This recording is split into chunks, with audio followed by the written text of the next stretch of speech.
Good morning. I'd like to call the 2017 budget hearings for the Plaquemines Port Harbor and Terminal District to order at 9 o'clock.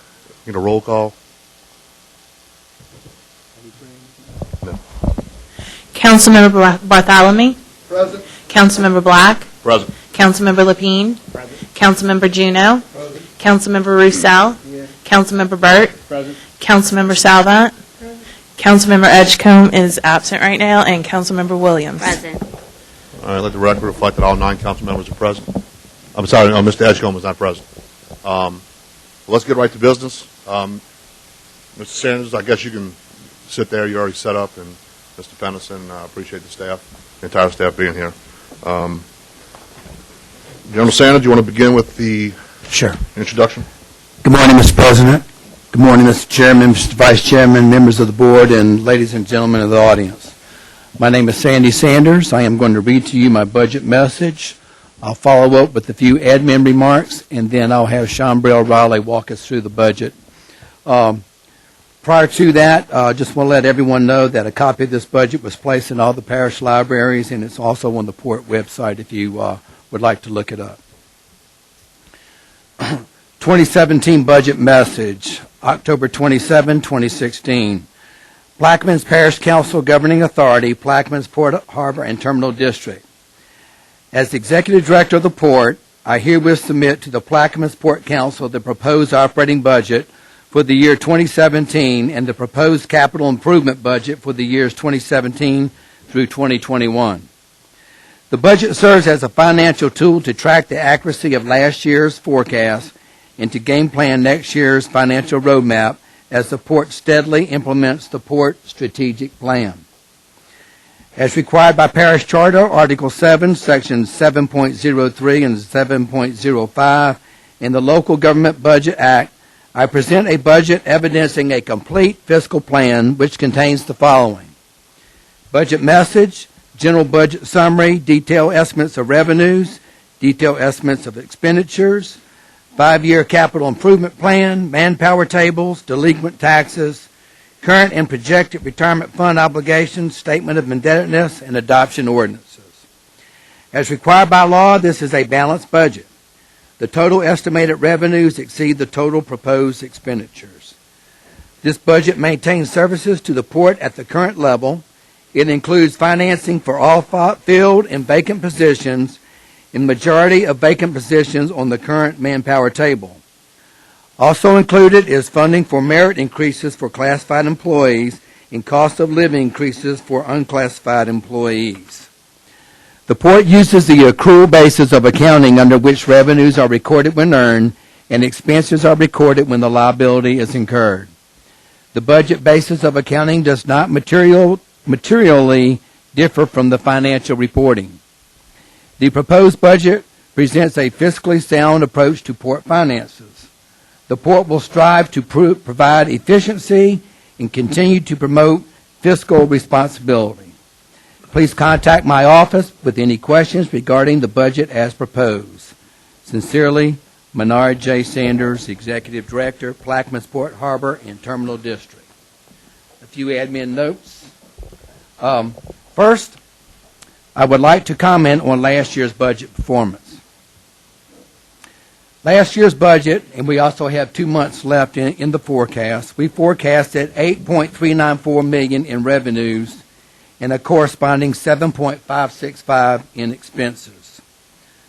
With 2 months left in as of November the 10th, our revenues are $7.642, which is 91% of the forecast. Our expenses are 81% of expenses.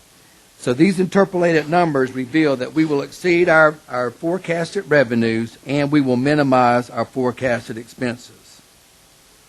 Second, our staff's track record at collections remains off the chart. 95% is considered a fantastic ratio as far as collections in any type of agency. Our staff continually turns over 99%, so a big kudos to the staff. A basic tenet in any strategic planning reveals that vision begets strategy, strategy begets action plans, and action plans beget budgets. So when we do forecast the budget, we're looking at the vision, the strategy, and the action plans that go towards this budget. Last year, we anticipated in our vision land purchases, and these were budgeted for. We also knew that we had to plus up our legal and our engineering, and again, that was reflected in the budget. We'd also budgeted for new vehicles, and we will not be doing that this year. This year, we are seeking equity partners, and we are modeling a container port. Hence, we have done pre-feasibilities and bankable feasibilities. Thus, reflected in the budget, we anticipate that our legal will remain at that stepped-up basis, and our port implementation is also the same. But we are geared more towards the port forecasting and development we seek versus so much of the engineering part of the port implementation. So we're looking for potential terminal operators, beneficial cargo owners, and liner services. So that is the vision, that is the strategy, that is the action plan, and you will see that reflected in the budget. I mentioned in my letter that we also had budgeted for raises for deckhands and clerks. We have decided we are going to postpone that, but it will be reflected in the budget. We have budgeted for it, but we are not going to implement that. In closing, I would like to say that the Plaquemines Port Harbor and Terminal District remains solvent. It is committed to our strategic vision, and we have a focused strategy action plan and corresponding budget that supports that vision. Once again, I would be remiss if I did not once again commend my staff for their hard work and their due diligence, and particularly the guys that don't get noticed much. We call them the river rats, but the guys on our boats out on the river. We have roughly about 30 plus, and let me say that they are the port's eyes and ears on the water. And in many occasions, that's where our billing process starts. They report back, and then our staffs, in turn, likewise, do a lot of billing. So I would once again like to commend my staff. At this point, I'm going to turn it over to Shombrell Riley, who's the port CFO. The way we're going to do this, I told Shombrell to hit the wave tops, i.e., she is going to highlight all those items that illustrate a 10% variance from last year. Obviously, anything is fair game, so anybody has questions, but that's how she's going to report, just hitting the highlights. A little note about Shombrell. Shombrell is a real star on our staff. She has tirelessly worked for her Master's in Business Associate, and she is also working on her CPA. Stays at the port for a long time after we close, because she said that's the only time she can get something done. But she's well on her way to become a CPA, and we're very proud of her. So with that, I'll turn it over to Shombrell. Good morning. I would first like to say thank you, Mr. Sanders, for the compliments. I really enjoy working with you. It's a pleasure. As Mr. Sanders stated, our strategic focus is basically sticking to our plan. That's our first thought in mind when we go through our budget process and when we make decisions on whether or not to increase or decrease certain items in the budget. As he stated, I'll hit the topics as far as the line items that has increased by more than 10% or decreased by more than 10%. And I also put a $5,000 cap. So if the line item is under $5,000, you probably won't hear me mention that increase or decrease. Let's start real quick. Just one Yes. quick question. And I believe I introduced these these adoptions at the last port meeting.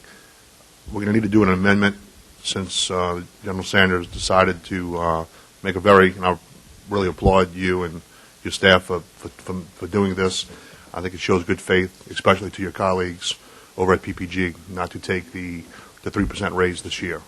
We're going to have to amend that because I think the budget reflects the 3% raise. So that's going to be one amendment that we need to introduce here.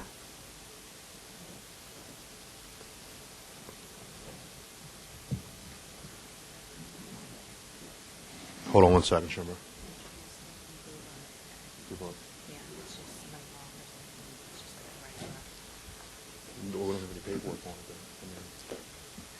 Do you have paperwork on that?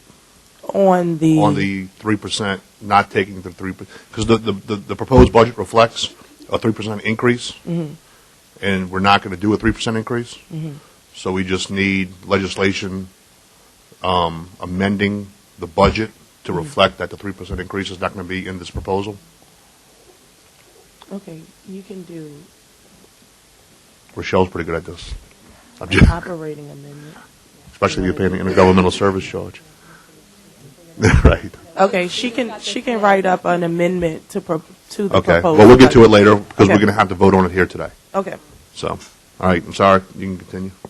that's okay.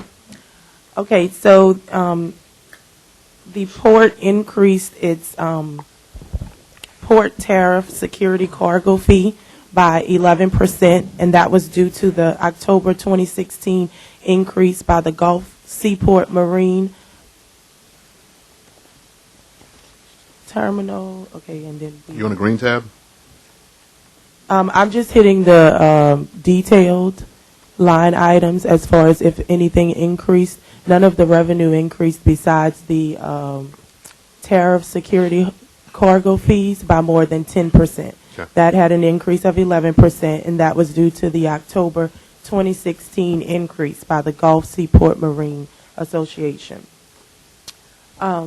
Our finance and related services had an overall increase of 7.8%, and that includes the health insurance portion of our budget.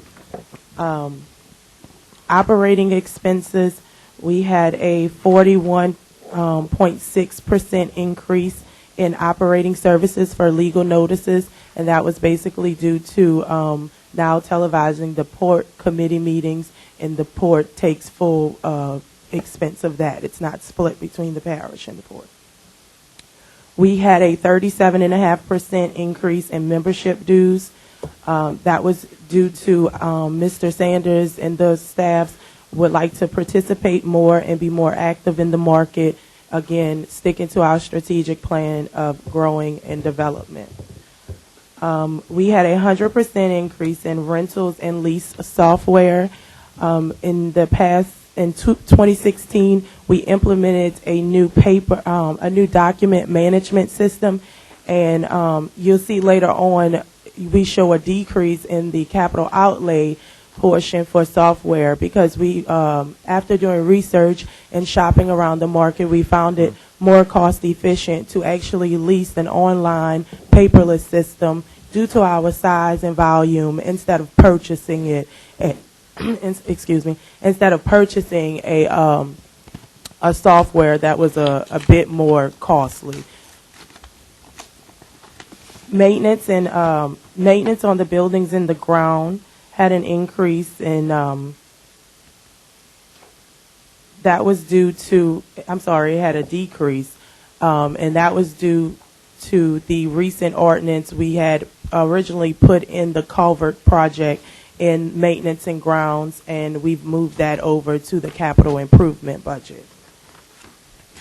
Land appraisals had a decrease, and we decided that most of that would be geared toward the land acquisition, so there was no need for as much in the operating budget because that was geared more towards the land acquisition, and we've decided to pull that out and isolate that in its own department. And we also had an increase in professional services for payroll, and that increase was mainly due to a yearly increase that the paycheck services apply each year. The office department operating budget had an overall decrease of 13.5% for between 2016 and 2017.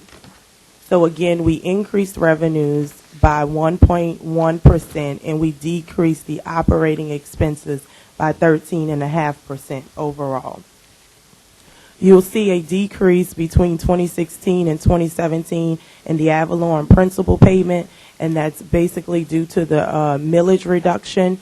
Prior to reducing the millage to 1.5, whatever the port collected, it went out and it went to the principal payment. Anything over and above scheduled payments were additional principal payments. So now you'll see the 1.9 million is only the scheduled payment for the year.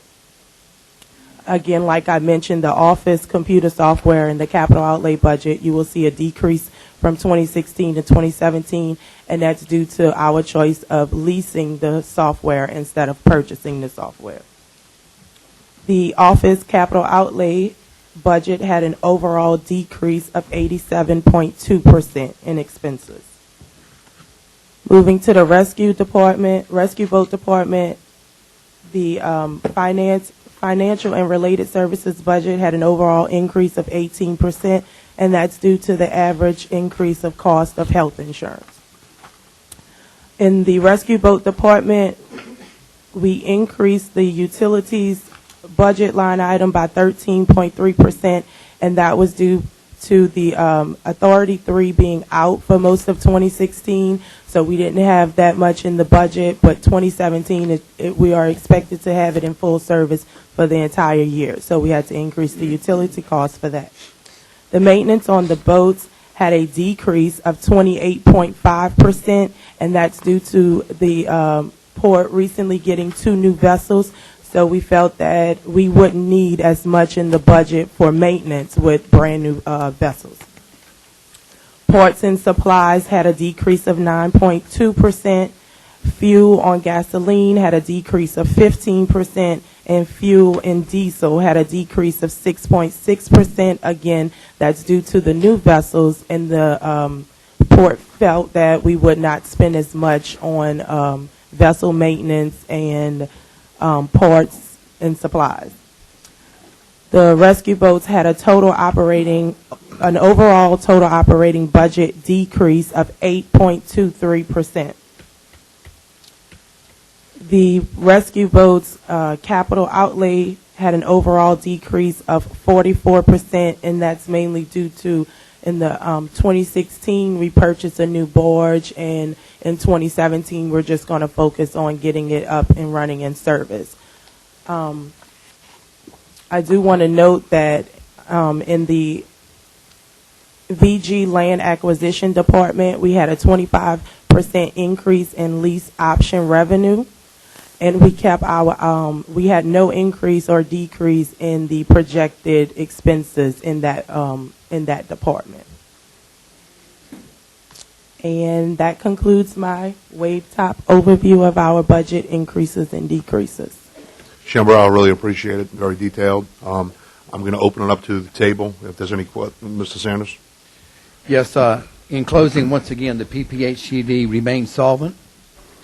We're committed to our strategic vision. We have a focused strategy action plan and corresponding budget that supports that vision. And this concludes our brief, and we're subject to your questions, Mr. Chairman, the board, or the audience. All right. I'll open it up to the table. I think Mr. Russo has a question. I'd just like to discuss some of the professional services. I noticed throughout the budget there's in excess of $1 million for consultants and legal fees. So I'd like to just touch on them. If you want to call it wave top, tell me where and why and who. This is the teal tab, right? Well, I'll start with The tab. page 4 under detailed revenue and expenditures, the legal support, the $125,000, and legal support for tariffs, and on the first page, professional services general. I noticed we didn't spend anything yet on legal support for tariffs. So is that being charged to somewhere else, or are we not using an attorney for tariff collections? We haven't had any instances, Mr. Russo, where we've had to do any work on the tariff as far as legal. Okay, and then So we don't have any legal fees, we just budget in the money. Exactly, sir. The legal support general, the 125,000, can you tell us what that's for and who that's for? That's for general port legal. That's based on last year's numbers, budget of $125,000. We don't anticipate hitting that amount. Year to date, we've spent through October, we've had a total budget of $290,000 for legal. And year to date, as of October, or through October, we spent in the neighborhood of $157,000 on legal. So that leaves us approximately Now, 100. you're talking about total. Total, yes, sir. I'm talking Exactly. about, I'm going by the line items because you got legal fees spread out throughout the budget. Yes, sir. And so- Two areas. Specifically, legal support general. Who is that and what is that for? Just a second.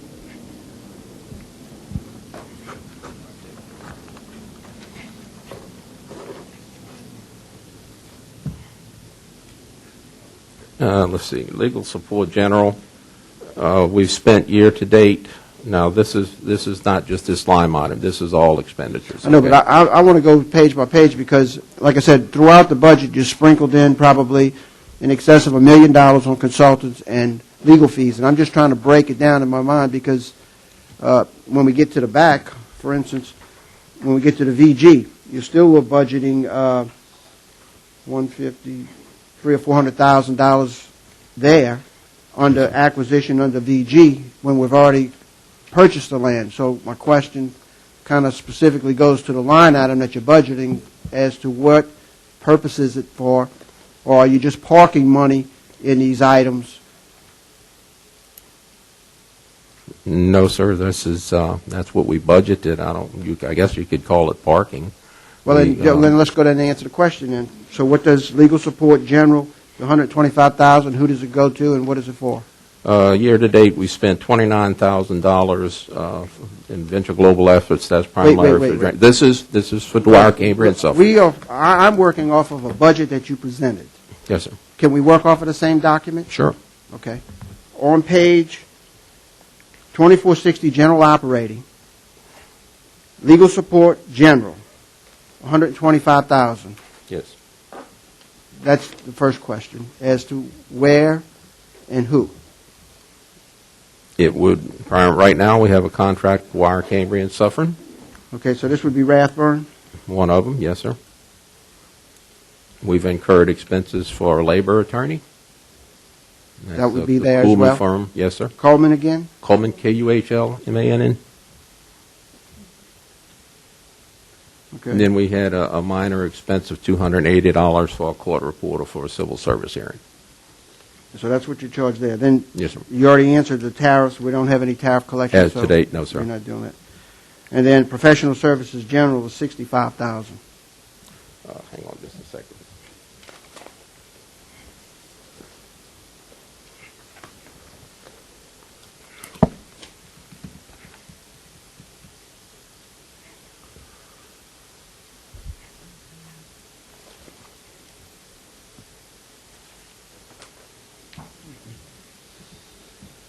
I'm on page.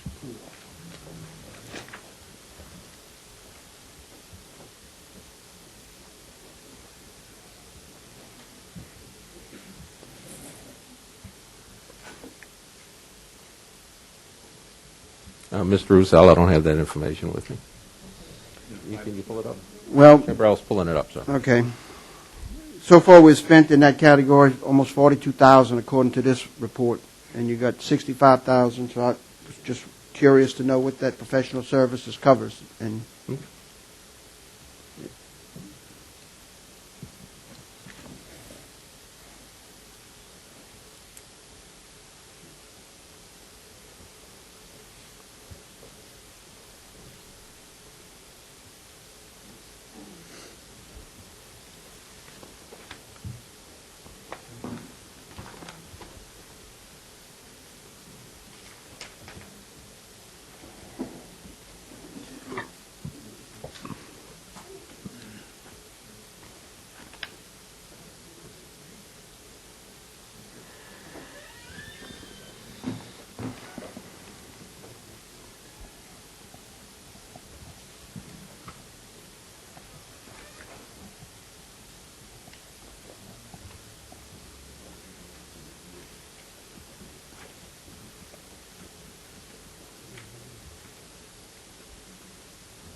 The expenses included in the professional service general up to, for the 41,000 that you're seeing, included some work that was performed on the new building when we moved in January, as far as locksmith, relocating the furniture, like the professional service, we had to hire movers to break down desks and to assemble the desk back. We also had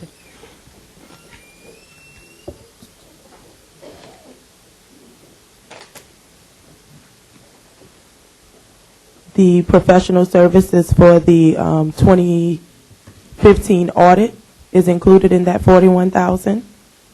That's 29,000 for the audit.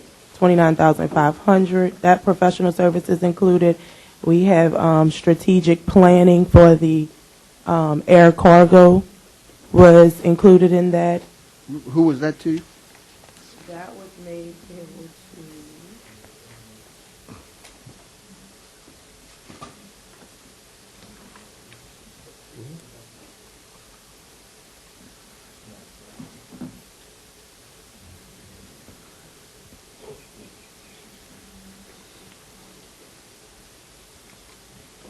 Vendor list for John. You know who that was? 10,000. It was for the strategic planning. Air cargo, 10,000. It was 10,000 each. That might have been the cost match for the RPC. Okay. With that 10,000, Mr. Roussel, we're fairly certain is the cost match for the RPC. Remember, we did the 20% match with the RPC for the air cargo study. Yes, it was, because it says my document number is RPC Task Okay. A317. So that professional service general, kind of like a catch-all, because I think you Yes. have some building maintenance and all mixed in there. Yes, any type Yeah. of services But that don't yeah. fall into the legal, that we have a specific line item for, we will put it in that line item. Any type of services that don't provide an item. When I look at professional services, I think of consultants and lawyers and those type of things. I don't think of building maintenance and locks and those type of things. So it's kind of confusing to where you're charging this to. But let's move on, because I know it's dragging on. We'll go to the next page where we have port services, port implementation program, 300,000. That line item is used strictly for Trident. Tried it. And so we anticipate spending another 300,000. And while I'm on this subject, I've raised the issue many times about the billing. And as you know, I've watched the billing go on. And when I raised the issue about the prime contractor billing quarter hour, half hour, and so forth, and the sub-consultant billing an hour all the time consistently, after I made the argument, now I watch the billing go from an hour to an hour and a half to 2 hours, very little under an hour as well. So, to me, that raises some concerns to me about the monitoring of the payments and of the work. And it's a clear record. All you have to do is look at the invoices prior to my complaining about that billing practice and afterwards, and you will notice that the billing practice had changed from the 1 hour to now the 1.5 to the 2 and 3 and so forth. So, coincidental, I don't know, but it is an issue for me every time I compare those invoices and look at what they do. The next one, I guess we'll go to the consultants, engineers. I do have that. Those funds year-to-date, Mr. Russo. Burt Klein, Peter, we have spent $18,612. HNTB, $24,850. Eagle Environmental Services, which would be for the Phase 1 environmental on the upcoming land purchase, that was $4,900. And then we had some survey map work done by Brian Hammett in the amount of $943. So let me ask you this then. Yes. So we are doing the environmental work on the property that we're selling, That we're buying. that we're buying? Yes, sir. Okay. Then the next one would be the lobbyist. That's a different lobbyist than Included in that is Eric Sundstrom, Larry Leinott, and we belong to the the Big River Coalition. which is in fact a group of port maritime entities, and is primarily of a lobbying concern. And then the next one would be consultant marketing. Who would that be? The 40,000. 40,000? Yes. Or are you asking year-to-date cost? No. Year-to-date costs, I'm not as much concerned with because you've already spent the money. I'm trying to see where we're going and who we're working with in the future on this 40,000 that you have budgeted for 2017. We don't have any name or consultant marketing PR yet. Okay, so that's to be determined. Yes, sir. And since this is under the cap of 50,000, would you mind notifying us if you sign a contract with someone? Absolutely. Thank you. Let's see. Then the last thing that I'll go to would be the VG land acquisition phases, where we have the legal support again for the 150,000, the professional services for the 120, and the land appraisals again for 30,000, and then the consultant engineer for another 100,000. Just a breakdown on those four. Since we've already purchased the property, I would think that these numbers should be reflective of a reduction rather than carrying the full budgeted items forward for 2017. It's on page 13. Got it.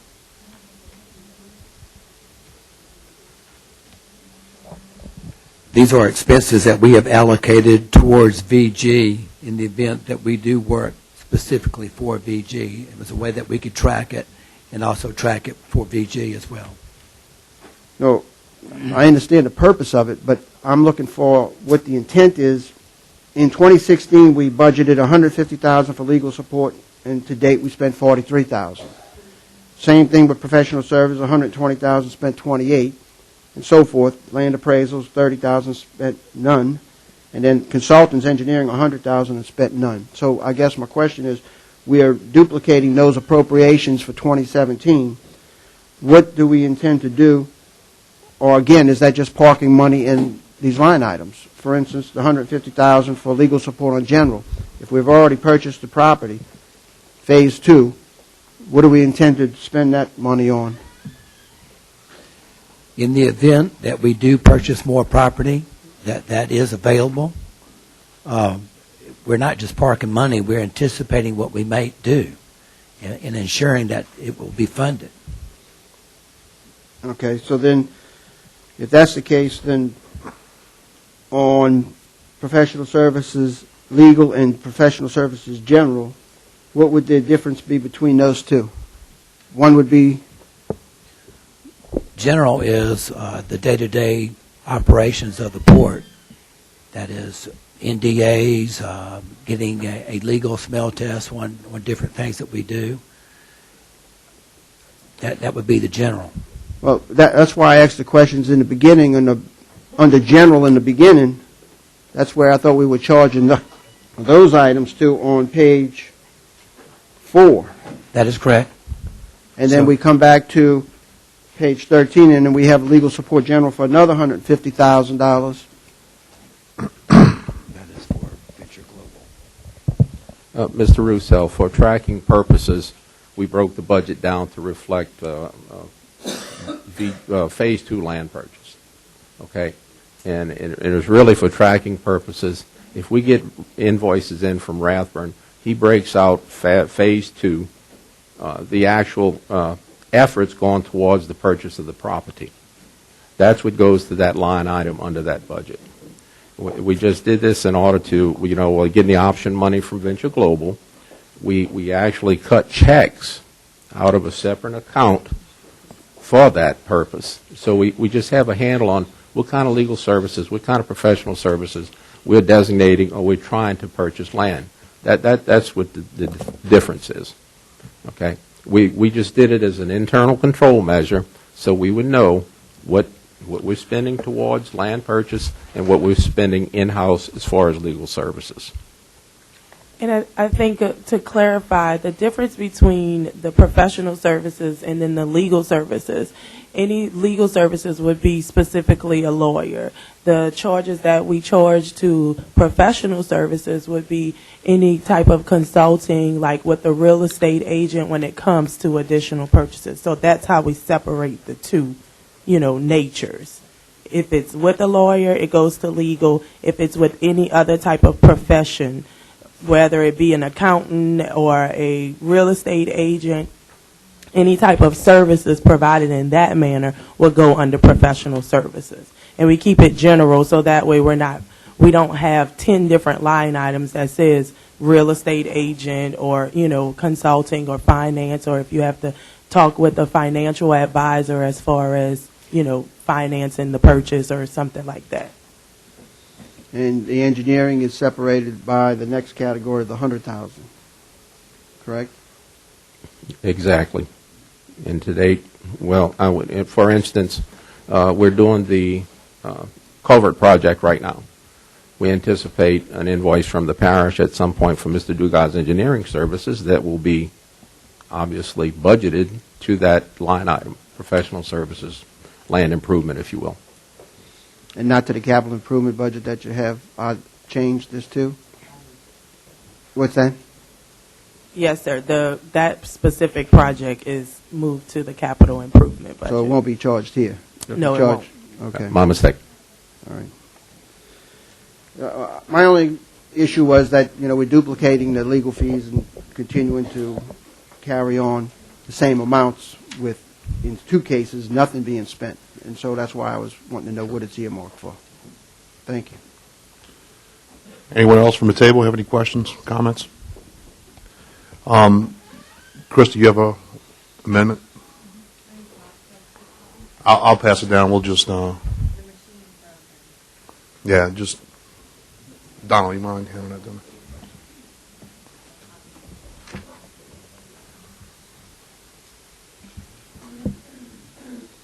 We'll get it back to you in a second. I just want to read it out and vote on this.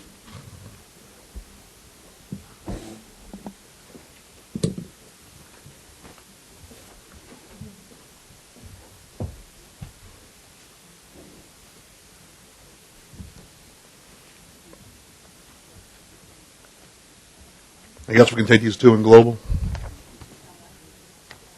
You have a motion. For these two amendments. Can I get a second?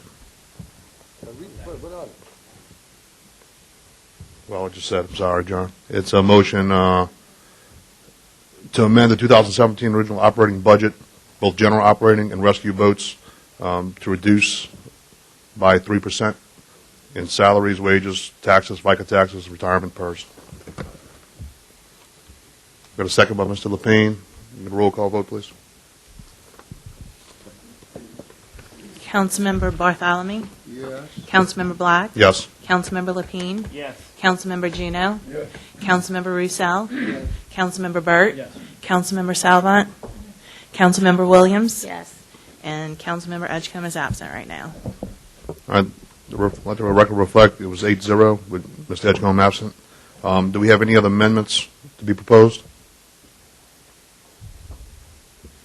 All right, we have none. Does anybody have any comments from the audience? Kim, we good to go with everything? Just adjourn?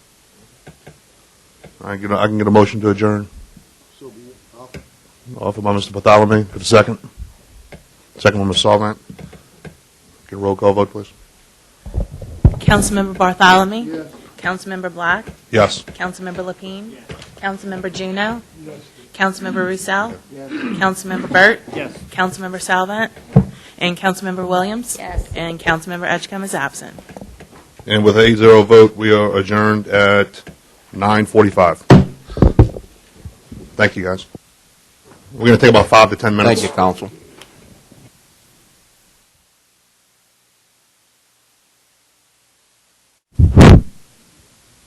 We'll reconvene the budget hearings. Following the agenda, we'll start off with Judge Connor's office. Tommy, that's page 16. Yes, sir. In the blue. the white? 16 and white. Come on up here. Good morning, Judge Connor. Good morning. Members of the council, members of the audience, and everybody. Happy early turkey day to all of you.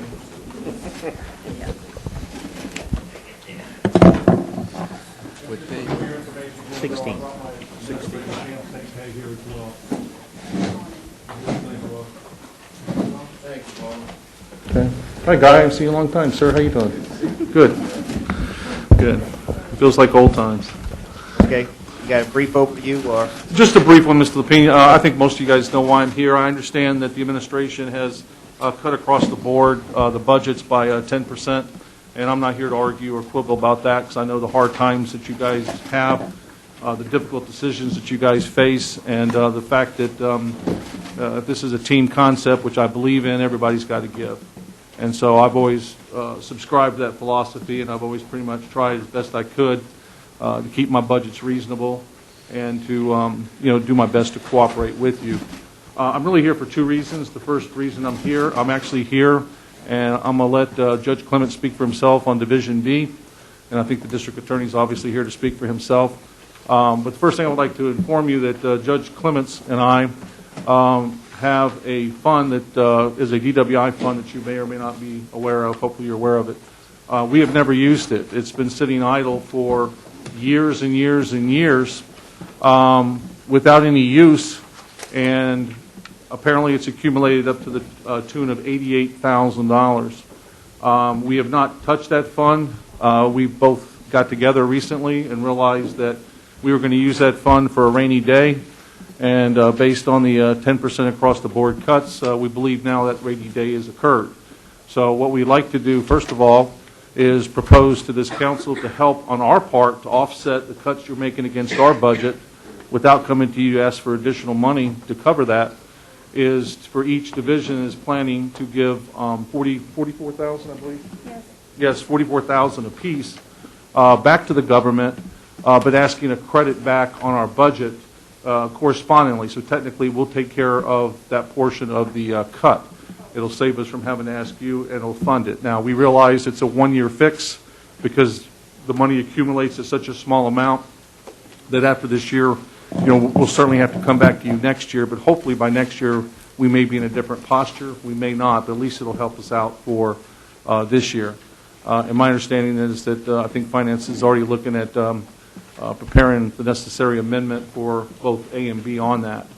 On the second note, besides the giving, is I'm here on behalf of the 10% cut as it applies to my personnel. And at this point, I'm going to ask something from you, which is to take into consideration the fact that a couple of years ago when this first started, back in the late 2000, or excuse me, it was actually 2014, 2015, we received a letter and also personal calls from councilmen indicating that the budget was going to be crunched and there was going to be some tough times ahead. I took you seriously. I said, well, let me see what I can do on my part. And if you recall, I've already talked to you about these items, and it was agreed to defer it until such time as you made cuts against my personnel. And so now I'm back here to remind you of what happened. First of all, I did not give any of my employees COLs. I cut them out. I did that long before you guys eventually cut them out, the COLs across the board. I already did that. I froze my people's salaries, and that's been in effect since 2014, 15, and still exists today. And so technically, my people have already given that money up to you in response to your request for me to do something with my budget. And then now today to do a 10% across the board and hit them again after I've already hit them, I'm asking this council to look at the fairness of that. And I'm not here to tell you my people aren't willing to pay their fair share. We are. But I think on the other hand, I was the one responsible for that. None of my employees came to me, wanting to give up the COL because, of course, everybody wants more money. But I did what I thought was prudent, and I told them no. And because I told them no, they didn't receive any increase. And because of that, if I had to give them the increase back, it would be a less of a hit today on the 10% if they'd have already received the 3% raises before. So I'm asking for you to take that into consideration. I guess on the theory that if you're asking, for blood, I've already given a pint, and to consider that. But I do understand your position in terms of, I'm not asking you to simply wipe the board or wipe the slate clean. They have to pay their fair share and take a cut like everybody else. The other thing I did that I'm not asking credit for, but I just want to remind you, budget-wise, what I've been doing. As you know, I had an employee leave, and that employee left, and I cut that position completely out, and finance removed it from the manpower table. So I've already reduced my people by one, and then as recently as this year, I had another long-time employee leave that was on the higher end of the salary spectrum. I have replaced that person with your permission, and the person that came in at a much lower rate. So I'm doing everything I can to be frugal here. It's just that I'm here on behalf of my employees because I really think that they should be given credit for what they've already given up at your request and my cooperation with this council. So those are the two items. I believe the $44,000 going back to you has already been done by amendment. And then whatever you guys want to decide on the 2 years of the COL, that's up to you guys. But I know my employees would appreciate anything that you could do to reduce the hit on them this year. That separation of the money for the two courts has to come before us, or you and Judge Clement just can't disperse it between you two? The $88,000 is in one account, and we each have half of it. And my understanding it's already in the system. It's just we've never used it before.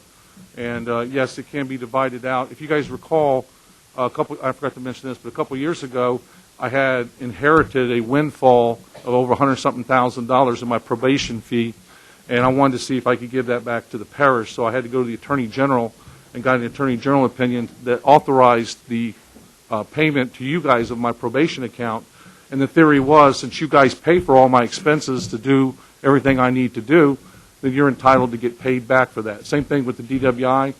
Because it's used for probation and DWI probation, it's the same thing as the probation fee. Excuse me. And since you guys provide all my funding for my probation people, I'd like to give you guys back that fund. Theoretically, we could open up our own account, pay bills out of that. I just don't think that's as prudent as giving you guys the money back since you're already taking care of us anyway. So if that answers your question. Thank you. Any questions from the table? Yeah, I guess in regards to the manpower structure, Tommy, is it a 3% reduction, or as he stated, 10%? 10%. We had a 10% reduction in every line item. This is the kind of way we did it. So he had a 10% reduction, and what he's asking for now. I'm just looking at page 16 of 425 and make sure I'm reading it right, because I agree with them. I just want to make sure that it's listed correctly in the budget. In the white pages? Yeah. You see the I'm looking at the top. I'm looking at salaries, wages, regular. That's because the person there before had a much higher salary, as he stated. So Right. that's the difference between. So although it reflects on this 3%, it's actual 10%. Right. So what you're looking at for the reduction, the 10% reduction, is that $78,000. The rest of it, as she's saying, is because it was there was another position that was it's kind of like the unbudgeted vacancies. That's what that is. That's fine. I just wanted an explanation Okay. of why it reflected 3% and it's actual 10%. That's Right. fine. Any other questions? Thank you, Judge Conn. All right. Do I need to do anything, or? No, but I think with the amendments, everything we're going to be taking up at the end of the budget here.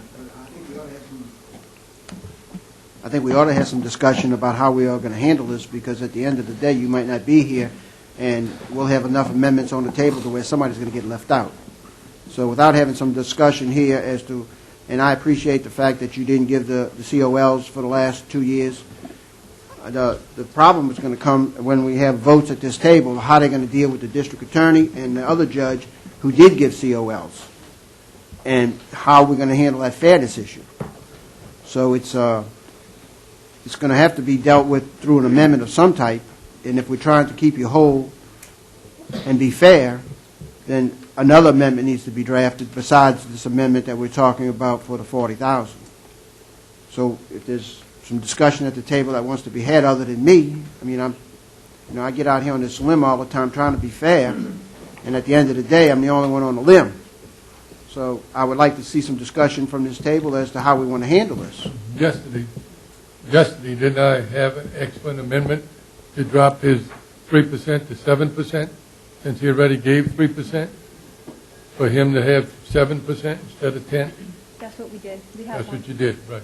Thank So you have an amendment on the table to address his, We have an amendment for the 3%. For the 3%. For 3%, to put back 3%. so that means these people will still take a cut of what? Still going to take a cut. We gave them 10% across the board, completely. So if you look at, so it'd be 7%, say, if we gave them the 3% back. But they are getting the 44,000 if y'all do that transfer. But they're all getting the 44,000 that will be added to his personal services also. So, So will that make him whole? it won't make him whole, but it'll, it'll give him some of his funds back. He'll probably be taking a $40,000 cut. Bottom line. See, his budget's done a little bit different than, all the judges done a little bit different than ours is. Their personal services and their operating is all combined together. They have a bottom line budget. So basically, if he decides he still wants to give a raise, he can still do it, because he's not working off of the personal services like we are. Right, but we understand the history of this department, Right. and, they've made a good faith effort to Right, stay so- within the budget. And so I if think you wanna- everybody can agree on that. So if you want to put the 3% like he's asking for, Should be given to to Judge Connors just because of his good faith effort in the past. And he's always been respectful to the council when he come before the council. So I think the consideration should be acknowledged. What we have to do to make it whole? What amount is needed? And can I say this too? I'm going to give you my word. I am not going to give anybody raises. I've frozen it, and I will not until this council becomes solvent. I promise you that, okay? I'm not going to do that to you guys. And you've shown that in the past, Judge. All right, you just have to take me at my word, but I will not give raises out. The employees already know it's frozen, and it's going to be frozen until you guys unfreeze it on your With end. operation? So I can only give you my word on that. 91,000. To make it whole. I won't do that. we'd have to put back in $91,000 basically into his Minus the budget. 44? Minus 44. Oh, well. Well, yeah, minus the 44. If you do that separately, So you need about 50, 47.9. yeah. 47.9? If you want to give him back everything that we took out, Make yes. the amendment for 47.9. All right. Should I do another separate one beyond this? You're going to have to do it to put back on. Okay. Is that it? Do I That's come it. back, or is it going to be voted on now or It can later? be, no, it can be voted on later. Okay. I accidentally. Thank you. I We don't wanna- appreciate you guys again. I appreciate the hard work you've done. It's good to see you guys again. Thank you, Judge Conlon. Thank you. It's 47,000, so let's do it. All right. Just, you will have time to write it up. You got me all confused a while ago, and I deleted it. Don't blame them. All right, Tommy, we'll move to Judge B. Judge Division Clement? B. Yes. And Ms. Eppley's going to speak on Judge Clement. That's on What page? page 19. Good morning, council. Morning, Ms. Judge Epley. Clement sent an email as well as hard copy of a letter that he could not be here today. Basically, his position is what was outlined in the letter. Yes, there was the agreement between the two judges to have the DWI court fund split between the two and apply that to offset the cut that is being made across the board, the 10% to the court. And he also indicated to recognize the misdemeanor fees and juvenile probation fees that are also collected and to be used to offset the cost of running those probations. Is there any questions from the table? Do you know what the amount of the probation fees in that account are? The amount collected through 2015 was $17,033. Current to date 2016, which is through the end of October, is $17,417.50. Average is about $1,640 a month. On the juvenile side, to date in 2016 was $1,425. 2015 was $1,600. That probation is significantly less in juvenile court. Not all juveniles are assessed a probation fee, and not all are able to pay. So does all of those make up the 40,000 that we're talking about? No, sir. The So this is in addition? 40,000, the DWI Court Administered Fund was enacted in 1983, Act 57, and there's a special court cost that is paid in DWI convictions that is specific to a fund, and it's used to offset probation programs related to DWI convictions. So it's separate money. The And misdemeanor this probation. money is going to go to your budget, or is it going to split between the judges? The DWI money, No, we already talked about the first correct. pot of money. I'm talking about the next two. The misdemeanor probation would go to our budget. That is specific Division B. Division A also has their own misdemeanor probation. And so you're going to recoup the 17,000. Yes, sir. And it says here, is my understanding, amendment has already been drafted. Someone, do you know who drafted that, or is it? We've requested through finance. I'm not sure if finance had drafted it yet or not.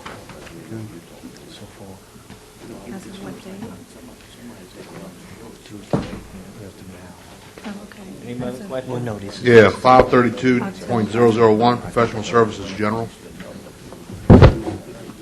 192,000, it's care center. It's specific to a CEA that's in place between the parish government and the care center at $16,000 a year. Tommy, do we have an amendment on the care center, 192? I'm sorry, $16,000. Yeah, for the care center, yes. You got one already? And along those lines, this is a different CEA than the one that the 56,000 in the parish government budget is? Yes, sir. So there's the two different CEAs. Yes, sir. But And, go they ahead. had requested to put the budget all in, not in their budget like it was, but to put it all in the care center budget. So did you amend it to reflect that? Yeah, the amendment. So in your amendment that somebody asked for, did you, With the whole 200 and, what was it? right, combine? Combined. Two grants combined into one? Right, it's all going into the care center budget, not Okay. not their budget. Yeah, I understand. I just want to make sure that that's reflected in the amendment. Yes, it is. Okay. Yeah, the whole 200 some odd. In its entirety? Right. Okay. It was 247. Because I think what they came up with was 192, and ours was 56. I think that's what it was. Any other questions from the table? So that'd be 148. Yeah, 148. Thank you, Ms. Epler. Thank you. Move along now to the district attorney. Tommy, you got a page? Yes. 23? Yeah, that's probably about right. Should be right after them. Good morning, Mr. Valley. Folks. Good morning. Good morning, gentlemen, ladies. Give the brief overview. What you got? Thank you. Appreciate the time. I just want to say that historically our office has been under budget every year. Funds have been returned or not used since, as long as I know, 30 years or better. And so we're not, we don't try to get extra money just to spend extra money. It's only on actual needs, and we research and go for any kind of grants we can, including like one of our employees, Ray Riley, that's 30,000 of her witness assistance program that's funded by the state, and domestic violence program is a bunch of money from the state. So we do that any kind of way in every possible way. Our computer system was redone some years ago. We lucked out and got a $75,000 grant at the end of a grant year when other people couldn't spend it. So we're always looking to find money, however we can, to save money on the other end. An example of this is the criminal court fund that the judges who were just before me, each year, of course, at the end of the year, half of that fund, of course, is returned to the local government, is put into y'all's general account. It has been about $100,000 basically each year. It used to be more, but fines are down, just like sales tax and property tax, everything else. And so that's money that goes back that the judges and my office could spend, but we don't. It goes back, since we use the criminal court fund only for certain things that we deem are necessary that should be done. And so basically that's where we are. I understand the budget that's proposed on it. The 10% of operating expenses, we've gone over that. Can't argue with that, since we can cut across with everybody else. We just have to make it work. Times are tough. And the personnel, same thing I'd say is true. The only thing that we have to, that my obligation is, as DA, is to see that whatever cuts are given to the office, and especially personnel, are also done across the board with other agencies and other departments of the parish, because that's basically what the law is. That's what has to be.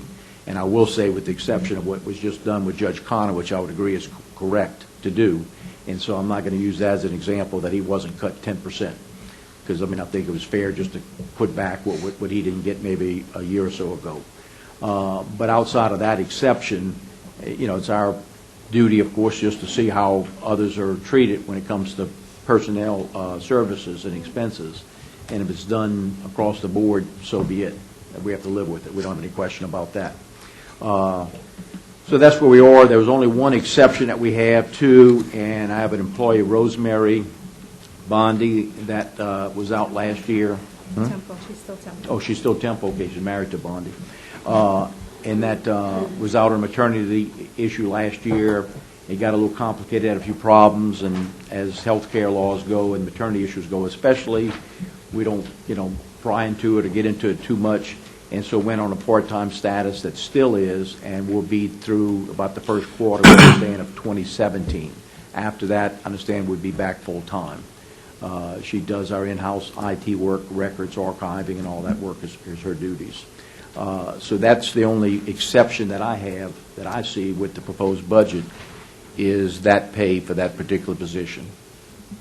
And I think that's really all. And you. Yeah, and also, okay, I didn't realize that, yeah, I was cut as well, and as you guys know, you guys and me, elected positions also by Constitution can't be cut, so I would suggest there was an oversight when that was done, because there's a part of my salary, of course, that's paid through the parish budget, portion, of course, from the state as well, that stays intact as well. So there would be two adjustments. You're correct. That would be to what's proposed on the table right now. And with that, I guess we're open for any questions or. Any questions from the table?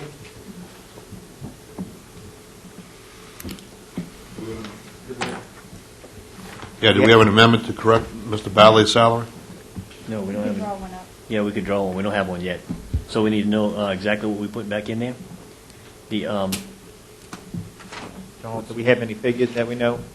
I don't know it off the top of my head. Okay, we'll get it. Can you get that information, get it to We'll work with it and come up with an amendment. Okay. Yeah, I want to say it's the parish pays me, I think 55,000 or something, I think of the I numbers have around. it broken out. Yeah. Okay. Rosemary's too. And in Rosemary. Do two separate ones, just in case. Okay. I'm not sure if everybody's paying attention. But Yeah, and I would agree, as I've heard Judge Connor say earlier, believe me, I don't, there's no pay raises for anybody that we see whatsoever. Actually, it's going to obviously be pay cuts is all that we see would take place. And so that's where we are at this time. Okay.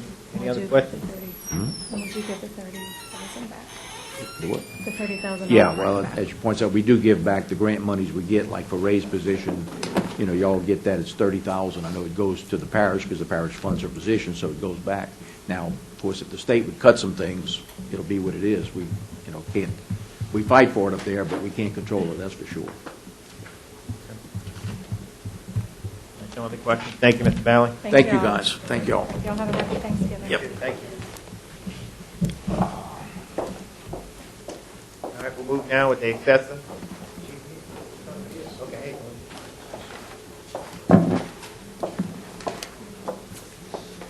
Page 28.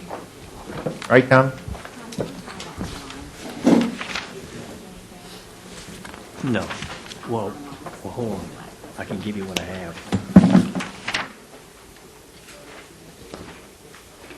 I didn't realize we put that much money in the temple. Me too. Yeah, but I didn't realize we were paying them that much money. They got $1 million surplus. Yeah, evidently, look. Yeah, well, yeah, they got some cuts. Ms. Belinda. Good morning, Ms. Hazel. It was up.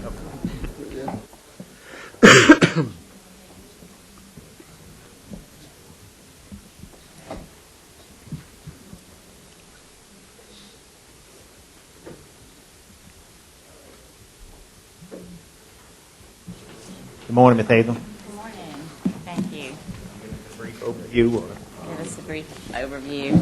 I'm looking at this. What we submitted, because we know it's hard times, was a budget that was 20% less than last year. And so then we've gotten the 10% cut on top of that. So that's what I was looking at. But this year's tax roll, as everybody knows, declined as a result of the loss of the public service barge lines, and we ask all of you to make a really difficult decision, counterintuitive choice, a big picture choice about the millage, and we appreciate that you listened and that you did not adjust your millage upward. And as a result of that, you're having some tough choices to make today. And so our reasoning for submitting a budget initially that was 20% less was to recognize that and recognize the hard times and to do our part. Give me a moment to just look at this as how it compares. We were at, what we submitted was 52.5, and you now have us at 40, looks like. Now, let's see, where are we? Page 28. Okay. Page 20. The proposed budget, Tommy, in 2017, 2016, is that with a 10%? 54,050. So we're actually a little bit more than what we submitted. So we're fine. Any questions? Right, your proposed. Wait, hold on, let me get this, Tommy. Your 2016 budget, total budget was 73,000, if you look at the bottom. Right. Then you, the cut was 15,140, and you, That considered a 10% cut? yeah, the current budget is 58,100. Okay. Total budget is 58. Any questions from the table? Mr. Russo? Yes, the proposed budget is more than the actual expenditures for 2016. I mean, you know, we did not roll our millage forward at the request. Can you live with the 2016 actual budget instead of going to the 58,000 from the 36,000? The important things that we have to have are everything that has computer in the line item. So our maintenance and our software support and our computer programming. But we can certainly shave some more off, yes. And I guess the reason I asked that question, you have a surplus in your account? We do. $1 million? We do. So at this time, I would ask that you agree to go back to at least the 2016 actual expenditures and let us try to balance the budget without having to cut you from the 2016 actual, especially if you have $1 million surplus when we're looking for $10 million. And in light of the fact that we didn't roll the millage forward. Well, and that said, we have a computer update coming up in 2018, so we'll revisit that then. We'll need that money, some additional money for that. We have to keep our technology up. We don't need it this year for that. Any other questions? So you can No. live with the amendment to go back to the 36,557.59 and use some of your own money? We can live with that, yes. Make an amendment? Yes. Tommy, make an amendment then?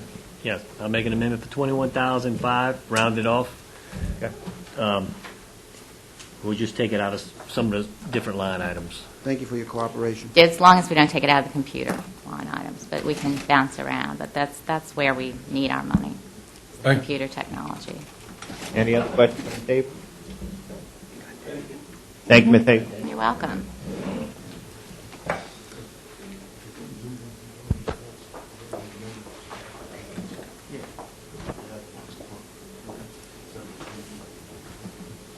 We'll move it to Sheriff's Office.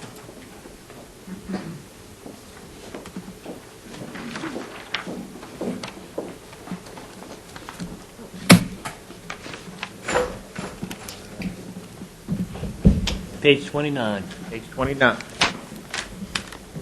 Good morning, Mr. Yorsh, Mr. Turledge, Mr. Goshen. Morning.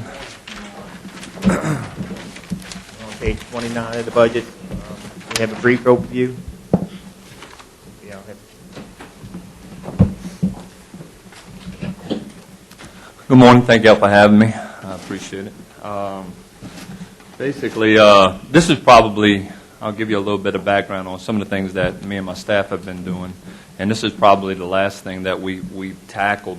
But what we've done, when I got in there, when I took office July 1st, we get hit with a letter from the State Bond Commission basically stating, dear Sheriff, you have been deficit spending for the last 5 years at around $2 million a clip. Your projection for this year upcoming is another $2 million. You have enough to last you basically 2 years in your fund balance. What you going to do about it? So that's what we've been dealing with. I don't know if y'all have seen it or not, but I had to go in front of the State Bond Commission on October 20th. We had to borrow. We asked for $6 million. They gave us $3 million, which I think we're going to be able to live with that. So obviously, this is one of the last things that we do need to tackle. Some of the things that we've done to take some of these steps, we've cut our life insurance policy. I think we're going to save $62,000 annually. And I want to give you some background to just let you know where we stand. Our health insurance, we're going to save. I have $600,000, but we're not going to realize that. I think we're going to end up saving about $250,000 on that. We suspended our 457 match for our employees. So that should be about $132,000 annually. Deputy liability insurance, we're going to save approximately $72,000 annually. Vehicle liability, collision insurance, we're going to save approximately $84,000 annually. And we remove some of the things that we're not going to purchase this year out of our budget. So with our expenditures, we're going to save around $1 million. We've been looking really hard at all this. Some of the things that, I think this is important, just to let y'all know that some of the things that we are doing to increase our revenue. Some of the things that we're doing to increase our revenue is I wanted to do a transitional work program out of our prison and run it ourselves where we get that income. And I think that's a win not only for the taxpayers, but for the sheriff and the inmate himself. And that way they don't repeat the same cycle of getting rearrested as soon as they get let out. So this program, what it does is when we find them jobs, take them to the job, pick them up, provide the housing at our detention center, and we get 64% of the revenue in which they make.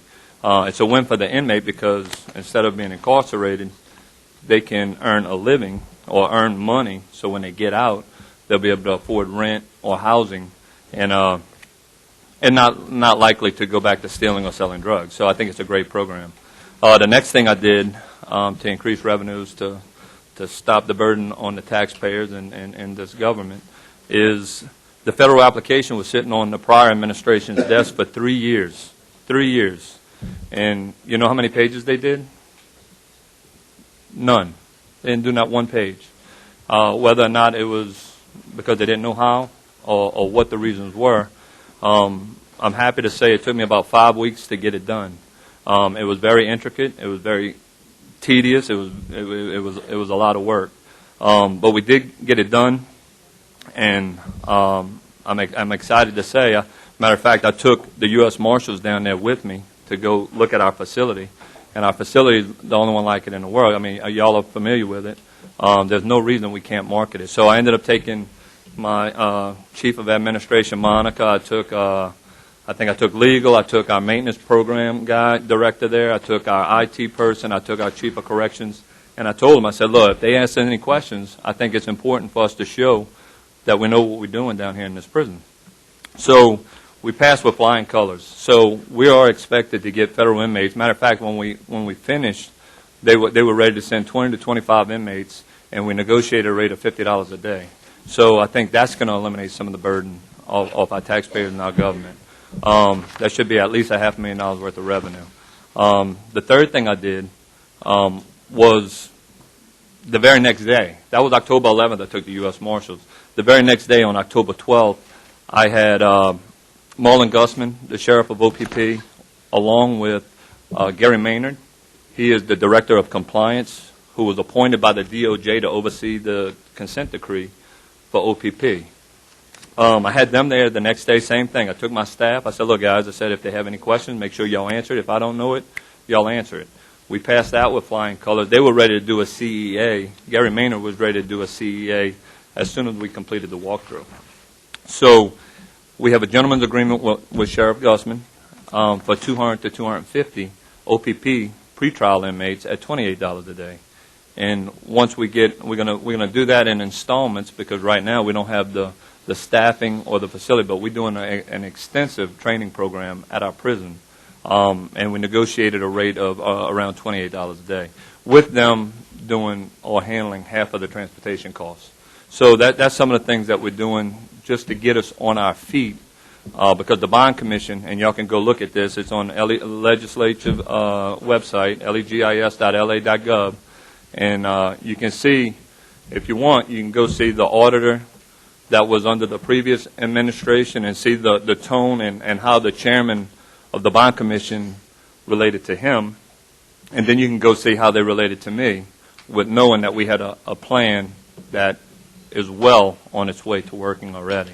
Matter of fact, he said, Sheriff, this was his closing statement. This is Chairman John Kennedy. He's the state treasurer. He said, Sheriff, I know you had a tough road to hoe. He said, but you're doing a great job. Keep up the good work. So I have my staff to thank for that. But we have been working very hard. This is the last thing I've actually had to tackle was some of this. And so I brought Monica and Fred, because I've been working on a lot of the other contracts, and they pretty much know most of the information on this. I've actually looked at it pretty extensively too, but so that's where we at. I know we've requested what is it, Monica? 1.16, and I think y'all have 600,000 or 650. I think, I listened to some of the arguments with the previous administration about the utilities and different things like that, but I wouldn't be opposed to settling for either a percentage of the parish inmates for the medical and for the electrical. I don't have, and we can even break it down into square footage if y'all want. But we have looked at a few opinions that does say that the parish government is responsible for some of those bills, and I know y'all do have an argument. Say y'all have an argument. I'm not doubting it, but I think we can come to some sort of amicable agreement. Mr. Black? You have a question? No, I'm just doing some math first. Okay. Go ahead. Anybody else has a question? Yeah, for Mr. I have a couple of questions.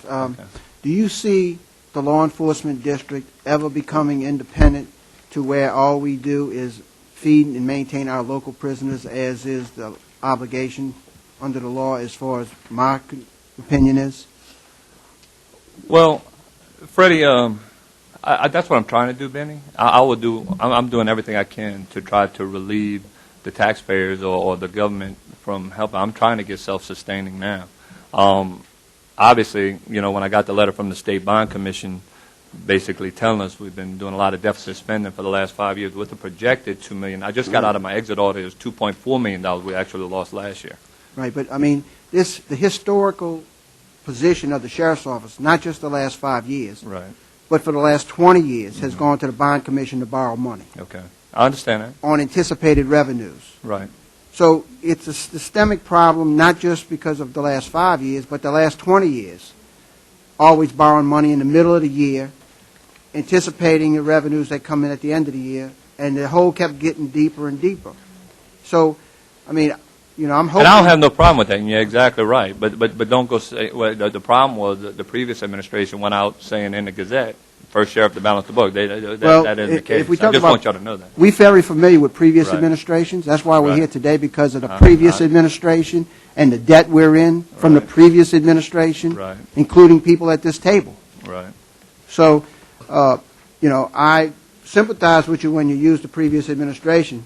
It's very clear to us. We moving what forward. happens. We moving But, forward. coming today, I'm trying to figure out where we are for the future, because when the sheriff went out and created his own law enforcement district, that relieved this government of a lot of burden in my mind, in my position, other than feeding and maintaining the local prisoners, because the statute's very broad. Well, it's not only feeding and maintaining. I mean, there's insurances. I mean, there's more bills that are associated with parish inmates, and right now we have around 80, and that fluctuates from 70 to maybe 110.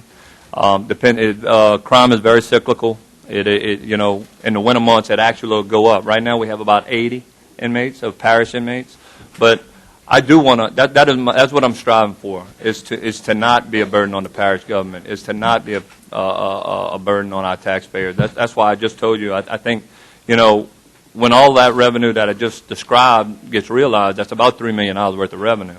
I also saved about $1 million already off of expenditures. Right. So, I applaud you for those efforts. I'm just trying to get the focus of where we're headed with this, That's where because I'm this headed. has been beaten around for 20 years or more. we're ready to get it settled too. And you know, believe me.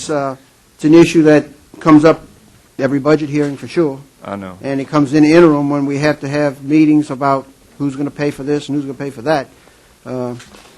But I applaud you. You're trying to get independent from us because you have the same taxing authority to go to the public as we do.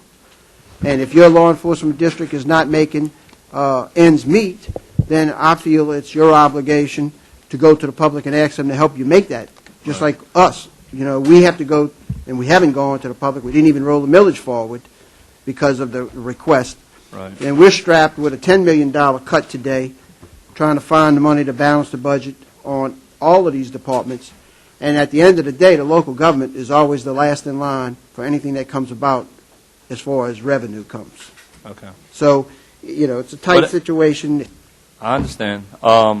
But I do think that this 600,000, 650,000, it's just a little short. I think if y'all could help with some of the electrical, if we can break it down by percentages of inmates. Well, but we can the problem I have with that is that then we start getting into obligations that I don't feel are ours as far as starting to get percentages out of the prison and all. I mean, when y'all, and not you, but the previous administrations built that prison, they built that with the law enforcement district in mind. And now we're getting into the discussion that we've had over the last several years, that is a law enforcement district prison. I know what you're saying. And but there's also opinions that state by statutory law. I mean, look, I know this is, I don't want to start going in a circle again. But I think some of the other things that I think y'all need to take into consideration is we pay for our own administration building. That's paid for. We pay for it. We're doing everything we can to alleviate the parish with manpower, going to cut the grass, because I take pride in my parish. I don't want it. I have a foot and a half of grass on the medians with none of it. So we're trying to supplement some of the manpower that you guys are falling short, you know, by making your budget cuts. I totally understand, but we are helping. We are taking those steps to do our part. I think we've saved $6.50 a day per hour per courtroom security person. You know, we're billing you guys $25 now instead of $31.50, which was the going detail rate, which if you go around, I mean, that's pretty close to what the rate is. So I think we're doing some things to alleviate the burden of some of that. So I think y'all can maybe work with us a little bit, maybe with some of the percentages on the electric bill or the insurance. It's very expensive. I understand that, and when we get into those agreements, though, then we start assuming obligations I don't think are ours. When we start talking about paying for part of that prison.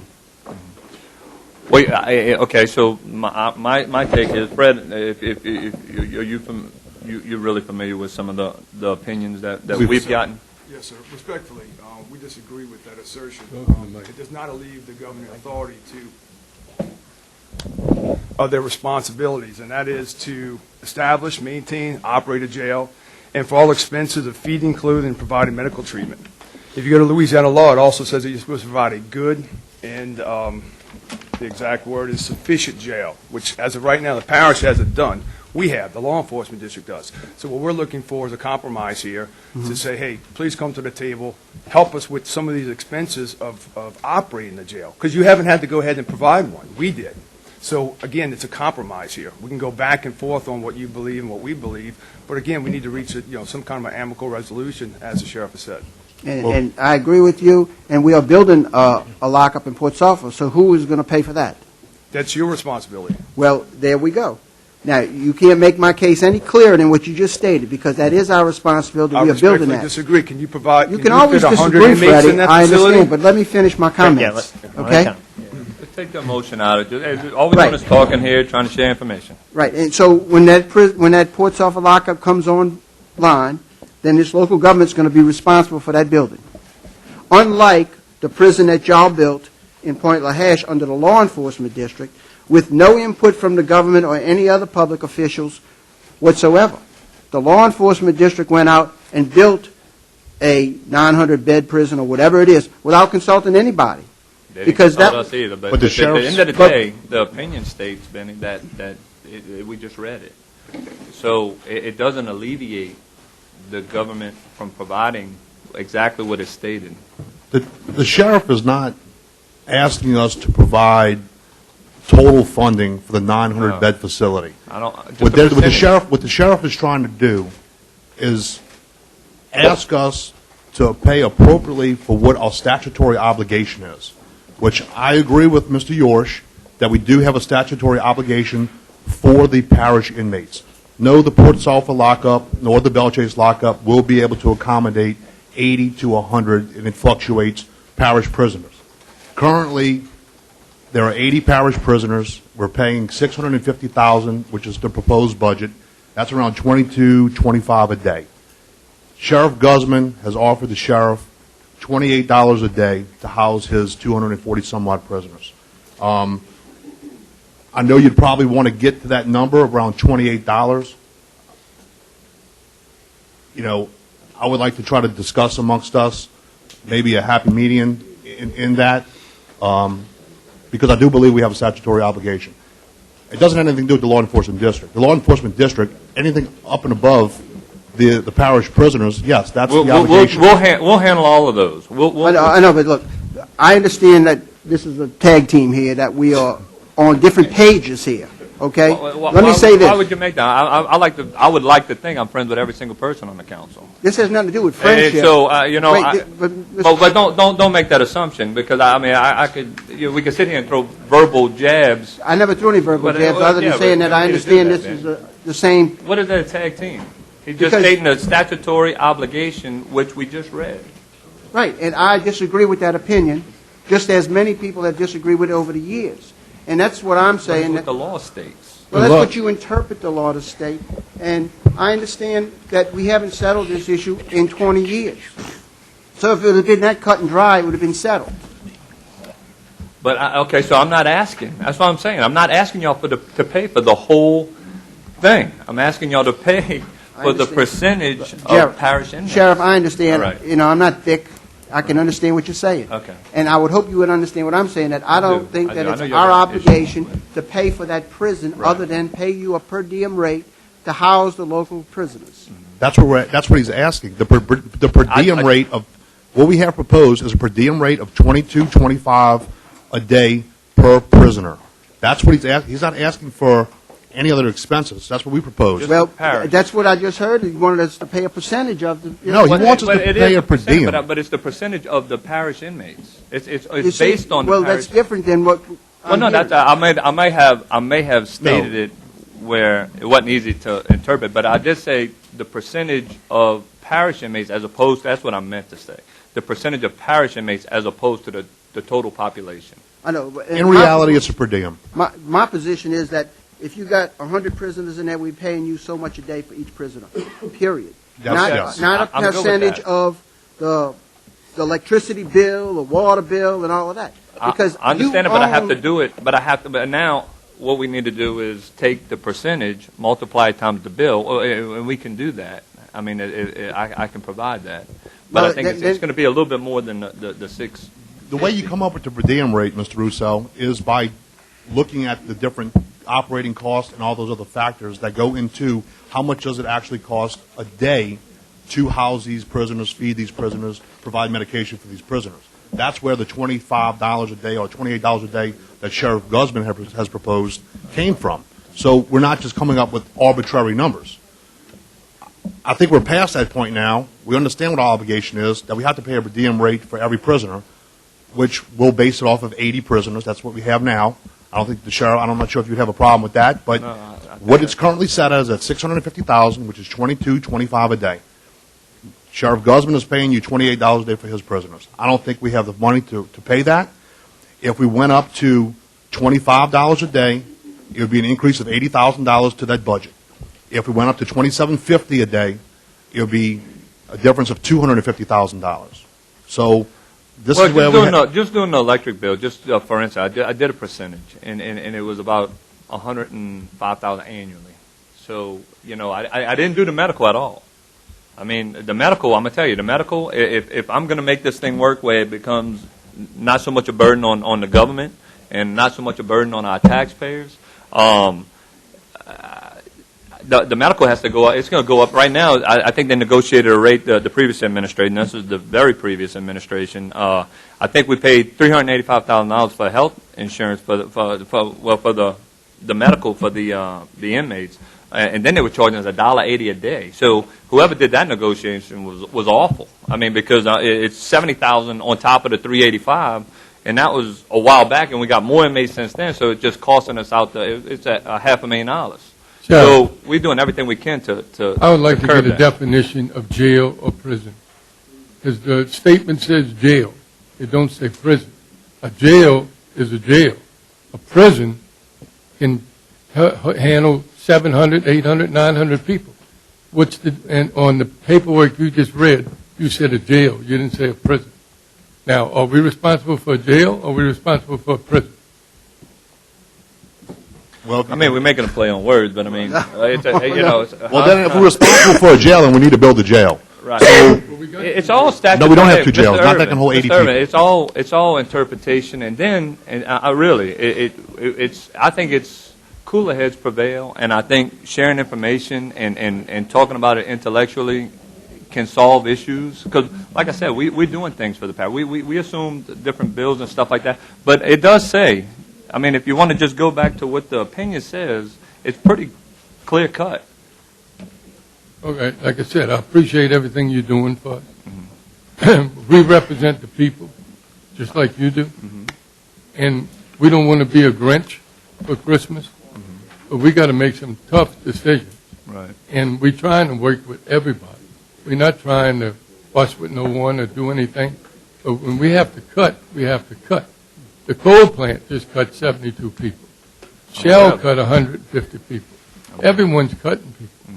You know, and we're trying to save some money so we don't have to cut no people. Right. But we really want to work with everybody as as good as we can. No, I understand that. And when it comes to cutting, that brings up a very good topic. In today's society, what we're dealing with, I'm going to tell you, we've had, and I don't know if y'all even know this, but they've had 2 home invasions in Lower Coast Algiers over the last couple of weeks. Matter of fact, one of my major over the patrol division went over there just to find out the particulars, because I'm telling you, we're on top of it.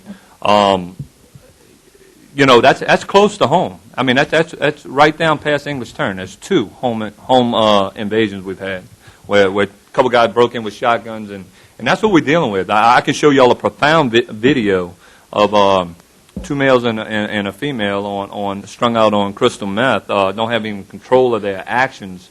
That's happening right in our own community. So if y'all don't think we're going to have some problem, and then with the social media and different things like that, the last thing you want to cut right now is law enforcement. You know, I don't have no intentions of doing that. I'm going to provide the best service we can with law enforcement. Let's see if we can get back to page 32, the prison budget. Sheriff, are you what comfortable per diem rate are you comfortable with at 80 folks? Well, we were trying to get at least to the 105 for the percentage of the electric bill, and that's not even touching the medical. Yeah, we're talking. I'm talking honestly, straight. I don't want to confuse the actual itemization like Benny was talking about. We want just a strict per diem rate. What do you think? I mean, I'd have to crunch some numbers though. $3, you know, putting on top of the per diem. Because right now it's proposed at $22.25. What was the number that you stated? $22.25 is at 80 prisoners and at $650,000. per diem rate that OPP is giving you is $28 a day, which is around about, I don't know, $850,000. If we went down to $27.50, it's $800,000 for 80, and then if you went down to $25 a day per diem, it's $730,000. That's for 80 prisoners.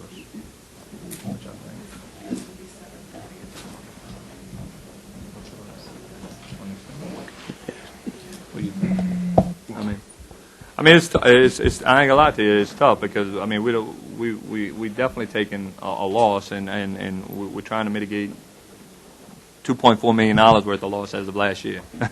So I mean, and I totally agree to that. The law enforcement district, whether people like it or not, has taken the burden off of the parish for providing a jail / prison or whatever you want to call it, because it is a statutory obligation for the parish to provide a jail to house parish prisoners. So you're providing the house, we're just paying the rent, and I get that, and I just want to know how much rent we need to pay. And I think it's somewhere in the area that we're in. I think $22.50 is too low. I think $28 is too high. So, and that's not based on just me thinking about this. This is based on conversations I've had with the sheriff. I've had with Sheriff Guzman. I've had with the U.S. Attorney. I've had with the U.S. Marshal.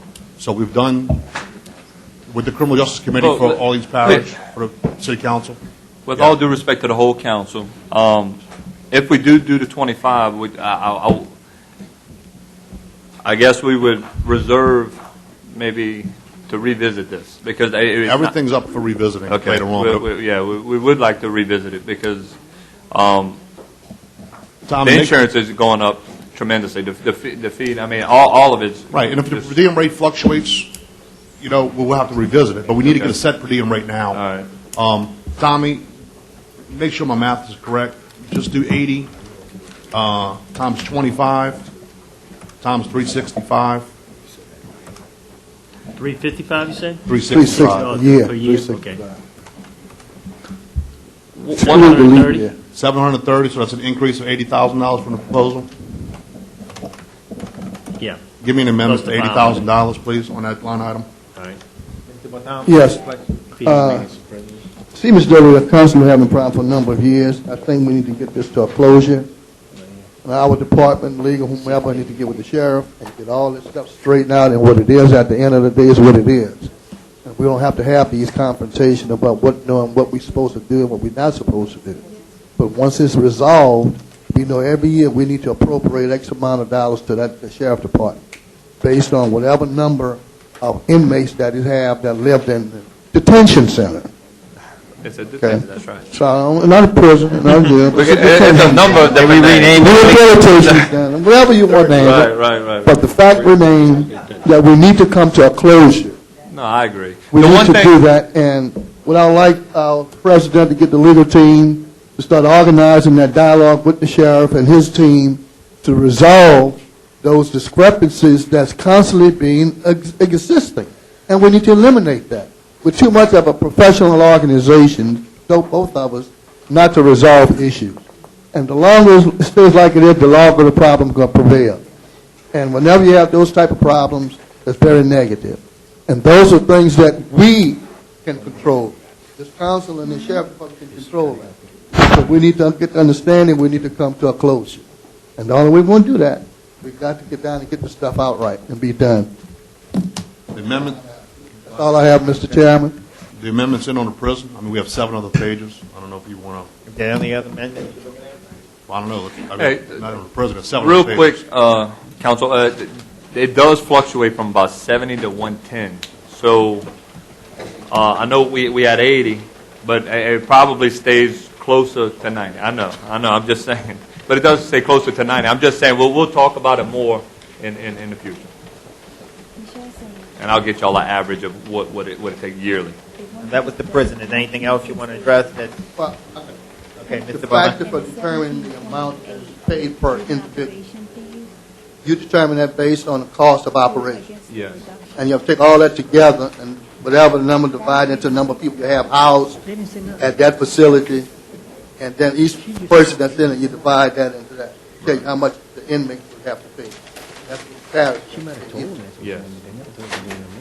And they've done it, they have done it in the past, and they've come up with a very, very large number. We're not asking for that. But the previous administration has done something like that. It came out to like $37 per inmate. I'm just letting you know that they did some cost projections. But we're not asking for nowhere near that. I think we can do it for less, because that building is designed to house a maximum number of inmates with a minimal number of staff in it. You just got to do it correctly without jeopardizing your staff. Any other pages you want to address?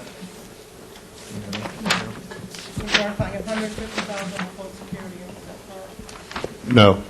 So we made an amendment yesterday. The president made a decision to retain 2 parish employees. I spoke to the Major of Operations yesterday about it. Let them know what happened at the budget hearing. We're going to retain the 2 parish employees. They're both going to report to Director of Homeland Security, which is going to be a joint use for them. If they don't have court, they'll be certified in ICS. They'll actually be able to help out Patrick in a disaster, et cetera, and have 2 more people do admin stuff. There's no responsibility at the door at the moment. No. So we did budget. We cut the budget to like 80,000 or 78,000 to pay your invoices.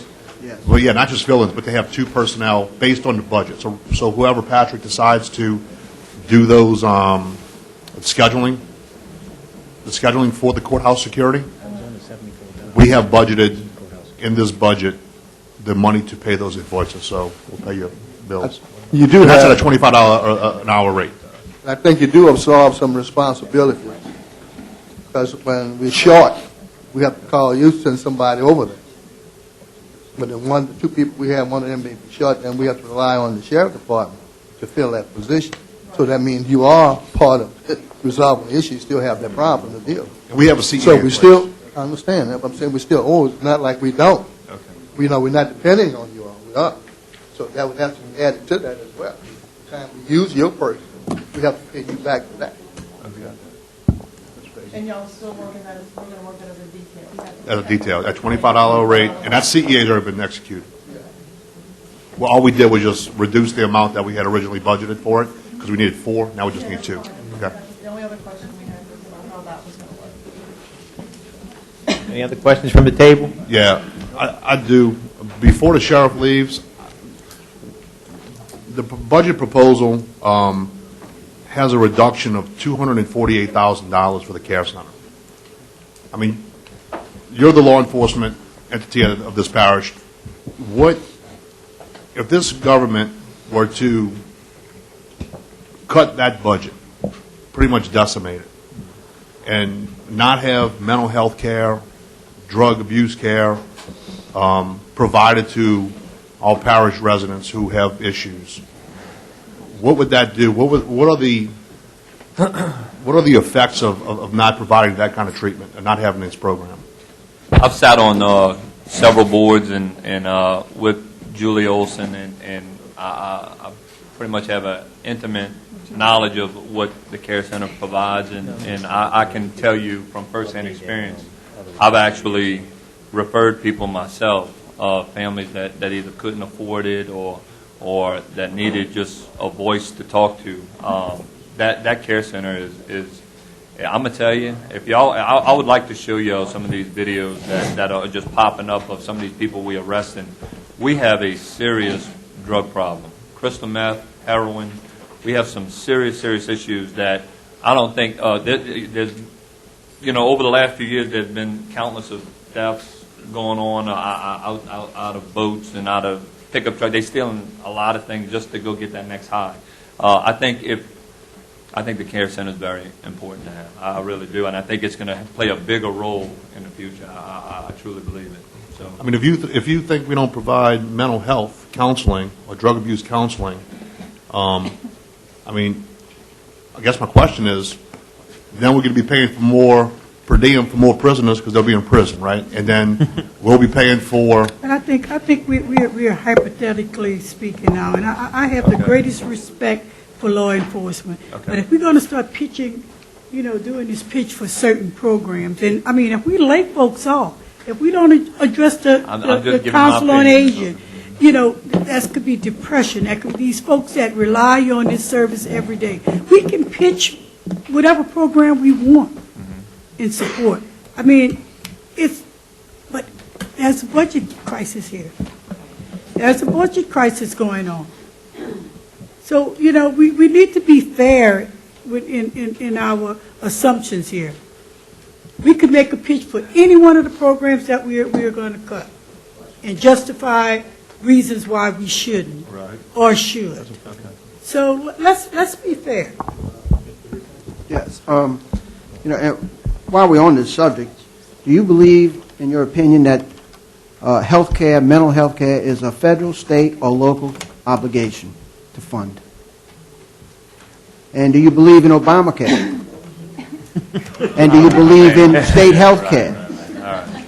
So, All right, yeah. So- I see the opinion. I mean, we can toss it about numerous things. I understand, but you know, I do think we're gonna face some issues in a not too far future with some of the drug addiction problems with the whole nine yards. So I'm just giving you my opinion on that. I know, that's why I was asking, do you believe it should be a local? Right, I understand. Okay, so anyway, we're done. Okay. I figured that would get it. Any other questions from the table? No, I am going to comment back to what Ms. Alvan said, because it's not a pet project. We're talking about mental health. And I've been a policeman for a long time, and I'm going to tell you, if you don't provide those services, I'm not arguing who should provide it. That's not what we're talking about here. Yes, it is. About whether it's not the state, the federal, you know, when you was a state rep, did you fight for it to get the state to pay for that funding? I sure did. Okay, and did you get Check it? my record. Then why is it not? It's there, it's just not located. Okay, in this guys, we're parish. Okay, well, I'm just saying that we have a responsibility to all citizens, not just the ones who are going to be affected by the crime, but by the people who have the mental health issues, the drug addiction issues, the alcoholism issues, the family issues. Mr. Black, Okay. do you realize that the seniors rely, there's senior citizens that rely on council on aging for a mental, And I- their mental state? And I If- plan if on we funding, and I remove- plan on funding them too. Well, but I'm saying, let's be clear. Let's be clear. But we don't just want to throw a pitch and say, and act and putting the sheriff on the spot and say, okay, what'll happen if, you know, we realize the crisis that's out there. And this is why we're at the table. No, I'm not putting the sheriff on the spot. The sheriff is the one who actually is going to arrest these people if they don't get counseling, if they don't get medical treatment. I'm not talking about the care center, the senior center. Are we going to deal with that later? And I think plan the on sheriff voting to was here. refund them. That's something totally different. I'm I think the talking sheriff about was here the because he'd crime. like to defend his Wait, budget. I wait, don't wait. think he was I can here. talk. I mean, I'll Okay, get wait. interrupted. I'm just and I am making a pitch. I'm making a pitch for the health and welfare of everyone in this parish. And I am too. Okay, all right. Okay. Thank you, Sheriff. Thank y'all for having us. Next up is the coroner.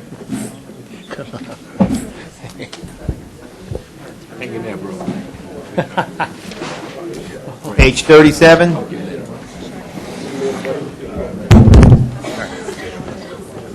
Good luck to y'all. Okay, good. You too. Good morning, Mr. Marie. How are you? Good. I know you sent us a letter the other day. I think we have it. Can you give us a brief overview?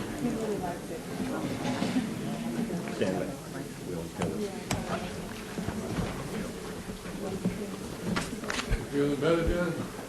Yeah? Feeling good? I don't know. I had a scan. I don't know what the results are. Good luck.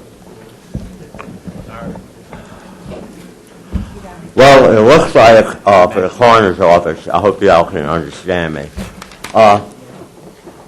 We're having more deaths this year than last year.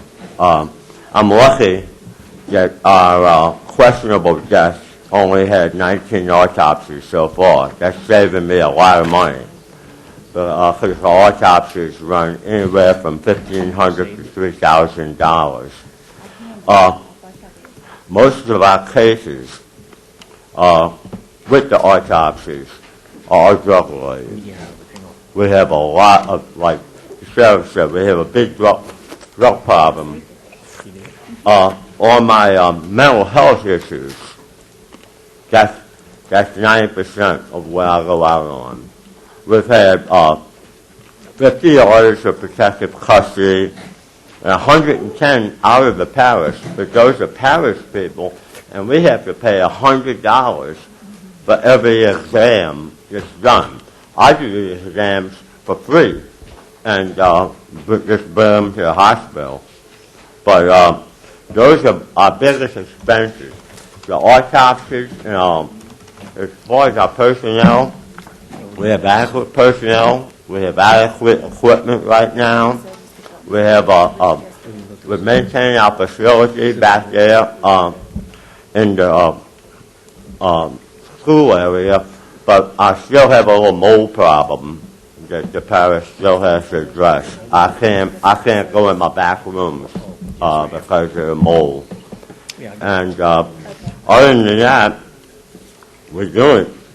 we're keeping our heads above water, and I'm giving you back money at the end of the year, which is very good. I love to do that. You know, when I have a surplus, I don't mind giving it back to you, you know. But if we have one major catastrophe in this parish, my budget's done. Because we have oil, gas, chemical, or shipwreck, or something like that, we're in trouble. But other than that, I'm all good. Any questions? Reverend Giles, are we addressing his mold issue in the office?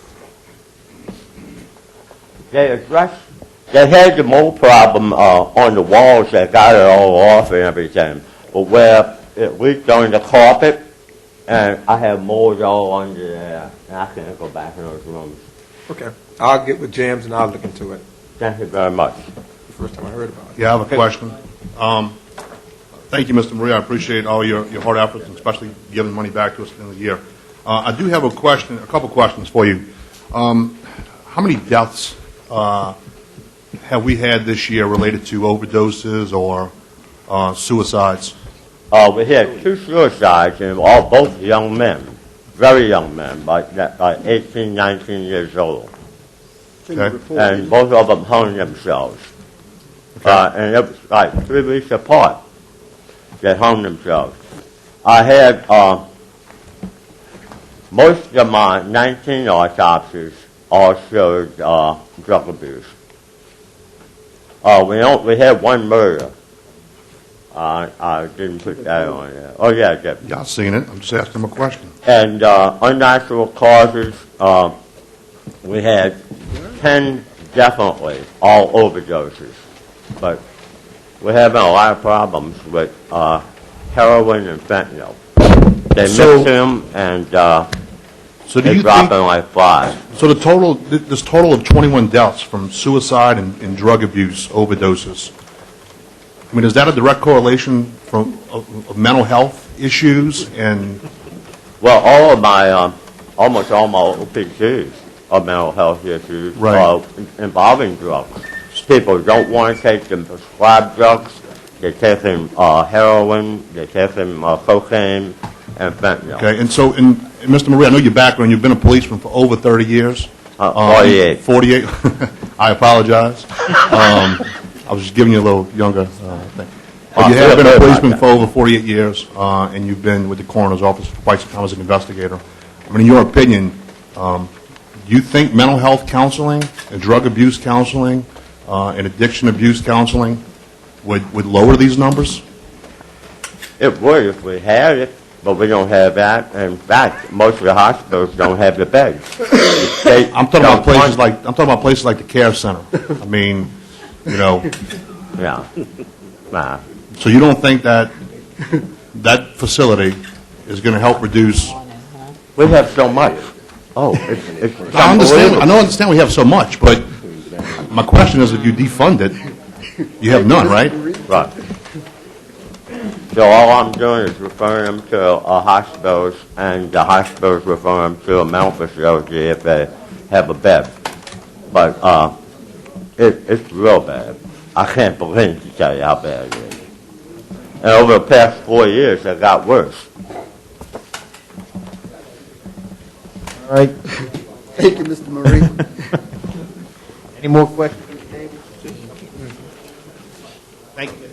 Okay, thank you.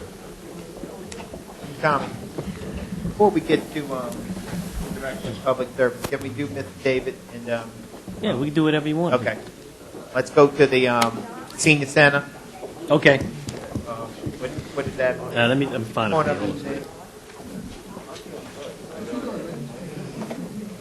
Page 67. Good morning. Good morning, everyone. We're finding you in the book, so we're going to get your budget line item. Hold on. Okay. Tommy, you know what the number is? Page Yeah, 67. Council on Aging? 57? 67.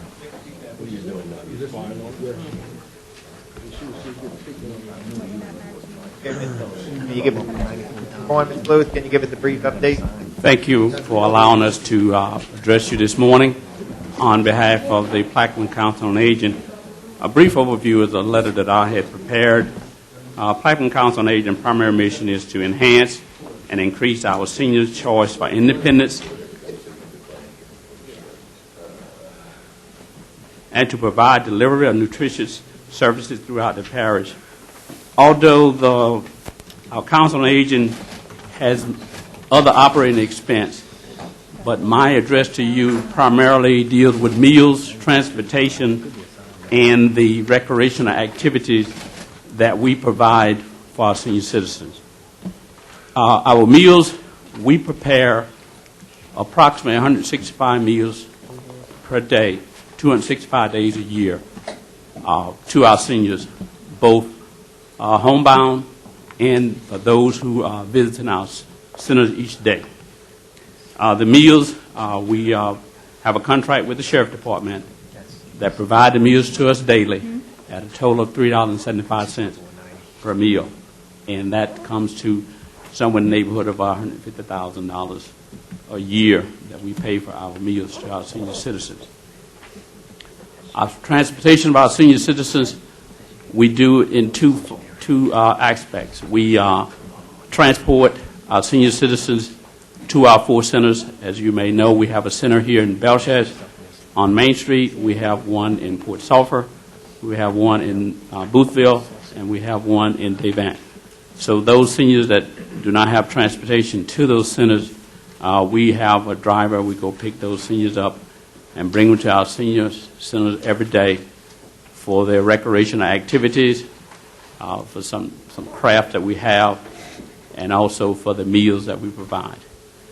And we also have seniors that we call homebound, and we deliver the same meals to those seniors each day as well. So combined, we have 165 to 185 seniors that we service each day. One of the things that we also do, we have commodity services that are brought down from Jefferson Parish, the parish, that we give to individuals that come for our commodity services.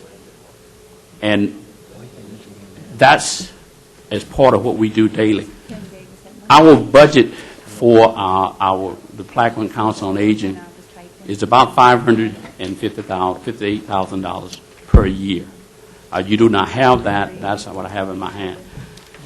What we've been so graciously, and that we respectfully request, that when you are considering it, how the funding of the different agencies, the Plaquemine Council on Aging is a little bit different than the other government agencies. It is very dear to my chairperson and myself, the respect and how we treat our senior citizens.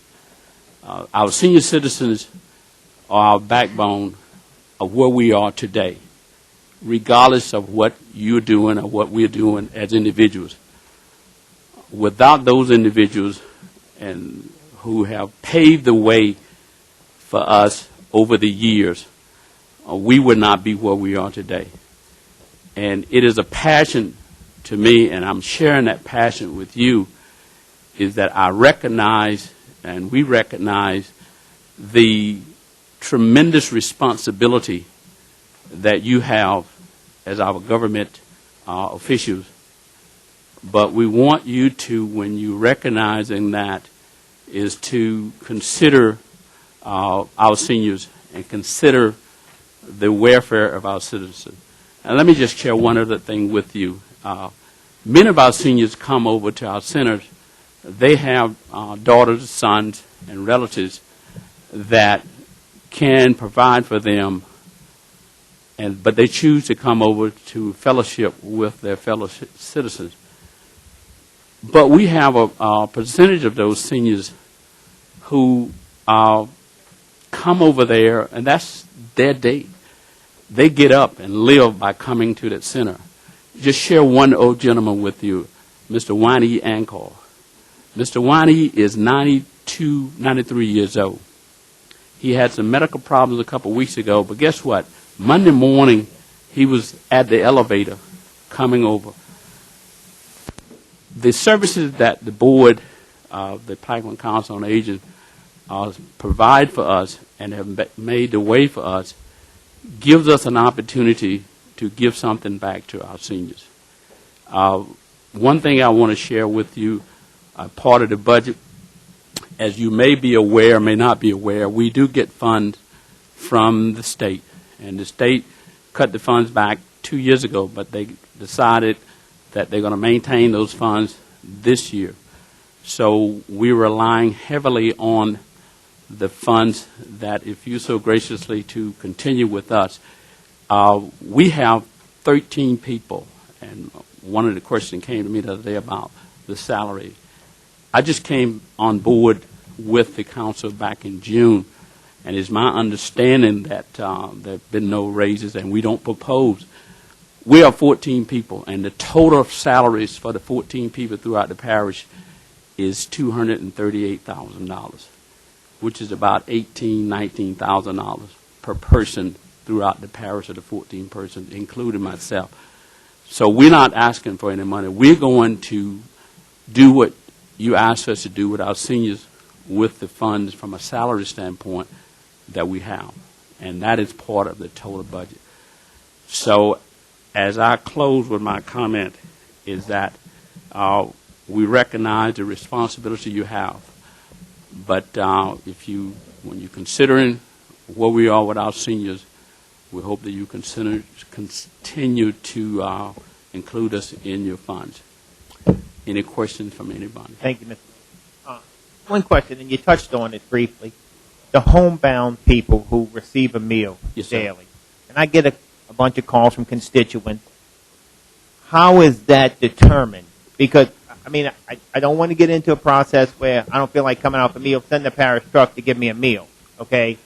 I understand the concept. I applaud it. But how is that determined if someone is it y'all or the community action? Who determines if they... That's a very good question, Councilman. Senior citizen, as defined by the GEOA, the Governor Office of Elder Affairs, is persons that are 60 years or older, which none of you have reached that level yet. So, Wait, hold on.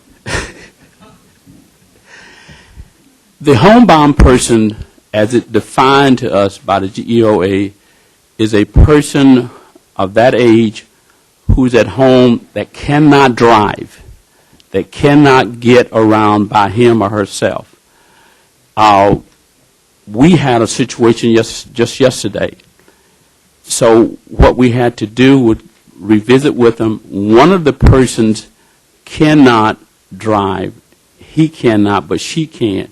So we can bring, and it sounds cruel, but we can bring one meal for him, but because she drives, she go into what she wants. She does not meet the criteria of being homebound, and that's the definition that was given to us on homebound.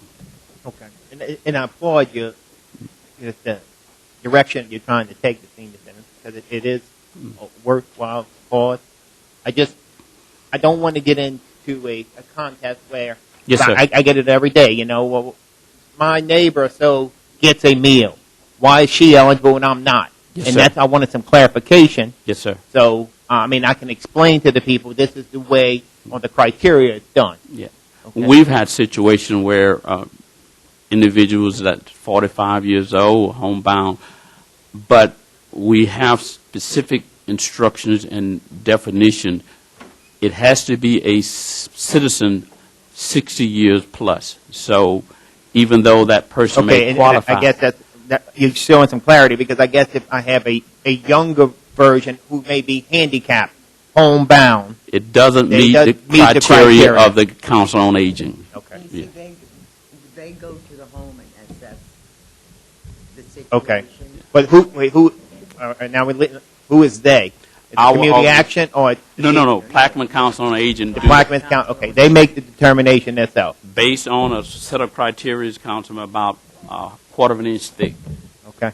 We don't set the rules, we just follow the Now, if criteria. anyone, we can put them on a wait list because we can only do so many. Okay. You may have some homebound that may not receive a meal because you only have an X amount of meals that you can Yes, sir. provide. Mhm. But hopefully we can eventually set Well, absolutely. everyone. When we're going to try everything we do, put that back in. Yes, So, Councilman Rousseau? any more questions? Yeah, while we touched on the waiting list, how long is the waiting list these days for home delivery meals?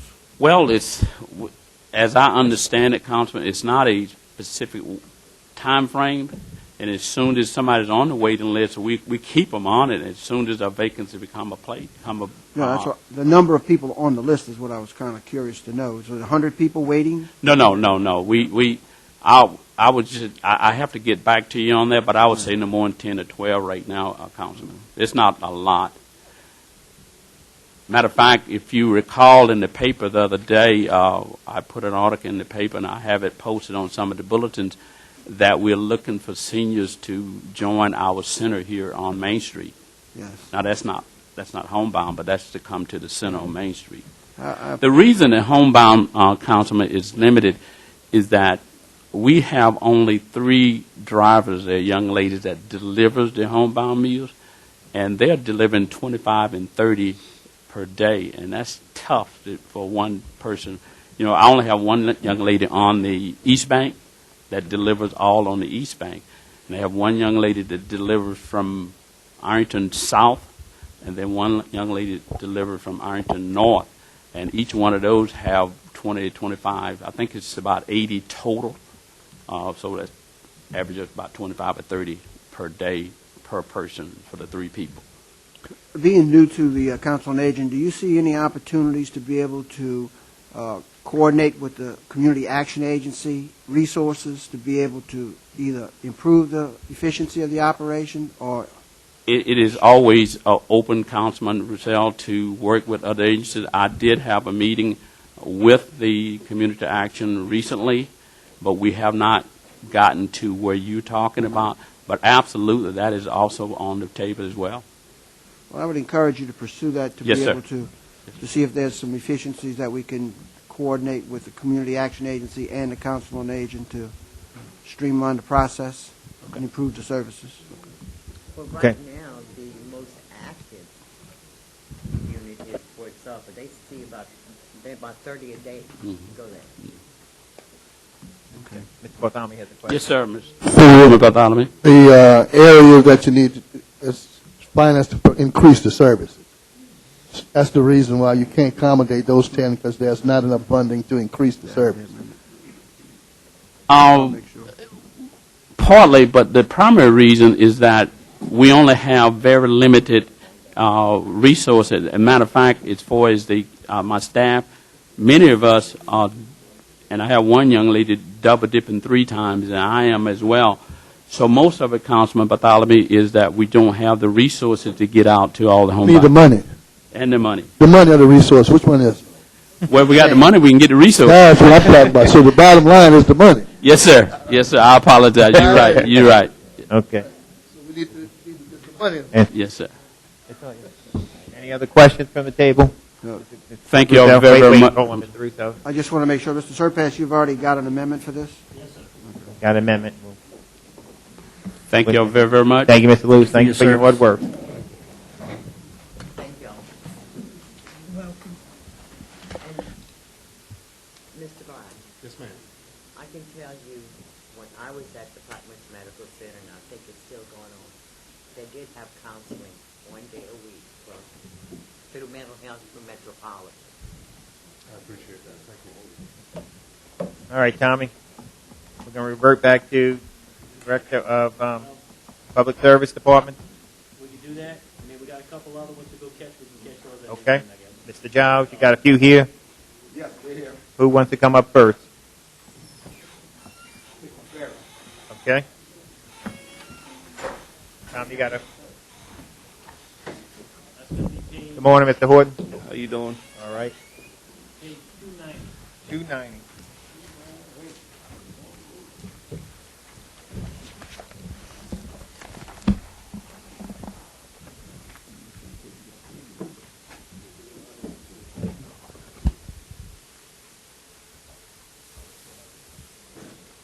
All right. Good morning, Joe. You got a brief update or got an explanation? Well, I did cut a lot of money out of the budget. I mean, close to $700,000 I think we take out on operating budget. My biggest concern is I noticed they wanted to get rid of employees. 5 deckhands, 2 engineers, and 2 captains. I'm short 5 deckhands right now, and it's getting hard to, that's all my maintenance workers and stuff like that we have on the boats. So we don't want that running behind. They're making a lot of overtime because they have to work steady, 7 days a week. They hardly get any time off, and it's hard to give people time off. If I have one captain that just left from Bell Chase, so I have one of my extra captains that usually works in maintenance filling in.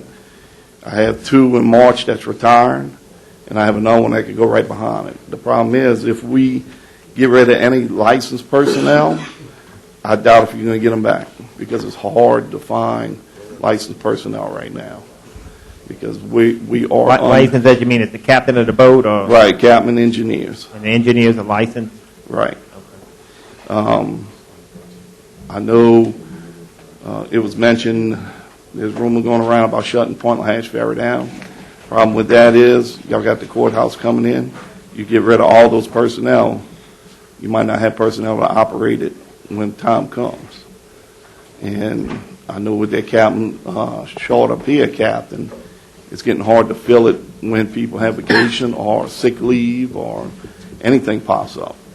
And if we have 3 captains working on the boat, which come March, you're going to have 3 out. If we don't hire the one in Bell Chase, open that up. Are we one captain short? In Bell Chase right now. I have 2 reliefs that is filling in, but one of them's fixing to retire. So that leaves me with 1, and my security personnel, the security captain that I have in there that handles with Coast Guard and all, he covers a position too when it comes open. How many engineers you got? On the ferries, I got 6 on the ferry because you got to have 3 up here, 3 down the road, and I have 2 reliefs. Now, an engineer can't drive the boat? No. Engineer can engineer. I have 1 engineer that actually has a captain license. He does fill in if we have to, but I need him as an engineer because that's what he does. All right, I'm going to... I have a question. Mr. Bartholomew? They brought to your attention, someone recommended that they want to shut the Point LaHash Ferry? Yeah, it's just rumor going around. Well, tell them if they want to do that, they're going to have to get the state the $5 million back from Rural Royalty Fund. Well, I don't know. Then the other thing they're going to have to do is the annexation of the East Bank alone, separate the East from the West, have West Blackman, have East Bank. That's something you tell No, I'm them. trying to tell you. You tell them that. Tell them I said you.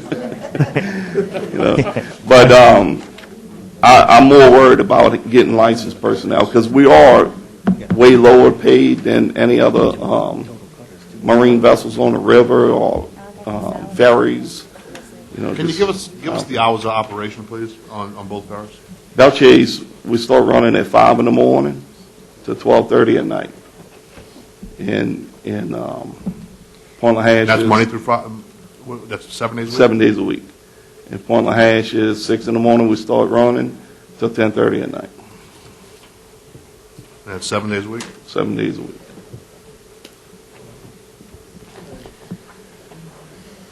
But like I said, I'm more worried about licensed personnel because it's going to be hard just to fill this position that the captain left up here.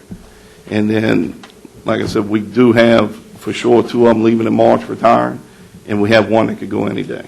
Whenever he just decides, I want to retire. So that'd be another one right there. That'd be 4 captains. And there's going to be spots where a boat will not run. Excuse me. Do y'all have a list of people that call up and look for a captain's job? Do y'all keep that in mind? Well, we don't, I have one that called up for a captain's job, and he's retired from the state. And that's probably why he's wanting to come down here, you know, because, I mean, a young person, they're going to go where the salary. Well, I know the salaries are more for the tugboats, but a lot of tugboats are tied up between here and Cocodrie and here and Pouchon. Understand A lot that. of people are looking for jobs. But they have to have a 1,600-ton license. The tugboat only has a 100-ton license. Right, but some of them have, and they should be called soon.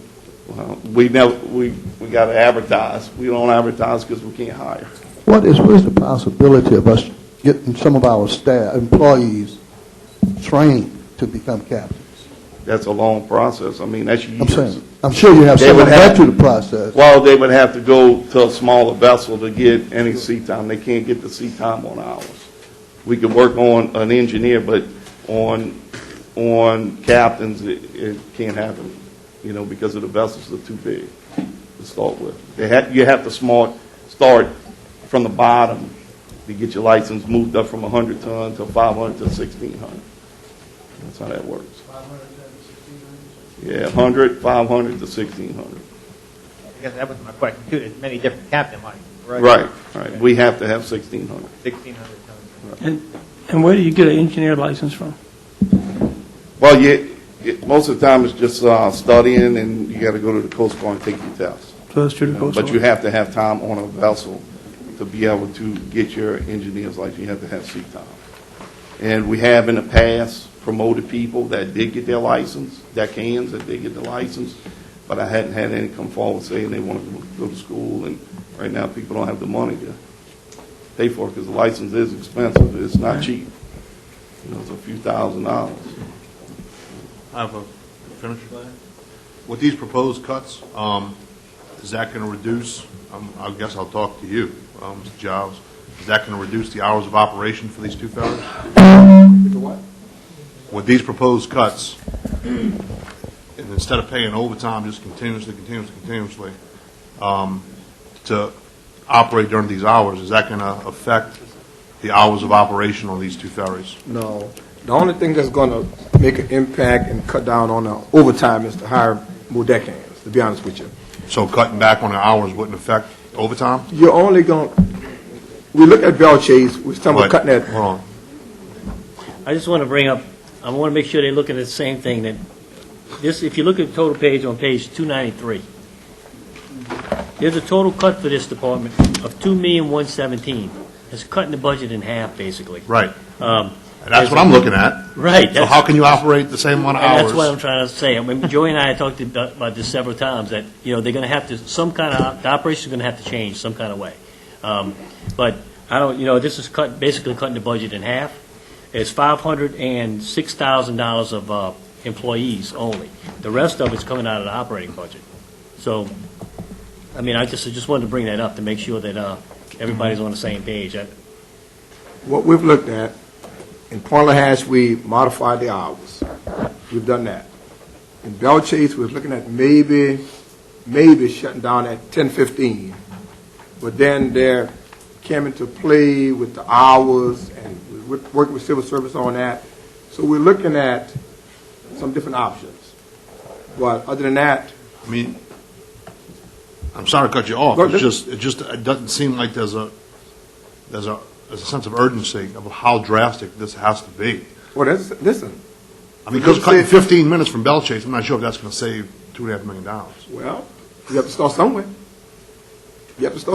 I mean, we could sit down here and play volleyball back and forth, but we're looking into it, and y'all living witness. Every time I come up with a proposal, I make sure I email y'all on those things. No, I appreciate that, Even too. with the ferry changing the hours, because I want y'all to be abreast of what we're looking at.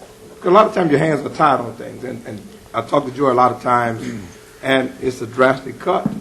Now, we could cut the Bell Chase hours, like I said, maybe do like Xiaomi do, 9:15, but then that's going to be a public outcry. So, unless you can help me with some of these issues, you know, I mean, the 9 of y'all, I'm open to suggestions. Yeah, I'm just trying to point out the mere fact that the administration proposed a reduction of $2.5 million of the ferries, but really didn't provide, as you're saying, of how we're going to cut operations to get there. Yeah. We obviously can't cut the budget in half and provide the same services as we're currently doing. So I'm just asking if we have a plan in place to meet that reality. I mean, because it is going to be in 2017, Yeah. I mean, you know, Joey, a reality that, hey, I only have half of the budget to work on. There's no way I can work these hours. This is the thing. If you cut those personnel, you're not going to have a boat run. There's some, we done went through different hours. If you cut any hour we put, we have to have that personnel, no matter how we do it. If we cut that amount of personnel, that means once these people retire, I'll be working 7 days a week. Right. So the On the council boat as a doesn't. captain. So the council doesn't make the schedule. The administration makes the scheduling for those ferries. We can make suggestions. The council does the budget. They propose the budget. They propose the reduction to $2.5 million. So I'm assuming that with that proposal, if we accept it, that in January 1, when that budget takes effect, there's going to be a plan in place to operate at that budget. Personnel-wise, you can't. It just No. Not at that current schedule. Right. But the administration, it's tough for me to say, yes, I vote to reduce it by $2.5 million, but the administration has no plan as to how to actually realistically meet that number. Yeah, and I done tried to throw different things around on, you know, if we go to an 8-hour schedule down the road, but then you're only looking at 5 days a week. You can't run it on the weekend because you can't pay one crew 7 days a week nonstop without having any time off. It's not. I mean, we not gonna work like that. 2 months, we're a month and a half Oh, out. I know. We done looked at every different direction there is to try to change the schedule, and we just. Yeah. I'd like to ask a question. So, right now, the way the budget is, it costs $8 a ride for the ferry, and we charge $1. Okay, so the question is how long can you sustain that in the environment that we're in? So certainly there has to be some type of optimization of the ferry. And what that looks like, is it a $2 million cut? I don't know. But if it is a $2 million cut, then your ferry ride goes to $4. So $1 that you're charging right now, is that going to be enough? I mean, at the end of the day, tomorrow, when you rack it all up, I'm not sure. So certainly, I mean, there's a lot of pain here with the ferry, and it's going to be a tough decision. So certainly, I mean, Bo, you have a good idea as far as what is that ferry optimal schedule? What is the optimal? How do we optimize the ferry? Put a toll on the bridge. Can you exist at the current status as is? Is that the business model that you want? That's the question. And not just on OpEx, but as far as what you're going to charge the people. You can't just keep going back to the people. That's You can't keep putting the burden. Joey, I got a quick question. Correct me if I'm wrong. That's our ferry, Plaquemines Parish, not subsidized by the state, federal government, nothing. We take care of the maintenance, we put the fuel in the boat, we do everything. Is that correct? Correct. We don't get any money. What if we had a plan in place that we charged our residents $1 a ride, non-resident $3 or $4 or $5? Oh man, that. I don't know if you could do that because. Okay, but let me stop you there. They did it in St. Benoit, even though it's a private ferry, it's run by a private company. They're making money. Our job is to either make money or be sustainable. Okay? Now, what do you think the percentage, when that ferry closes or not working or something, that use our ferry? I think a lot of people come from outside the parish. I don't know what the percentage is. They did surveys with that stuff before. I have never seen any of the surveys that they did. I thought they were at the ticket booth? I mean, We don't look at IDs. The only time we look at an ID is to make sure they 65 and over, or handicap or something like that. That's the only time we look at IDs. We don't look at IDs to see where they come from. I'm just I mean, we would really be I'm backed just- up on traffic if we just did trying to that. throw out the box of any way that Right. we can just, because that is our ferry, correct? The Plaquemines Parish pays for that, the maintenance, the gas, everything. Now, there's a way, it's not going to be a lot of money, but the people that are exempt, you have to discount, 65 and over handicap Medicare. Those people don't pay anything right now. And when we started talking about the tolls going up, my suggestion was to go $2 on each side of the river and discount people $1. That way they at least have to pay something across the ferry, $1. And that'll bring some money back into the parish too, because those people are actually paying to use a service. Where right now they don't pay. Because we implemented the dollar each way. Right. We have a projection of what we collected, or from what we have collected in the past. Yes, I got that. I think it was 440,000. Yeah, 420,000 is what I budgeted for 2017, and 2015 was, give me 1 second. That was $1 one way.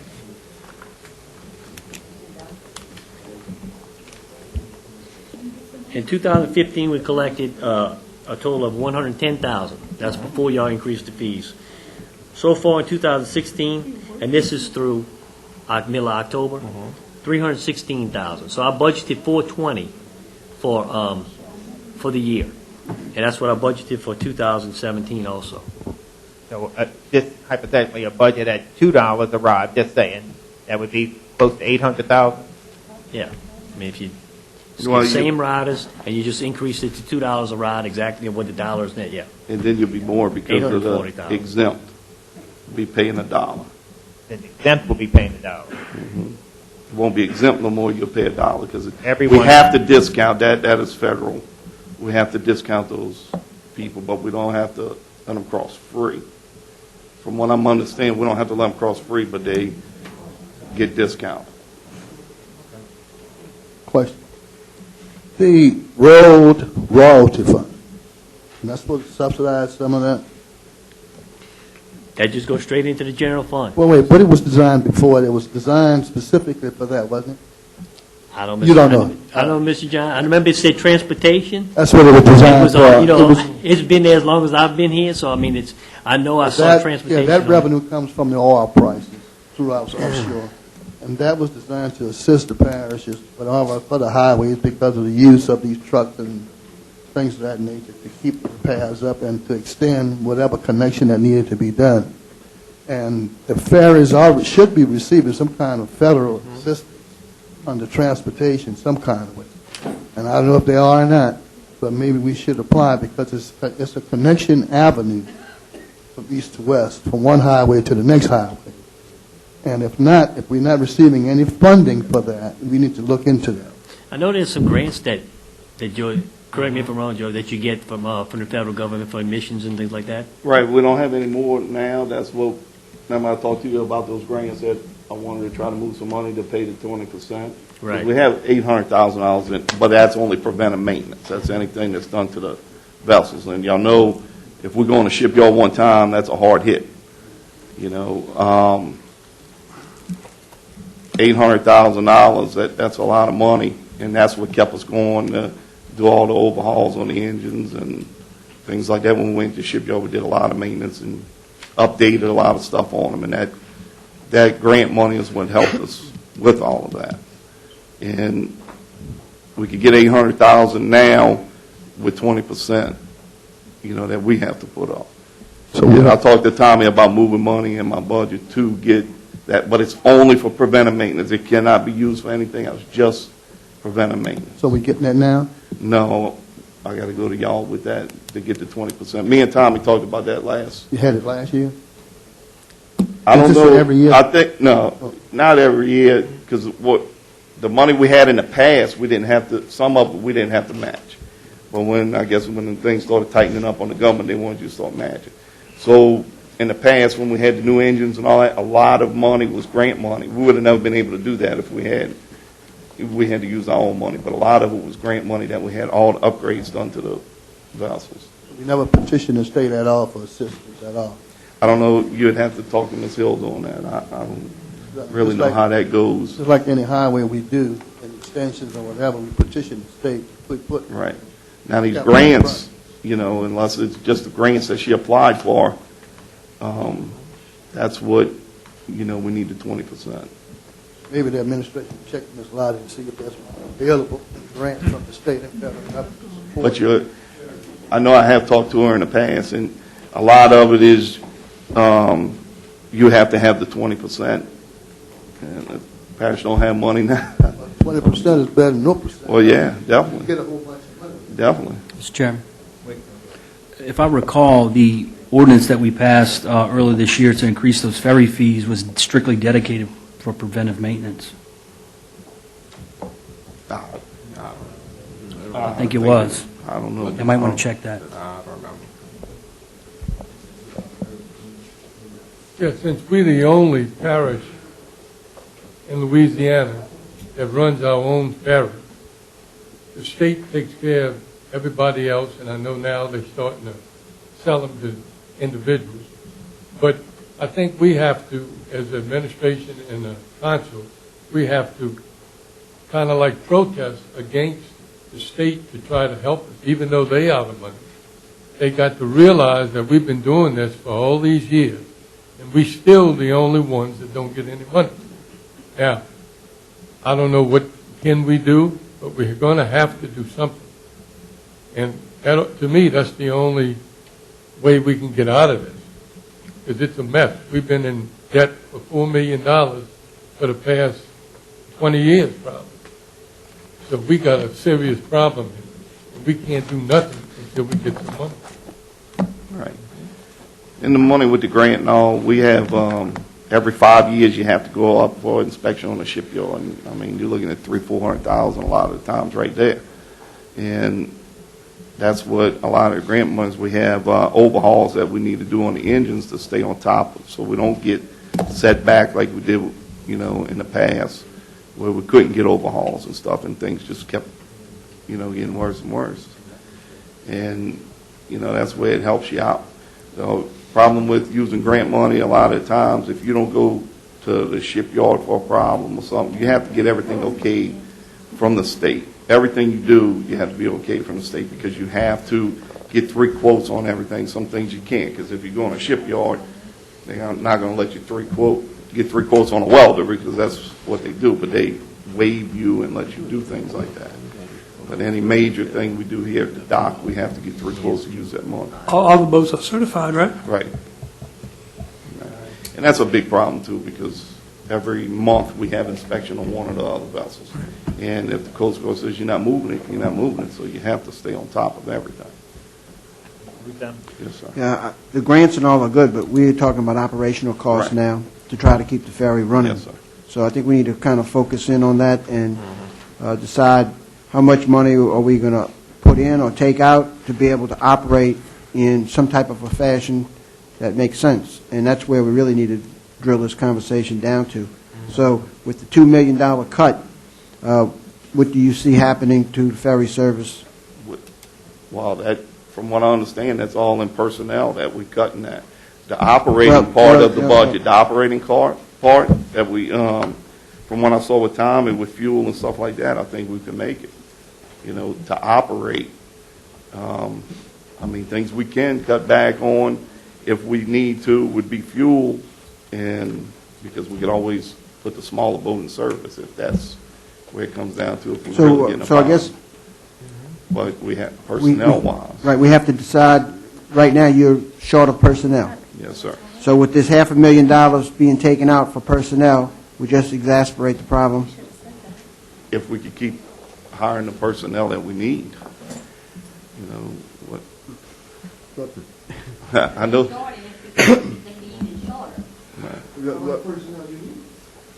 I'm short 5 deckhands and a captain right now. Okay, wait, let's frame this discussion so we can make sense of it. You are short 5 deckhands now. That's not included in these cuts, or it is? No, not the cuts these are layoffs. Okay, these are layoffs, so these are on top of what you've already shot. Yeah, So let's frame the discussion to be able to try to get an answer on this. You're already 5 short. This will take care of, this will cut living bodies out there now that are working. Right, we wouldn't be able to operate. We wouldn't have enough personnel. No, you wouldn't be able to operate at your current operating rate. We would have to, That's what I'm saying. Well, you can operate with the cuts. you might be able to operate 8 hours a day. That's what it. right. So make a schedule for 8 hours if we have to. I mean, that's all I'm saying is you cannot operate at that rate for what's being cut. Right. There's no way. There's no way. So, I'd be able to if operate we with that cut- personnel. You would probably have to end up shutting the boat down with that cut. Don't you have to have them 24/7 for emergency purposes? Ambulance? Well, we don't have personnel on that 24, so we'd have to get personnel out there at the emergency, either East Bank or West Bank. You know, we shut down, this one shuts down at 12:30 at We night. don't do that now, do we? No, we don't have a man on that. I mean, but you call people out, you know, that if after midnight you need somebody, you know, you call me, we'll get approved. But the What problem would- is, Right. What would it save us if we stopped the Point LaHash ferry for 1 week and keep running the Belchaz ferry? And start the Point LaHash ferry up for another week. Cut it out twice a month. Burn Yeah. out black where you get personnel from, where you getting rid of them. Well, you bring them and help you. But he and You say they're not going to sit on the side for a week and not get paid. yeah. Well, you can bring them here if you need them, and let them work out of Belchaz, if you close that one down. But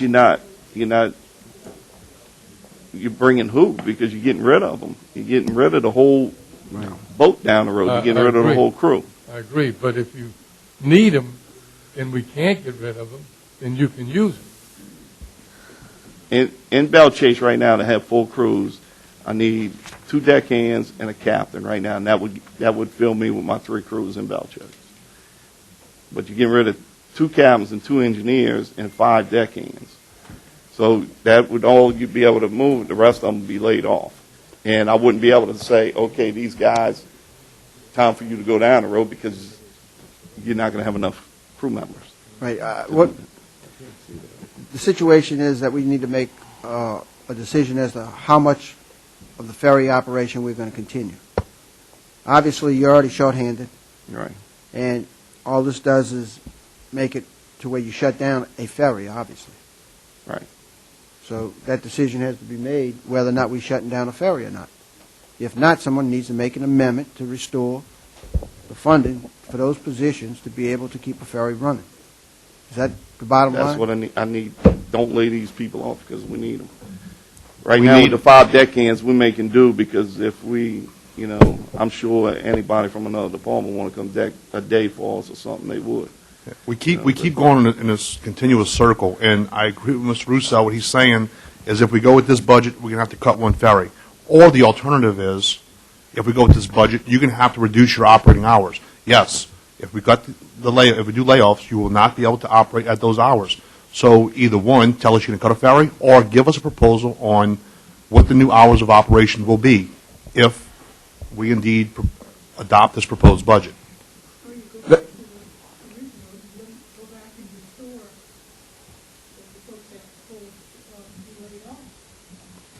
Right, and we add $2.5 million to the budget. Their salaries aren't 2.5. Huh? What is the salaries for the layoff?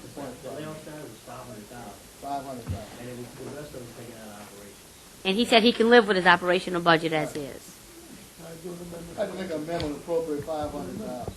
But I want you to look at the operations to make sure that you don't come to us in the middle of the year saying that you're out of whatever. If that was the case, then why, for the last few years, have we been burning up an extra $2 million on operations when you're saying we can do it on $3 million a year? The problem is the last 2 years we've been on the shipyard with 3 boats. So that's where a lot of the money was going. And I'm hoping, knock on wood, that we're not going shut down on shipyard work.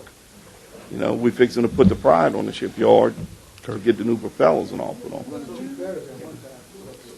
Right. Wait a minute, I got to quit. So, Yo, what do we have? 3 ferries, correct? Mm-hmm. one Point LaHash, one Belle Chase, one sitting on.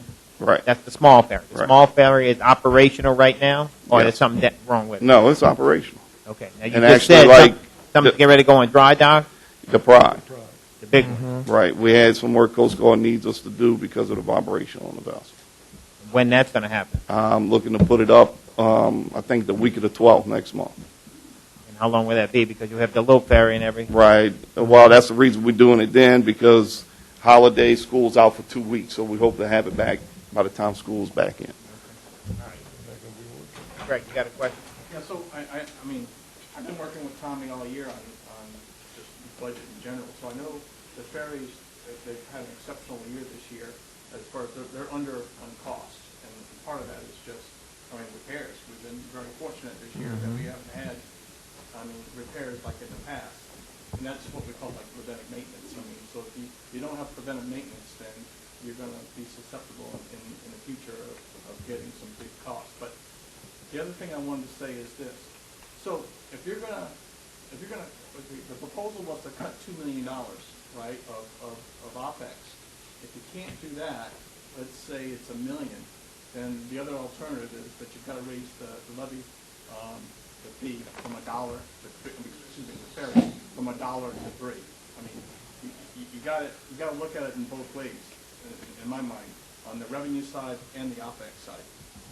So. I know when Tommy was putting the budget together, he didn't touch the user revenues because he didn't have the authority to do that. So that's something to think about as well, is when we're talking about what we're gonna, whatever we put back in, you got to balance.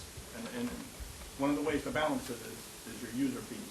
So certainly, that's going to be a big topic for all these departments that you have, and certainly with the ferry as well. You need to think. Give that some consideration.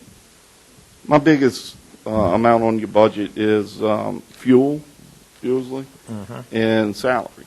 And unless we have a major down, which that can happen anytime, I can't predict that, especially when the river's high. That's when we start having problems. But that's why I'm hoping to have that grant money to cover things. How much by shortening runs or shortening operating hours will cut down on fuel? It's not going to cut you that much. The only thing that'll cut you is if you run that smaller boat, because I'll go from fueling up once a month to fueling up every week. The big boat I fuel up every week. That's 8,000 gallons a week. And the smaller boat I could probably go close to a month with 8,000 gallons. But then you get all at the table's going to get 1 million phone calls because traffic. But if we cut any personnel, then you run out of any more personnel.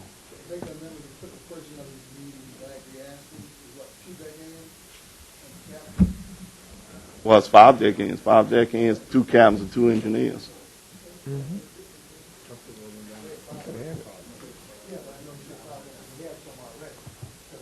I'm 5 short now.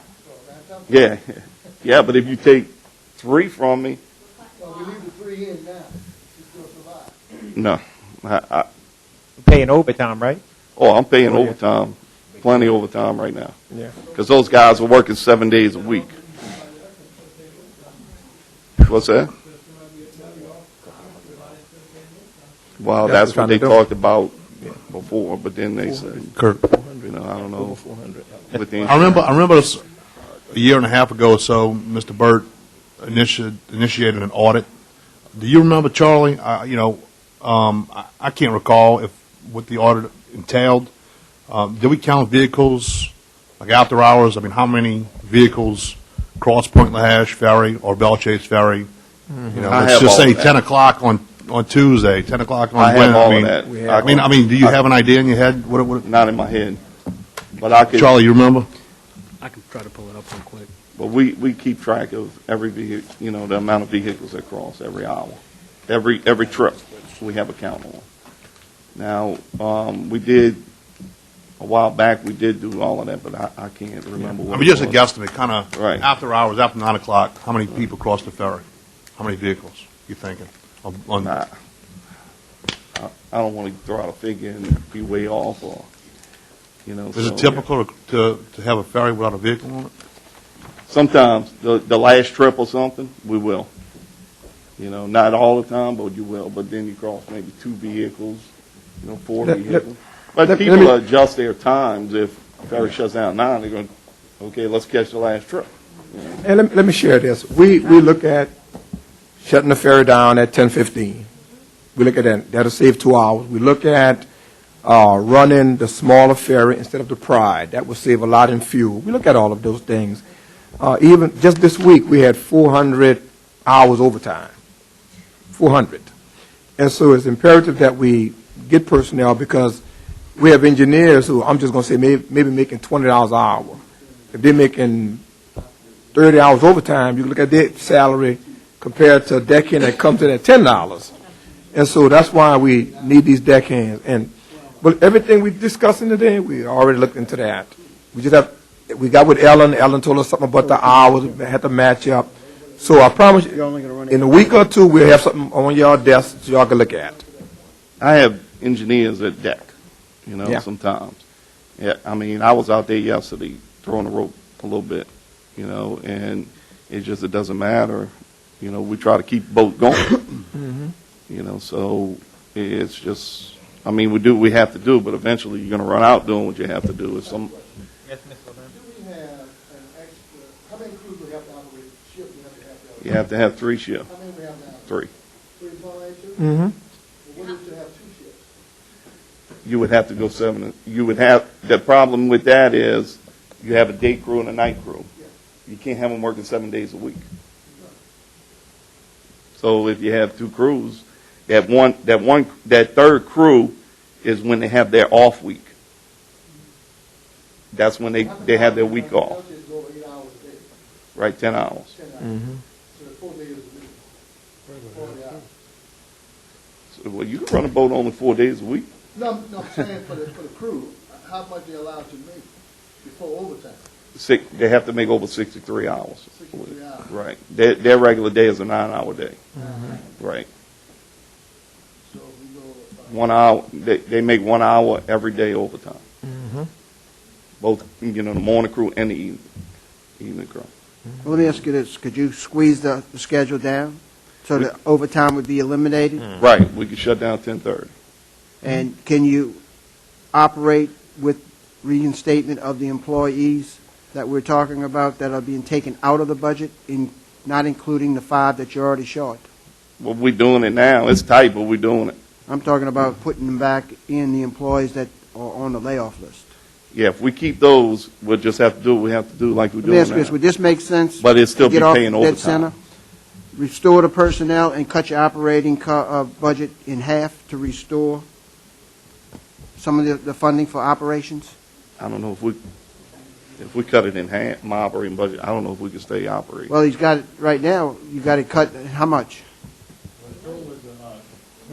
2.1 million. 2.1, yes, and then 500 of that is personnel. So you put the personnel back in. That's a 1.6 for just operations to cut. I mean, it's right. It's just my concern is that if we keep operating the same way, yeah, but 9 months is going to go down the road and he's going to run out of money and then he's going to come back to y'all and ask for more Well, money. that's why we're talking about now changing the operational scheme. Right. That's what I'm saying. The operations have to change if we're going to leave the budget the way it is. I mean, it's just not. Well, if you leave it like it is, he's going to shut down a ferry. Correct? Right. Right. Something's going to have to happen. Well, that's a decision we have to make here. Do we want to shut down? I'll tell you what. I'll make the amendment, and we'll show who's where. Put an amendment in to put the personnel back in and reduce the maintenance by 50%. I mean, the operational budget 50%. It's up to y'all to figure out how you work it out. Okay, so let me make it straight. So we already got the cut. So you want to leave the cuts we have in there? You want to add some money to operations? No. I want to take and restore the personnel. Okay, that's $506,000. Okay, and the operational cost that you took out, put half of it back. Put half of it back. Okay. That's my amendment. Now, you figure out what you can do with that, and obviously you got to shut down the ferries and the hours. Since we have no plan, I mean... Shut it down. I shut it down at 10:15. Well... And what I'm going to do... And this is I'm going to make it work, I promise you. But we're going to run the smaller ferry. Now, you're going to get a lot of complaints on Belchers Highway traffic, but we're going to make this work, I promise you. Well, my position is that I need something done here, and obviously, no, there's no plan. That was the plan. So we That got was to the have plan. something move That was forward. the We'll plan. be here till tomorrow. That was the plan. Anybody else got some suggestions? I'd like to hear them, you know? I just think that they might ought to run the big ferry during peak hours in Belle Chase and then go to the smaller ferry. Can't do that? I mean. Well, the problem is you gotta have personnel to swap out constantly. You know, you're swapping out in the morning, swapping out in the evening, and then you're looking at after hours for people to come out to swap out, and that's if I have that personnel to swap out if they're not on the boat Like your working. same crew. I mean, you can't park one ferry, get off of that one, and get on the next one? No, because I have to have somebody move this one out the way, Okay. pull this one up, pull that one in. Or what about just running the Point LaHatch ferry during peak hours? I mean, I don't know, what's the traffic on the Point LaHatch ferry during the daytime? Well, you have people stay, that's why we went to the half-hour schedule. We ran the Point LaHatch ferry peak hours before. Right. Friday was up on the dot. There's just got to be a wait time on people to catch the ferry. Right. It's a wait time. So either you wait. Or you go around. or you pay the ferry. Right. I think Reverend Giles have given us his commitment to work out a plan, and let's just rely on that for now. All I say, it's going to work. You're going to get some complaints about the traffic and delays, but that's fine. But we're going to work it. But I want buy-in here, because I don't want to be the goat that said, I cut your service, which Yeah. is going to happen, and it happens all the time at this table, because... You're not the GOAT, because I started that conversation. Well, then you want to make the amendment? No, my amendment, no, because I don't have an amendment. I'm going with this. Oh, my goodness. I'm not making an amendment, because I'm going with the proposed budget that the administration Put it all proposed. back in. Put it all back in. Absolutely. Put it all back in. So I'm not Did making an everything else. amendment, Mr. Put it all back Russo, in. because Wait a minute. I'm getting promises from the administration. I don't understand why the administration proposed a $2.5 million cut, but did not propose how the hell we're going to get there.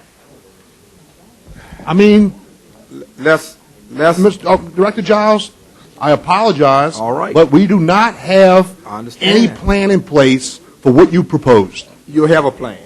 You will have a plan. I want a plan by this afternoon before we vote on this, because I'm not voting for an increase on the Black, amendment. everybody complained, but the budget.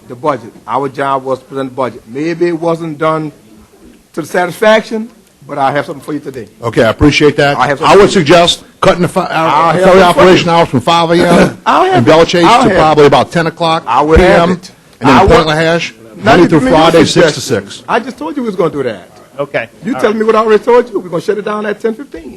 And we'll run the smaller ferry. That'll be Reverend how Giles, it give feels. us a plan, Rev. Give us a Give us a plan. plan. That's all. Wait, one at a time. We got a lot of coming. Okay. Ms. Audrey, you have a question? No, I've just reiterated what I said earlier. The guy said he's going to give us a plan. Let's move forward. Okay. An amendment, Mr. Russo has an amendment already.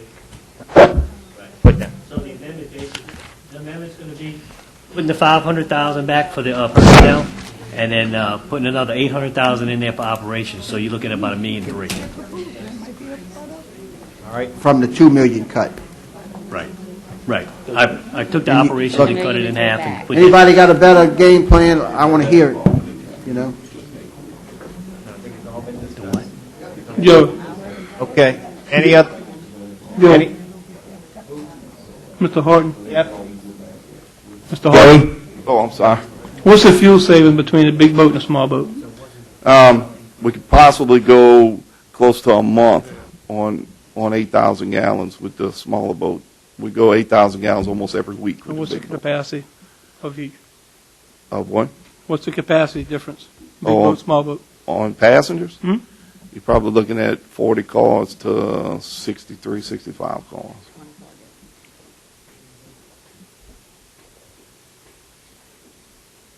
I mean, it slows it up a little bit, you know, but, there's nothing. I'm just saying you get more traffic with the big boat, you keep it off the highway. Well, yeah. Oh, definitely. But you also, with the smaller boat, you move quicker, you unload quicker, you load quicker. You know, it's just those few cars, somebody's Yeah. going to get left. Okay. You know. Any other questions for Mr. Horton? Thank you, Joey. All right. Okay, Thank yeah. you. All right. Reverend Giles, you got somebody next? We can't make everybody happy. Solid waste, okay. You got a? Tommy?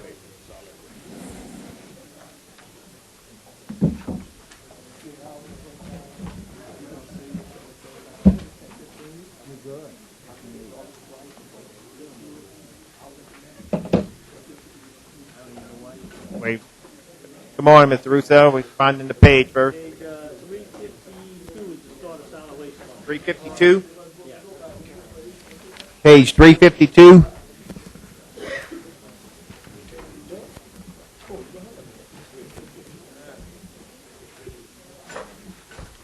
All right, Mr. Russo. 352. Good morning. Good morning. You have an update or you have a... I mean, we cut a little bit off of it, but our budget is pretty good. We have a surplus. I'd like to loan it to you, but they say we Wanna give it to can't the do fair? that, you know? So we cut some items off, and Mr. Narasil was sick, so he's not here to show his. But we cut quite a few of them and moved some money around. Some of the ones that we went up on was sent out for repairs. What are we looking about in trucks? Well, we got a new truck this year, and Nary and them got a new truck, so we should be fairly good with that. They had ordered another cherry picker that's still online to be built up, and we're doing good. Okay. We should be sending money back at the end of the year, some money back at the end of the year, because the fees go up at the end, and then you never know how much garbage and trash is out there. So those are the two biggest items that we have on board. What about personnel? Are you down, man? We down, but we holding on. Just hope we don't lose nobody else. You know, we down 10 people on my end. Mary and them's in, I'm not sure how many. They shorthanded about six people too. So, Right. when the guys finish their automated route, they jump on trash truck, cherry pickers, and we do what we have to do to stay above. Now, we do have a lot of calls where it went to 2 weeks for a while during the summertime. We weren't able to make the whole route, but it's slowed up, so it's better now. I have a question, Mr. Chairman. Back in 2015, it was identified that there was some potential savings in the trash disposal area, and I believe earlier this year, by a vote of 9-0, we passed a resolution asking the administration to solicit bid for disposal. Is there any update from the administration on that bid process?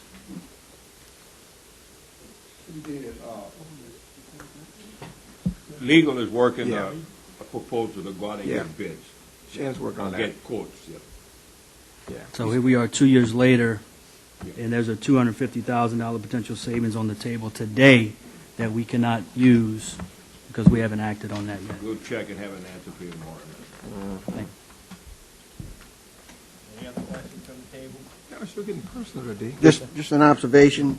Go in front of The reduction in 2016 to 2017, the 922,000 reduction, was that because of some equipment purchases or? Well, yeah, we purchased one truck at $349,000, $350,000, plus we had another $150 for a cherry picker, but once we was getting ready to order it, the price had jumped up to $30,000 more, so we didn't even order that vehicle, that combo truck. And we've got an increase in the interfund service charge? Did that help? Yes. Along with, That's going to go what up. happens is, all these, the funds are together. So when we go down on the salaries of one fund, then it increases the interfund service charge for another fund. So when we went down like $500,000 on firefighting, now that might go back up. You know what I'm saying? If y'all put those people back on. We go down on that, then his interfund service charge is going to go up a little bit. So it's all based on personal services. So I guess the point is that this is a fund that it pays for itself, Yes, it does. so there's very little cuts in here. Right, he's got a fund balance of over $3 million, and he has a surplus. His revenues are under his expense, over his expenses by $500,000, so I think his is good. The fees and all, and the tax, pays for all of his operations. So and in the past, years before, 3 years ago, 4 years ago, we did supplement the solid waste fund also from the general fund to operate. With y'all increasing the fees when you did the water fees and stuff, that helped his operations, and now he's operating in the black. I have one other question. Mr. And, Chairman. and the fees are gonna go up one more time by July of next year. Unless So- it's suspended. Oh, it is? No, I said unless they are suspended.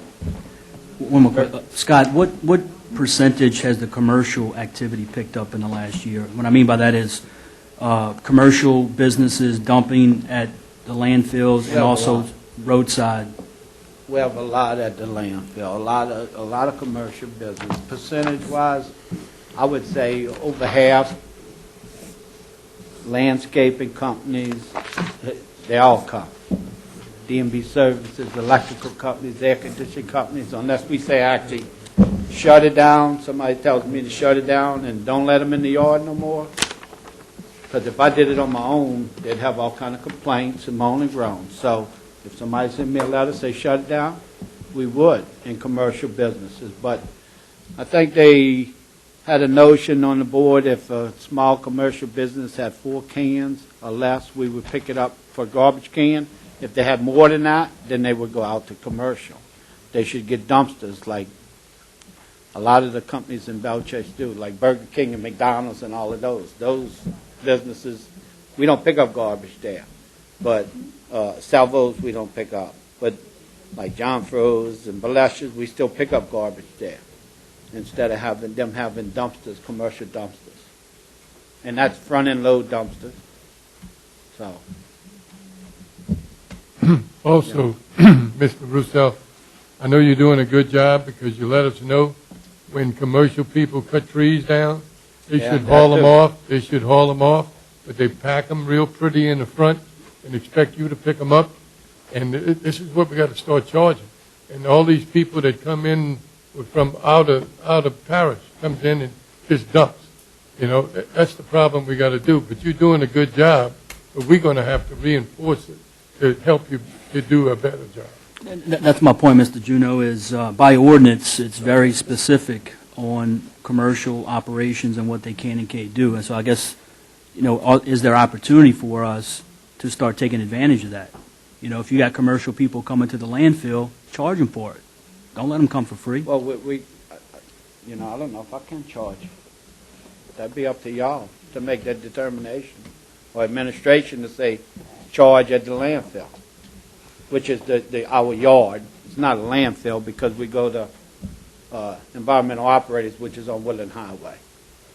So, Transfer station. yeah. Okay, who determines what's commercial? Would a citrus industry would be considered Citrus, commercial. that's commercial. commercial?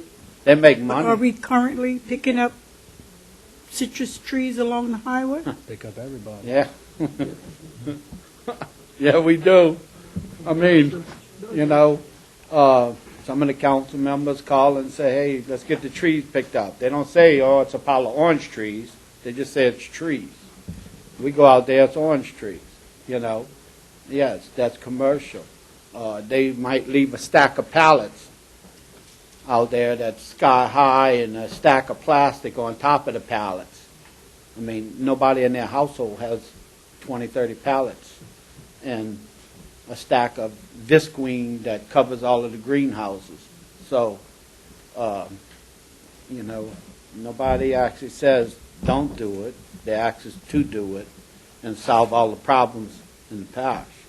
That's just like the one right here, right past the base on the side of the road. That's 2 lots the guy cleared out, cut down the trees, pushed to the road. They've been sitting there a while because I was told not to pick it up. Now, he's going to make a phone call. Somebody's going to tell somebody to tell us to go pick it up. So we wait on that. And, I mean, that's the way it goes, unless they say, don't do it. And that's the deal, problem I'm having mainly in my district. When I drive on the northern end of the parish and you see citrus trees on side the highway that the folks have cleared, cut the trees down, you go back down, they're gone. But in my district, and I mean, the guys are getting better in my district about making, pickups if the requests go in to Mr. Giles this morning. They may, a couple of days pass and he may come by and pick it up. But then, it's almost automatic that it doesn't linger very long in the northern end of the parish. Well, we try to run the route. Like I said, at one time it was running every 2 weeks, and people called for a set of trees on the other side of the bridge, and we may be working from here south. We're not going to stop and go over there. We're going to try to finish up the route, and then when we get back around there, we do it. I double up. Everybody doubles up on Wednesdays. All of the trash pickers and trash trucks are running that we need be, and we all double up. All the guys, they know now. They just do what needs to be done. Yeah, you guys do a fantastic job, too, by the way. Mr. Russo, so you're saying y'all run around, y'all don't wait for requests to come in to go pick Ma'am? up trash. You run the truck and pick up as you see We run a steady route. Now, the items that we know is maybe a pile of orange trees, we'll pass it up Right. until a request comes in, and then the Right, but just request in comes to general, me. just, tree limbs from a resident or something, y'all just run a truck on a regular basis, Yeah. and if you see trash, you don't wait on a request. No, we run a regular route. Regular route. Can you please Yeah. pass that on to Mr. Neri and let him know that's how it's supposed to be done? And you are Reverend talking Giles? north and south or just north? I'm in charge of north, sir. Yes, sir. I can, Very you good. give me a call, and I can recommend an area them, but, Well, Reverend Giles can pass that on to him. yes. Always, just give me a call, and I promise you within 24 hours. Oh, no, it's picked up when It we is. call, but I'm just saying they don't run a route. And that's the I do thing, agree. Reverend Giles. I know what you're saying. Usually, when the call is made to you, it happens like Yes, it does. I do. immediately. But it has to be made. Yeah. But on the northern end, just like he said, they're just constantly picking up You see without that, request. Mr. Chair, that's my situation. With north and, well, not in north and south, south, they do a routine just like y'all do, Right. correct? They Greg? just short-handed, I believe. No, they don't. No, they do a routine trip. Right, they supposed to, yeah. From wherever the line is, Myrtle Grove South, all the way to Venice, routine, Right. okay? And like Nicole was saying, we were told that we had to make requests to get the stuff picked up. And like I told Franny, I said, no. I said, they make their regular weekly runs. They know what to pick up. So another thing is, why is somebody riding around saying, hey, we got trash here, we got trash here, when they already going to make the route and pick it up regardless?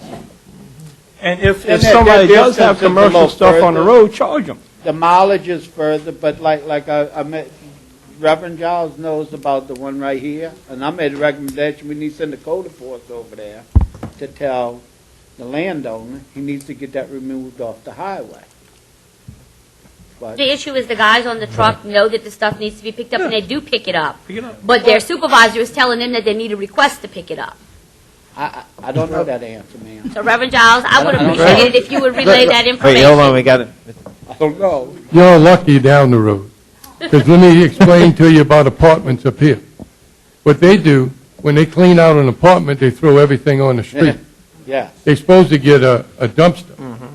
So he has to go around and picking it up because people across the street will complain the wind and the rain is blowing it in their yard. So like I said, just like Mr. Boyd said, we got to get an ordinance to make sure that these people, because when we call them, they're in California, New York, they don't live here. They own these apartments, but they get people to come there, clean them up, throw the stuff on the street. They'll do it Christmas, they'll do it Thanksgiving, they'll do it anytime. Then the neighbors will call us and ask him to come do it. Well, he's out, it's a vacation. So you people down the road are fortunate. We have a serious problem up here, and he handles it good. He writes letters to the people, and he calls up, and we write letters to the people, and we control it. We do that. We'll, like all of the commercial tree companies, we went down the phone book, the ones that we know, we see in Belchase that work, and we got a regular letter saying that the commercial business and have the code of ordinance on it, and said that the commercial business is responsible for the removal of their own debris. Okay? And we send those letters out. We send them to landscaping companies, we send them to tree companies, and all of that. But some of them get in the past, and they tell us to go pick it up, so we do it. All right. And if the commercial businesses would pick up their material, it wouldn't cost us as much, and then I would have more money in the bank. Right. So, All right. That's what I said. This We gotta try to commercial wrap needs it to up. be picked up by a commercial entity, not by us. Sir? If someone puts something by the road, Uh-huh. and the constituent or resident is paying them to push that to the road, therefore they need to haul it to the dump Yes. at their own expense. Either that or the if Ms. person that Arch is pushed it bringing to the her road. own lot off with her own tractor, or she rent a tractor, she's doing it herself, let's pick it up. But if she's paying But somebody to do it, then they need to pay for it. it's not designed for that. It's designed for a single-family dwelling. It's not designed for an empty lot. Or an empty Either way, piece of if somebody's property. getting paid that's to do clearly a job, stated in that finish a ordinance. job. Yeah, but I mean, I could go rent a bulldozer and swipe off 20 acres of trees and push it all to the highway, and then we would have to pay to pick it up? Good. Okay. Well, that's where, that's what the ordinance prohibits us from doing. Right. Exactly. So those phone calls are to get you to violate the ordinance to pick it up. So that's what needs to stop, is the Well, phone calls. a lot of times the council member sends it to the director sends it to us and says to pick it up. I've instructed Scott not to pick up anything on side of the road that's commercial. Right. If I get a request from a councilman, Right. then I'll do it. Other than that, it will stay on side the highway. And that's where we come into the problem, where you get a phone call from somebody to pull a string. So you're still violation. Exactly. Whether who it goes to, Still a violation. it goes down the line. All right, we're going to try to wrap this up. Any more questions for Mr. Russo? No, I'm done. Okay. Well, No, wait. Mr. Dugas, you got a question? I don't have a question. I just wanted to commend Scott lately. His crews and my crews have been working together, getting the oak tree branches cut back to allow the larger vehicles to pass through the neighborhoods. I just wanted to commend him for their efforts. Okay. We got a few more streets to go, but it's the holidays. We're But, short-handed. and on that note, Mr. Russo, thank you for you and some of the other individuals who went to Baton Rouge to help some of the flood victims. I appreciate your support. And I can't do it without Matt and Gregory and the rest of the crews. All the guys work hard whenever they called out. So Okay, thank you, sir. they do a good job. Thank you. Thank you. Tommy, I think we're going to move to lunch. Okay?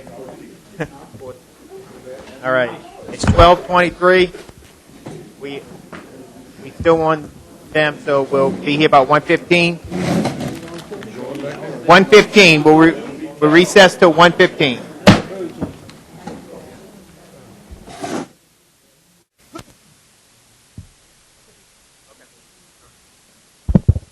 We'll reconvene at 1:23 from lunch. Continuing where we left off under Mr. Giles' department. Mr. Giles, who you have next up on the agenda?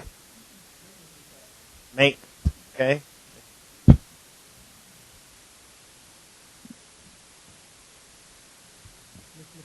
The best way to go to this one, Okay. since it has so many divisions, Okay. is to go to the gray pages, page 57. Yes.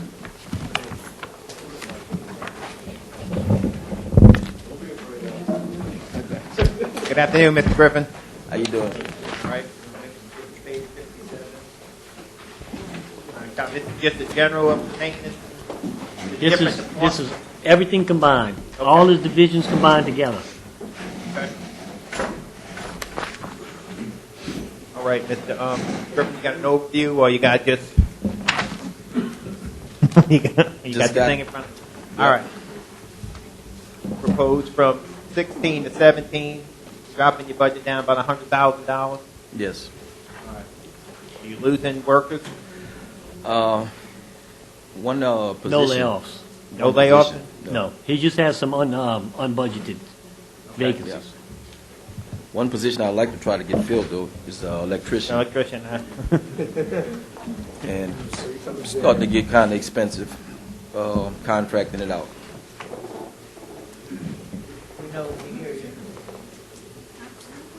And, are we outsourcing our electrical work? At the present time, yes. Okay. All right. Any questions for Mr. Griffin? Probably increase the pay. The pay rate is kind of low for a certified electrician.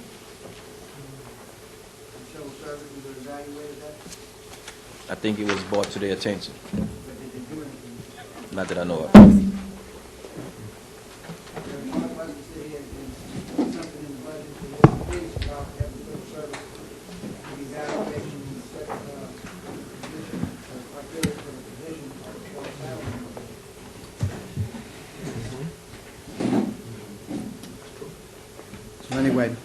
So there's no provision for an electrician currently?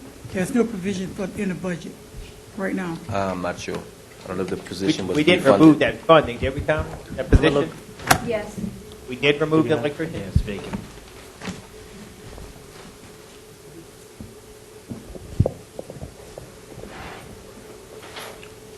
Yeah, it was Yeah, vacant. we did remove it, yeah. It was a vacant, and we removed it because we had the discussion at the council meeting that we're not going to get anybody, I think they advertised it, nobody applied because of the salary was substantially too low. When I talked to the previous electrician that we had, he would be considering to come back with a negotiated salary. Negotiated salary? Yeah, if we can negotiate a salary, instead of starting at the bottom again, kind of starts at a certain point. He's willing to entertain this? Yes. Why did he quit to begin with? I'll get ready to ask, Mark. Well, without going into that whole detail, again, we need civil service to come to the table with a reasonable salary and job description to be able to go and start from scratch. And if he wants to apply, I would suggest that he applies. And if he's the only qualified candidate, he'd be considered, or if he's the best qualified candidate, he'd be considered. But, we just talking about it ain't going to get it done until civil service comes to us with. Yeah, but for my benefit, I would just like to know how costly it is currently to outsource all electrical work. Well, say in the last 2 months, we spent over $600 to $800 just to repairing street lights. That's not counting other electrical problems we have. That's repairing street lights? Street lights. That's in the subdivisions and on the bridge. When we had an electrician on staff, he just changed them out. Changed them out as they went out. Can you explain to me if it's a metal pole, it's our responsibility, if it's a wood pole, it's entity's responsibility, is that Yes, correct? any decorative or metal pole, it's parish responsibility. Any wooden pole, it comes under energy. It's a contract with the individual. Any questions for Mr. Griffin? Thank you, Mr. Griffin. All right. Mr. Chairman. Yes, sir. Yes, sir. Perhaps we could do a request for proposals and hire somebody on a contract basis to do it for an amount similar to what we would pay I guess a permanent electrician, rather than doing it ad hoc and paying a lot of charges, and they could just kind of hang around as though they were working, but they would be a contract employee. That might solve the problem, because it seems like the civil service process is what's holding it up. Okay. Mr. Jones, who's up next? Buildings. Building. There's another large determination. Yes, sir. Now, let me get to that page. 55, in the gray. 55 in the gray. You're all right. Just smile, Mr. James. Just keep smiling. Good afternoon, Ms. Jane. Good afternoon. Okay. All right. You in danger of losing employees? No. No layoffs. None in layoffs there? She has some unbudgeted vacancies, but no layoffs. Those will be removed. Okay. You're operating, you drop.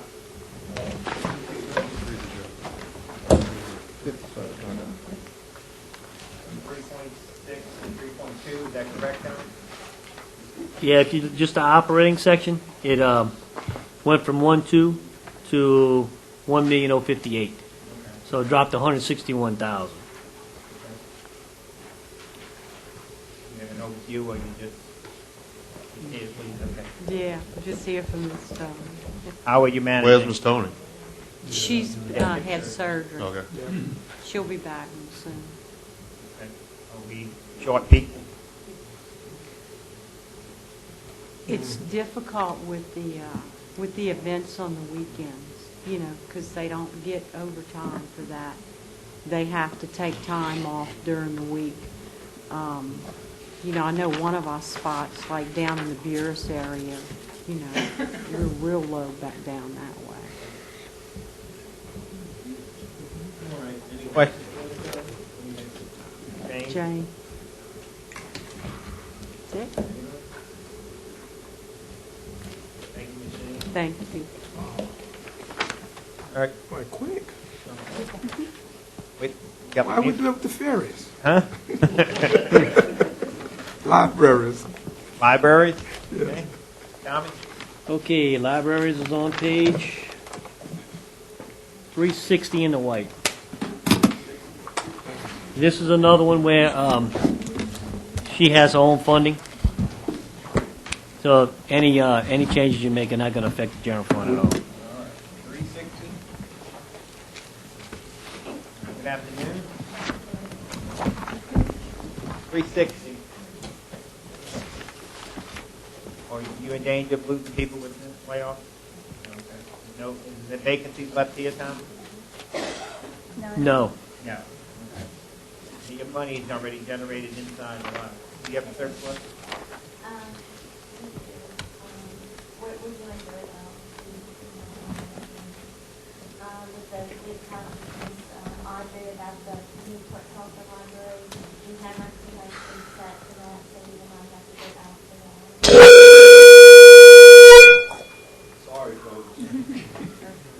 Okay. All That right. wasn't a library, was it? That was No, I'm down. All right, but how many libraries you manage? We have 3. We have the temporary in Port Sulphur, Right. but we have 2, Belchase and Buras. Buras, okay. And we're hopefully very soon going to get the Port Sulphur one. We're Okay. excited about that. Any questions from the table? The increases, I see, for instance, the bottom line budget from the actual 625,000 for 2016 and the proposed of 971,000. The increase there is over 300,000. What does that reflect? I'm really not quite sure there. I don't know if that was something in the capital. I'm looking on page 361, libraries, general services. I guess that's the proposed is 971,000. In 16, the actual one was 625. Okay. So I'm looking for what the difference of that 300,000 is for. Yeah, I mean, let's see if I can find out anything large. I don't see anything in the line items. I mean, it's just a bunch of small things, you know, like they didn't spend a lot of money in each line item. Well, the 2017 proposed is less than the 2016 budget. You're comparing it to the actuals, correct, Vinny? That's Yes, what you're looking yes, at? yes. And if you look at electricity, you know, it's budgeted 44,000, you only spent 27 so far, so that's 20-some odd thousand. But then you still have 2 more months. This is only through October. Right, well, maybe more than that too, because you know, if you're 1 behind. And, Okay. Any other questions? Thank you, ma'am. Thank you. All right. Giles? Telecom. Telecom. Tommy, got a page? Tommy? oh, let me look, hold on. 285.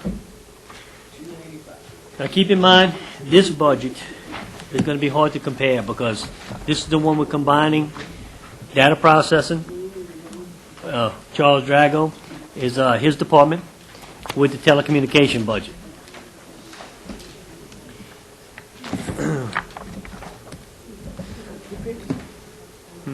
Good afternoon. Are we in danger of losing people in your department? Just retirement, there's no layoff. Yeah, we've lost 3 people within 4 months that retired. There was already short 1 position before they retired, which I think was defunded probably a few years ago, was for a Tech 1 position. Since they retired, I've taken on their responsibilities. And Ryan has as well, with no extra pay. And, I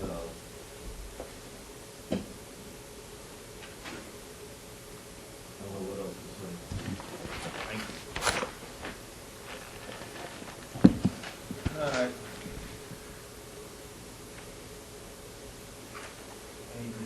get any comment? Like Tommy indicated earlier, the logos support with New World has been moved over to finance. But the backup, the co-location in Dallas, where we have all of our servers in case of an emergency, that's going to be coming out of the telecom budget. So you'll notice the increase of $60,000 in professional services general. We're going to need $42,000 of that in order just to keep up Dallas. We lease that software, we lease that location. We didn't buy it outright. So that's very important to keep the parish running in case of emergency. And that comes from the data processing? Yes. Any questions from the table? Yes. I can. Is Ron the only one that climbs the tower? Yes, sir, with no extra pay. And this new tower they're going to build is going to be higher than the normal one, right? Yes, sir. You'll be able to handle that one also? Well, Ryan handles our small jobs, our small tower jobs. Any large tower jobs, we got a contract on. We don't have the manpower for one. What's considered a large tower? I would say anything over 200 feet, because that's as high as he's going so far. He didn't add it to yours, I didn't think so. Well, if he wants to climb any higher than that, that's up to him. Because it was never demanded of us Just, I wanted to put him in. to climb. He volunteered to start climbing when he first came on board. Any other questions? And when he climbed the towers, he has all the safety equipment? Yes, he does. He has gone to school to be certified. His certification is basically expired right now, but he still has all his climbing. He has a certified climbing gear. Not just something that you go pick up off the shelf at Giant Road. Very expensive climbing hardware. Anyone else at the table? I have one more thing to add. Okay, go ahead. Yeah, there is some capital there. There's not a whole lot. And I understand we have to make do with what we have. Just want to reference here that anytime we lose a server or we lose anything software-wise, that could easily be tapped out, but at least there's something there. In the budget? Right, yeah. Emergency happens. There's 10,000 in software and 6,000 in hardware. We could easily tap out 6,000 on a server if it goes out. Since we're putting all three of y'all together, y'all be able to work okay together? I believe so. 'Cause I don't see Bob here. Okay? He's on vacation. He's on vacation? Yes, sir. Okay. Any more questions? Just last year, during the budget hearing, we had some discussion about cell phone usage. Have y'all, We did away with all of those reimbursements, except we just got a request a week or so ago to reinstate 2 of them. on cell phone reimbursement? Yes, sir. Mr. I Serpent? talked to Mr. Terrio about that today, and he told me to hold off on that. So those 2 are not getting, So all of that's going. so yeah, there's none. Okay. We cut a lot of phone, AT&T phone lines throughout the year, trying to save money for the parish as well. We're putting over the new phone system, which the majority of y'all are on it. Eventually, we're going to get it all the way down to Fort Sulphur, and it's going to eliminate some other expenses, so hopefully it helps us out. As far as cell phones, though, for individual employees, there's still a lot of them out? Not very many, Not a many. little bit over 100. There used to be 300 something of them. Because when Randy was here, he was taking the radios and taking the cell phones back and giving the employees the radio. But with Randy left, pretty much that's on hold now, because we don't have the manpower to do it. Okay. Any other questions? Thank you, Alan. Thank you.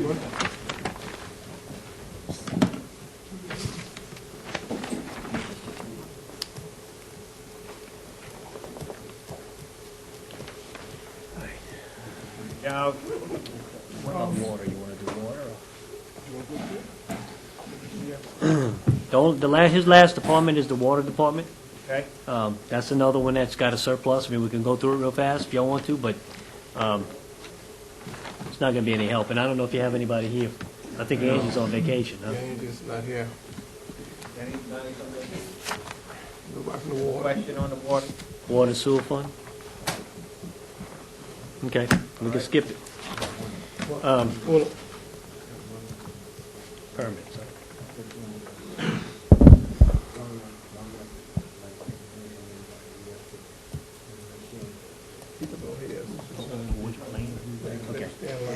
Okay, Mr. Stanley wants to go to coastal zone land.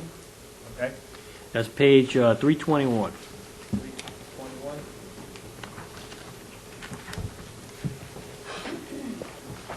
All right, Mr. Wallace. Oh, okay.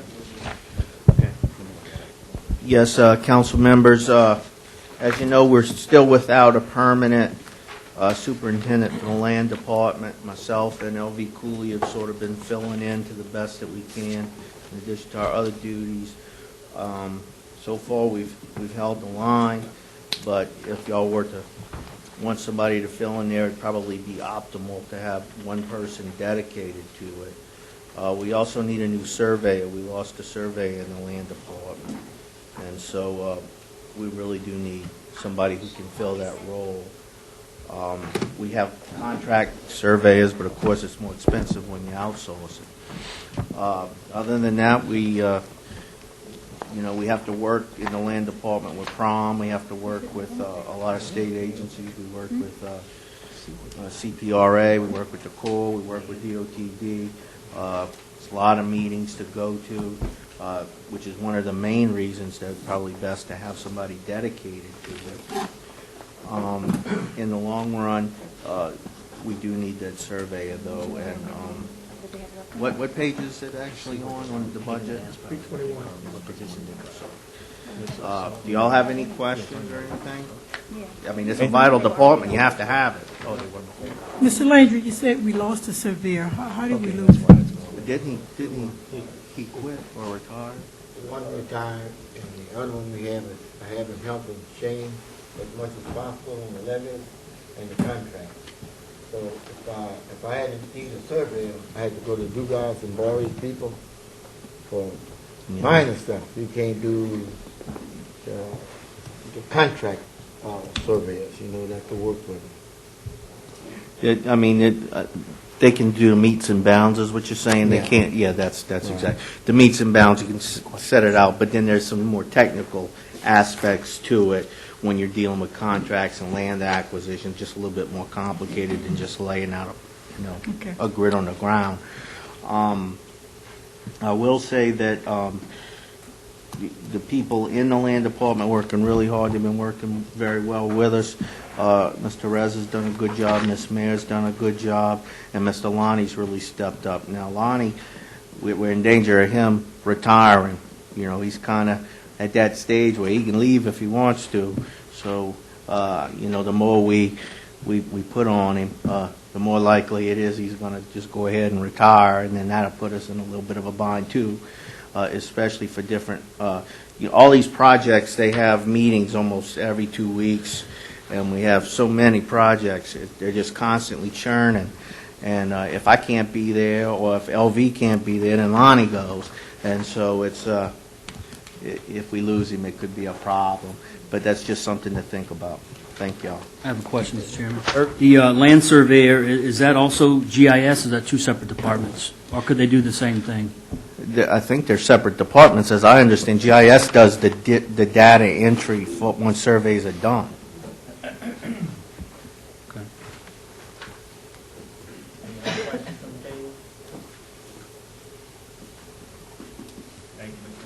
Yes, sir. All right. Reverend Johnson, are we done with you? No, one more fire department. Okay, wait, hold on now. All right. That's mine. Okay. We did just the coastal land.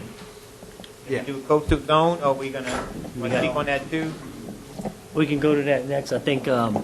Terrio had asked me to, when we went to that, he had a couple things he wanted to bring up. Okay, no, I think Crystal has that. You want to wait on that? No, we can do it now. I mean, he's not coming back. Oh, okay. I'm sorry.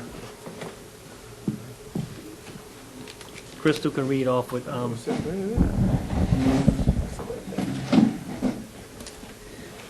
Okay, don't shoot the messenger. Okay? Good afternoon, Ms. Just Taylor. give it to me. Mr. Vince couldn't be here. It's been requested by him and his department. His position is on the cut list. They would like it put back. And also on the line item professional services general.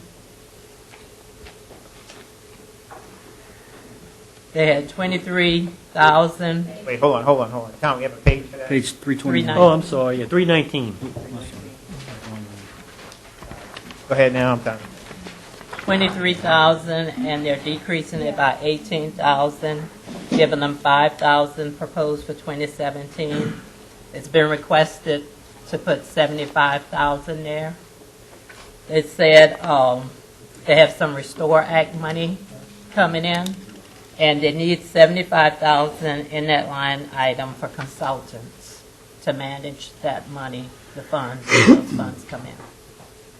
So that's the request of that department. Didn't Mr. Vincent go on part-time? Not that I know of. He never did? I know he was talking. Mr. Russell, didn't you offer an amendment for that yesterday for coastal zone? Yes, we have an amendment to put the coastal zone director back in. To put the funding from the state funds back in, correct? There's a portion of, That's still in. We never took that out. Because we left that in because, there's still the coastal zone management department, so we left that revenue in, so. I thought we were going to fund Surpass in that position. Spears. I mean Spears? Spears. No, the way we have it in here is he's still in the GIS department. But he was supposed to act as GIS. He can be moved, yes. I mean, but we still have him in the GIS department as a GIS manager.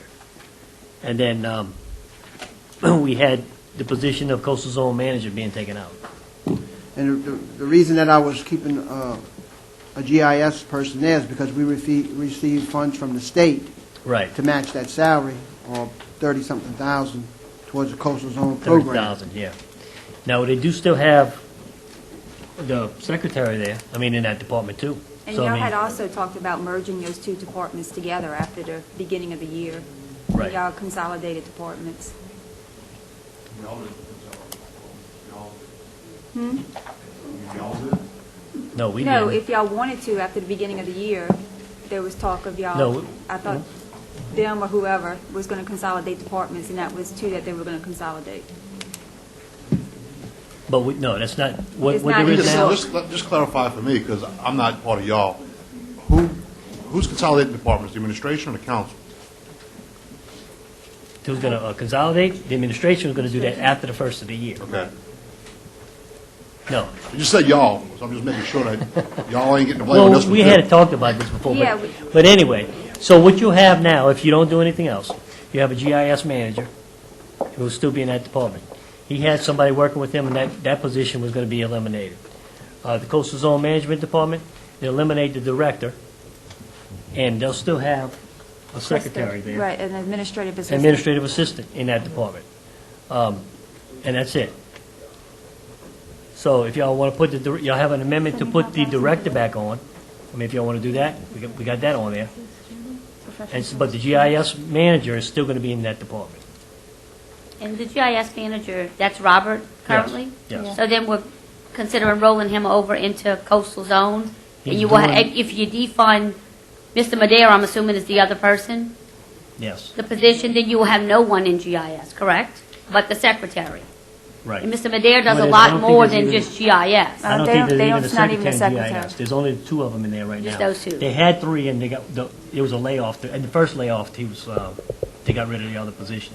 So I there's- know Mr. Madera does a lot more for the parish than just GIS. I think he helps out in the land department, just in several different, Well, that's all It's debatable. up to y'all, I mean. Well, no, I understand, but then, Comment. so we would do away with GIS is what I'm saying? Right, well, right now, we're not, we're Not gonna as of have, right now, you still have the GIS manager will Yeah. still be there. right, Which is who? Which is Spears. Spears. yes. But you move them to coastal zone. We're not moving him, not in this budget. He's still gonna be in the GIS manager. All we're doing is eliminating, I don't know what, James Medea's position is. That was being eliminated. The GIS manager will still be there. We're not moving him to the coastal zone. But eventually, that's the intent to. Well, that's what We they don't- talked about, but I mean, We Decides. don't know. We get state funding, you said, for the GIS program? yes, not No. the GIS, coastal zone. Coastal zone, not the GIS. Okay, Right. let me get Well, my concern is if and when we do decide, or it is decided, that Mr. Spears is moved over into coastal zone, and you eliminate this other position, you have no one in GIS. Right, but that's So if do that we not happens. need a GIS department? That's if that happens. Right now, we've got an amendment that to was just been fund talked about. That's coastal hadn't been zone done. manager and keep the GIS manager. So that's where we're at right now. Right. Okay. I'm fine with that.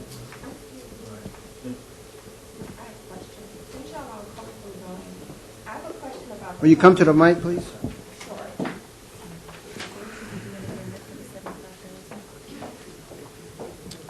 Have to ask her.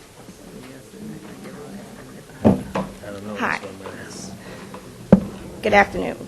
I have a question, since we're in coastal zoning and you guys are doing the merging, No, we're not doing any merging. well, We you're trying to just figure had out that the discussion. positions. We just funded and unfunded a position. Right. Nothing about a merger. Okay, thank you for the clarity. You're welcome. The other question I have is as far as in coastal zone, going back to coastal zone land. I'm not sure if you guys realize that you have 2 secretaries within that department, but you're only funded for 1. So I don't know how, as far as the budget, you're going to reflect that, but I So- think you need to address that as well. So she's talking about the move that was made from the president's office to that department. So Right. that person is still funded in the president's office? Yes, that's So it'll correct. be up to the new president to come in and decide where he's going to put her. But she's still going to reside in the land. No, she shouldn't reside there. If the new president comes in and decides he's going to utilize her in his office, then I would hope that he just tells her to come report over here. Right. If she's going to be eliminated and moved to that department, in the land department permanently, then we should make an amendment and transfer that budget item to that department. That's correct. Thank you. Thank you. Okay, Crystal, you have any more? I'm sorry. Okay. He asked for something, you said? He asked for professional services general to be up to 75,000,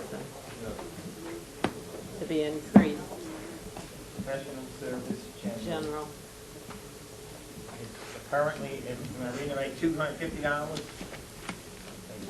No, there's 5,000 in there right now. 5,000 right So he wants a now. total of 75,000?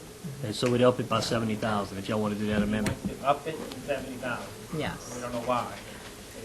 They said that the Restore Act, there's some Restore Act monies that's getting ready to come, and they want to hire a consultant for management of those funds. You want to put up a minute?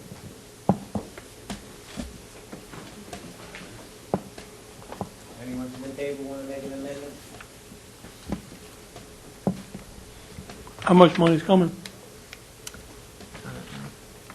They didn't tell me that. It has to do with BP monies, that's all they told me. Could you possibly find out how much money? I can try to find out.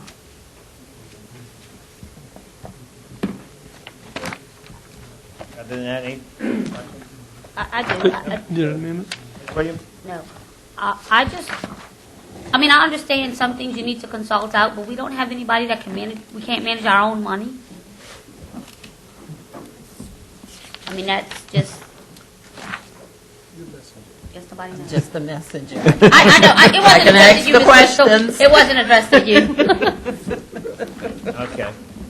Yeah, I don't know what they're talking about. I don't know how many questions she can really answer. Tommy, I guess if that's the case, we probably would need to do an amendment to be able to manage If y'all- that money? Right, if y'all want to, we can put a consultant. I know they had a consultant in there that was working on the Restore Act. I can't remember the name of that. What was it? Cross Ties, I think was the name of the company. That was a couple of years ago. I know that they worked on that grant, but, so I think that's probably who they're talking about. All right. Anybody else? Thank you, Ms. Dale. So you got Reverend one- Jones, you don't have any more else I except mean, the put fire it in there, department? because, I mean, if it's something that we have to have in order to, Okay. Before we get, Stanley, are you done with every department? Yes, I'm looking at it right now. I'm finished mine. Finish yours. Please. I think you got permits. Is Boat Harbors? Permits is Mr. Metcalf's out, I think. Right. He had a medical emergency. Right. Since we were talking about GIS, y'all want to go to GIS? It's right Yeah, here in what St. page? Anne's. 289. 289.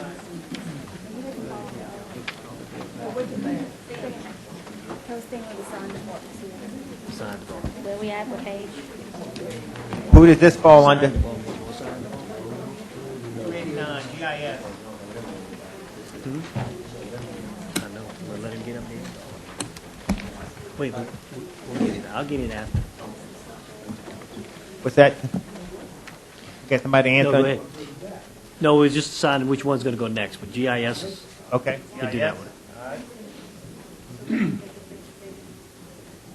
So it's proposed in the layoff of a person in GIS. It's also closed the department if we would move the GIS manager under coastal zone, right? Right, but that's not what we're saying. All we're doing Okay. here is you're laying off one. Right. The rest of the money that's being reduced out of personal services is for the other position that was there, that was unbudgeted prior to this.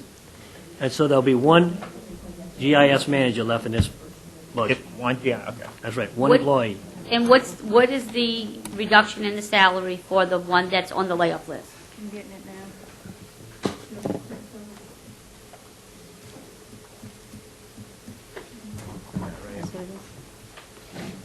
$76,420. Okay. I'd like to make an amendment to put him back in You know, I won't put that. in the event that, James Madeo, who does more than GIS for the parish.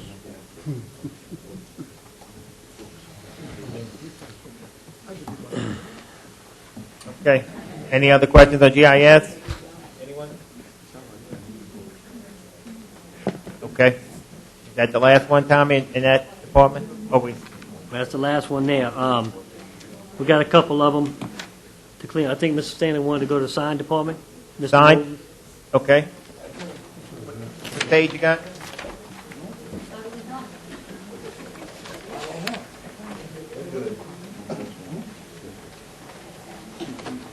Good afternoon, everyone. To give you a page number. Get the page.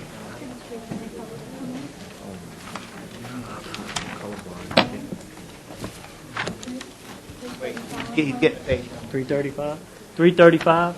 335.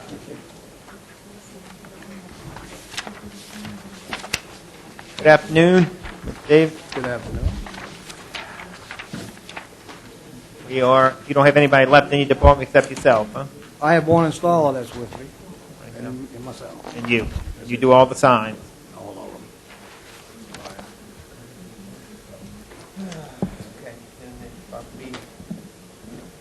Could I say something before you Yes, start? go ahead, Mr. Wallace. What I'm gonna say about the sign department, okay, it's been eliminated according to, what's going on. Projection, yeah. Okay.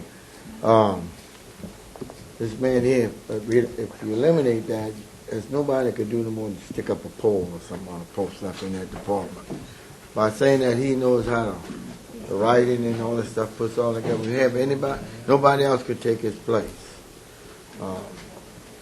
Just this week, I must have put up about 6 signs out there on Walker Road and a couple of them on the other place. If it's possible, I'd like to keep his position in there. I'm gonna say that before you interrogate him. So you design the signs, make the Correct, signs, and right. give them to Stanley? to All the put up? special signs, but now regulatory I buy. Stop signs. Right. Speed limits, watch for children, curbs, delineators. All the ordinance signs. That's those all things. ordered from a factory.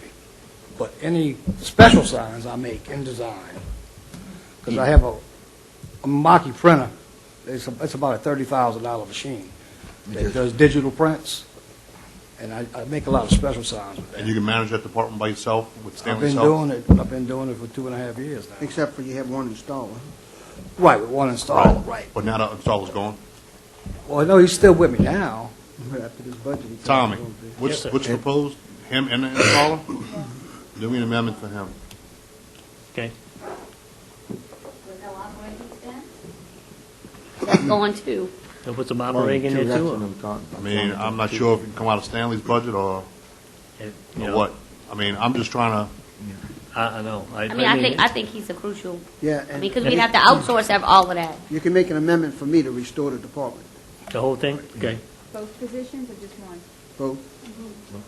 So you want one? Well, actually, just wanted to make a comment. Just one accident because of a regulatory sign down, a stop sign, would probably fund my department for 10 years. That's correct. Especially if there was a fatality in it.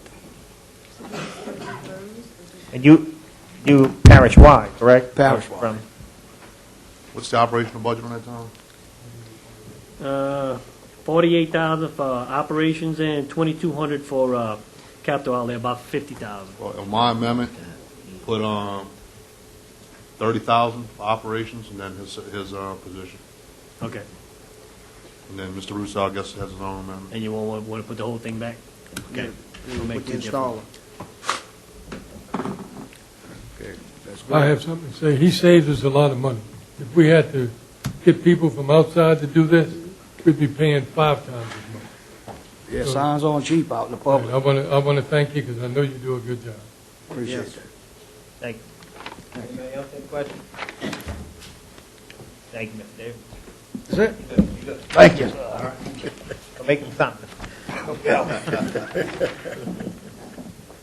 All right. What else? Y'all want to go to permits? I mean, I know that we don't have anybody here, but you take a look at it if you want. It's up to you. Nobody really answered. You got Stanley here. What page? What about Roy Robeson? We get Roy. Hey, Tommy. Page 282. 282.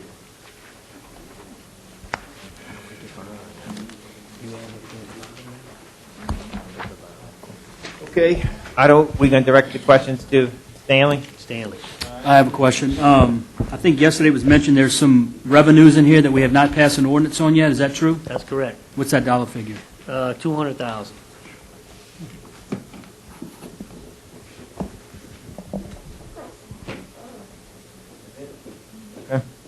So are we going to leave that in, not knowing if we're going to have the votes to pass it? It's up to y'all. I mean, we could take it out. Look, we inherited a budget with 600,000 in it, increased water fees, and it took us 6 months to do it, under the pressure of a failing budget. So if you leave it in, I'm hoping that you understand that when we get those people coming to the mic saying it's not a good idea to raise these fees, that you stand up and raise them or do whatever you're going to have to do. Personally, at this point, I don't know that I can raise them without knowing what they are. No, it was just an estimate. And honestly, when we were collecting about right over $500,000 before the oil problems, and then it's down to like 350 now. So it's really just raising it back up to what it was before. But it's not going to get there unless we raise the fees.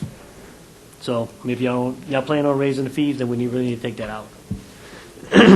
But since you had ordinances on the table several times, that's why I figured it was something that was in the works. And we were trying to grasp everything we could anyway, so. I'm not sure it's prudent to vote on this in the budget when we don't even actually have the money. I'm not going to do what we did 14 and 15, like Granny just said. I mean, it's just an estimate, but I mean, if y'all want to take it out, we can take it out. I just put it in there because, like the ordinance was on the table for a while, and Yeah, I would suggest that we take it out, as painful as agree. it's going to be. But, I mean, we're repeating the sins of the past if we leave it in. yeah, I mean, if you leave it in, and then we go a few months and we don't pass something, then, we'll be short, at the end of the year. Want an amendment? Yeah, I'll put an amendment up for taking it out. Okay.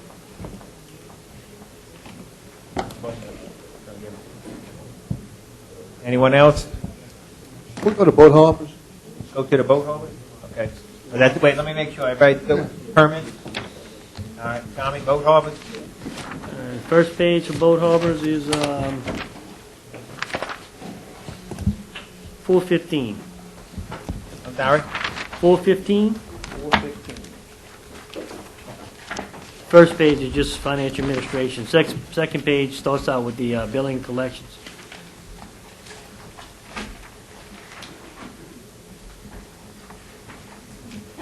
Okay. Ms. Watami, you have questions? Yeah, keep going. Okay. The next page is Empire Shipyard. And what we have there? Who we have at Empire Shipyard? Who would have it? What we have? Oh. Your total budget, $112,000. So we have somebody there, 2 people, or what? Outfit stuff. Yeah, one person, Alfred Stowe. One person in Empire Shipyard? Yep. Okay. All right, next. All right. Empire Boat Harbor, Empire Board Hall. How many you have there? one person there. One person, there's 2 in Empire, right? Okay, go ahead. Pierce Boat Harbor, one person. One person? Yes, sir. Okay, next. Venice Boat Harbor, one person there too. Now, this is after, that's what we're proposing. Right now, there's more people in there, but I mean, that's what we propose. Okay, Tommy, isn't there someone in Venice that's working in buildings that's still in boat harbors? I think so, yes. So that's one of the ones that's in Buras. So if he's laid off, and I'm just putting this out there, if he's laid off, then that's only going to leave one custodian in the Buras area. Correct, Ms. Jan? So is there any way he can go into buildings instead of being in boat harbors when he's actually working in buildings?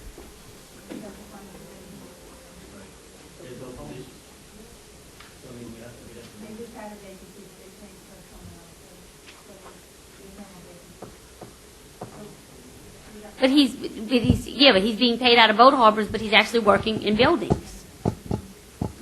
So his salary shouldn't be coming out of boat harbors. He should be in buildings.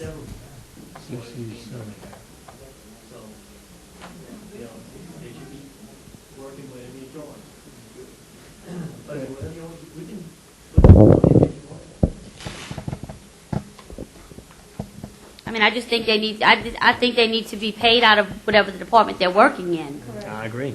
Well, whose decision is that? That's administration's decision. Where they work. I never said anybody in particular. I said administration. Let me say it. I'll take the hit on that. We were trying to make it work where government was still working. It was moving people around just because there was a shortage in buildings, and we could move them there. We was moving them around, and we've done it with a lot of personnel, which was told now is illegal. So we'll have to revisit that. We're just trying to make government work. I can use them in the buildings. I really can. Well, he's working in buildings now. I mean, we have to keep him there. I don't want to He's lose him. in buildings, right? He's just being paid out of boat harbors, and he's on the layoff list. So you will lose him if he gets laid off. That's what I'm saying. I think he needs to be transferred to buildings. That's fine. Mr. Wallace, you have a question? No, I want to talk about the little guy. They sent the little guy down there about, it was like an extra guy, keep him from being laid off, and they gave him to me to go down and help Miss Glenda. Yes, that's the same person. Yes, Mr. Right. Stanley. When he went down there by Miss Glenda. I know the story. You don't want me to say it then? No, you can. I know the okay. story. Don't say it. I'll leave it. She knows what I'm talking We heard the story. I didn't hear the story. I'll tell it to you. There's a guy, it's a healthy-looking young man, okay? But here, When I saw him, I was all proud that we were going to send him down to help Glenda, because she'd been crying for but help. here we go again, Mr. Wallace, and nothing personal, Ms. Nicole. No. But here we are shuffling people around to avoid layoffs. No, that's not the situation here. I'm asking. Yes, it is. Yeah, it is. It is in a way. Well, I'm just, well, Yeah. I guess, yeah, but what I'm saying is he's being paid out of boat harbors. The issue I have is he's being paid out of boat Right. harbors, but he's working in buildings. Yeah, right. That's the issue I'm trying to address. But he's on the layoff. He's on the layoff list, yes. So buildings is going to lose a person, not boat harbors, is what I'm trying to say. All I'm just addressing what's on the table, and I mean, what's going out there, you know. Person is due, he's on a layoff list. But Right. So now we're still shuffling to accommodate, to prevent a layoff. No, well, no, if he Because gets, if you want to go back a little bit further, the folks that was in the initial layoff. was one they of didn't them. get the opportunity. That he was one of they them, he didn't- did. No, but what I'm saying, they didn't get the, maybe in his case, but I'm saying, all of the folks that we laid off or that had that was a part of the original layoff, they didn't get, they wasn't given the opportunity that the layoff folks are being given No, I now understand, today. Ms. Audrey. So, I understand you know, what you're saying. I'm not worried about, I trying just wanted keep to let this build, thing as I just fair wanted, as we and I agree with you, I just wanted buildings to be aware that they are gonna lose someone, not boat harbors. Because the way it's presented is like he's working in boat harbors, but he's actually in buildings. So I just wanted to make it known to Reverend Giles and Ms. Jan that they're losing an employee, not boat harbors. Well, and on top of that, if you don't mind. Would you come? Wait, can Mike, Jane? Okay. Could I just finish my little short one and be all over, and you have to come back to me? Okay. Anyway, I thought this guy was a real physical guy. We needed somebody to cut grass and all this good stuff by the boat harbor. But after the guy got down there, found out he couldn't stay in the sun, he couldn't pick up nothing, and it was a disaster to Miss Linda. He physically can't handle the elements, is Well, what yeah, it is. but I didn't know But that, he you does a see. beautiful job in our department. And it's like he's found his niche, you know, and it's been working for him. Our other issue with this situation is that when I first started here almost 2 years ago, we had like 5 or 6 people working in Buras area. Without him, we have one handling all those, handling those buildings plus events. Because this gentleman also works the events on the weekends, which we would be short of if we didn't have, like I said, they have to take off during the week. So when they work a weekend and they've got to go back that week and get that building all cleaned up again for the next event that comes up, which is usually almost every weekend there's something going on. So that would only leave us with one person down in Buras to cover that area, events and cleaning, 6 buildings. 2 of them that have functions at them. Okay. Thank you, Ms. Jane. Thank you. All right, we want to boat harbors. Coming back. Tommy, where were we at? Okay. Paula Hash. So what are we doing with this individual? Are we leaving him in the boat harbors to get laid off? I mean, is that, inaction is action to lay him off. So, I It's in mean. the book like that, so. Yeah, all right. Paula Hash, 1 employee. All right. I'd like to make an amendment that we have a boat harbor and a maintenance man for the marina. Empire has 2, we need 2. Shipyard has one, Empire, boat harbor has. Well, that's what we need, 1 for the shipyard, 1 for the shipyard, and 1 for the boat harbor. 2 different locations. Yeah, there are 2 different locations. All right, so you want to, Where the shipyard is, you can walk in distance. That's swim, baby. Mine's walking distance too. Yeah. My point is, whatever we do for one, we have to do for the other. So if you're gonna put 2 there, you can put 2 over there. And you need 2 people out. Is there going to be one in each in Empire after the 2 in layoff? they got a ground. After the layoff, there's going to be 2? There's 2. Mr. John, what you got, I got 1 guy over there, we had 3. what kind of position? A groundskeeper or a guard? A groundskeeper or a No, guard? he's gonna be the shipyard man, and 1 will be the operator, the marine guy. So you want to do the same as the other shipyard? Yeah, okay, we'll make him the same as the other shipyard. I think it's a helper. It's a supervisor. No? It's a supervisor? 1 is a supervisor. All right, put it in like that, I guess. So that leaves one in Venice. Well, what happens to the one at each location, and then we're going to rotate?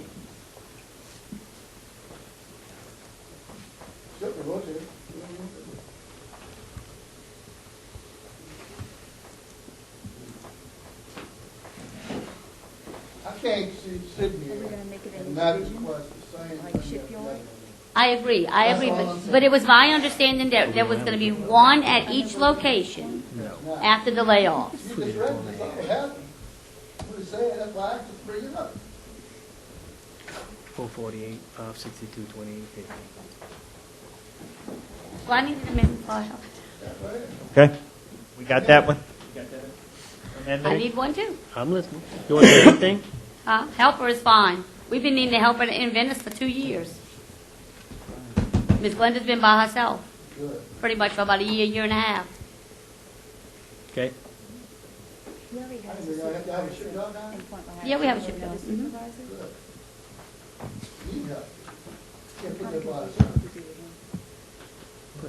All right, Mr. Serpent, you got all that? I think so. You think so? That's all I have. I think so. All right. And shipyard. Did we get every other department? So that should have been it for boat harbors. Okay. Only a couple other things I have, departments I have, are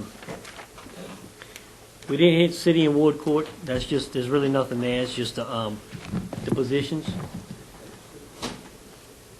Financial administration is just transfers and stuff like that, so that's really not anything we need to go through.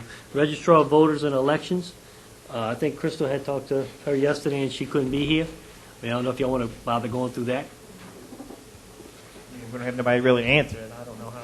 Is there Not any really. increases? Huh? Any increases or decreases in the budget? Hold on, that's page 65. 65? Wasn't an amendment just passed, wasn't it just passed by the legislature, by the people, about changing something with the registered voters, that you've got to have a college education and things like that? That was just on the ballot, which is passed. Yeah. I don't know, we'd have to ask her that. Okay, well, it did pass. Got a reduction, I think. Huh? Yeah, a small reduction, there wasn't a whole lot of changes there. Okay. What else, department? The next one is elections. And No change. she usually estimates how many elections there's going to be that year, and then she puts so much money in there for that. So there wasn't a whole lot of change there, no.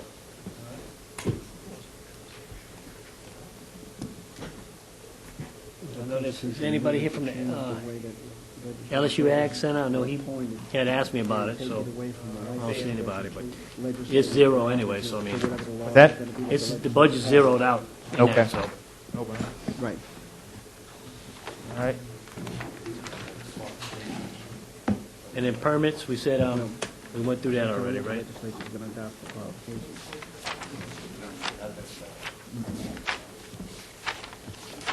The remaining budget departments that we're talking about, Tom?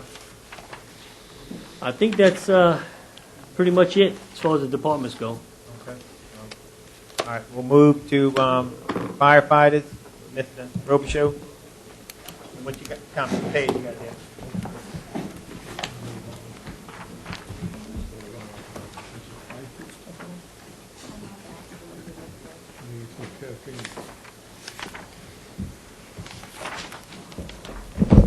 $370. 370? That's where it starts, yeah. Okay.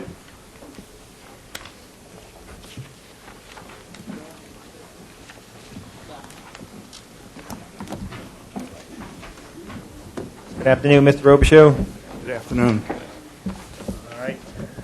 Give us a brief overview.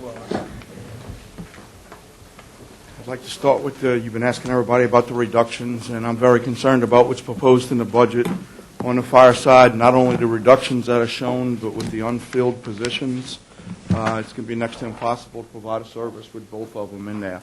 On the ambulance side, I have no idea where this came from, but it eliminates all the personnel, but at least the revenue and expenses. Without personnel, you're not going to have any revenue and expenses. Well, they like to use pronouns, so it came from them.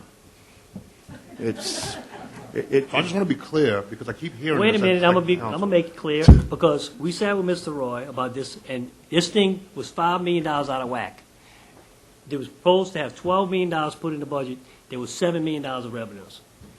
There was no other way we could cut the thing. We had mentioned that to y'all before, y'all told us to talk to Mr. Roy, and we did.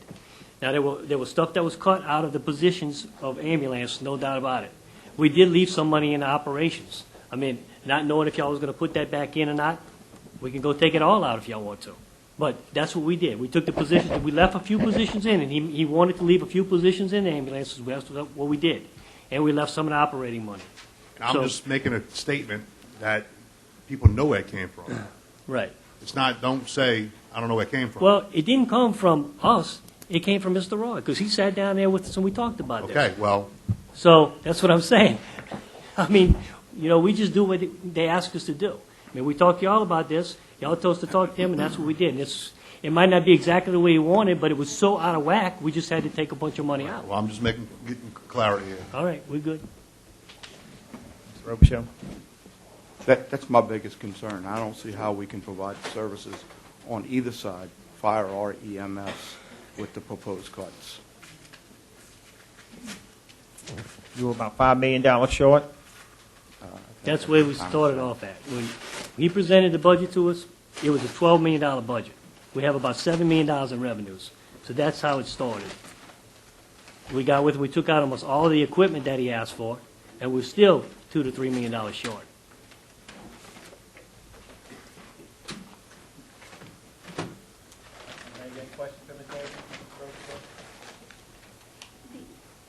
The only question I have is, the Lake Hermitage, that used to be a volunteer fire department, and then it came online, is that correct?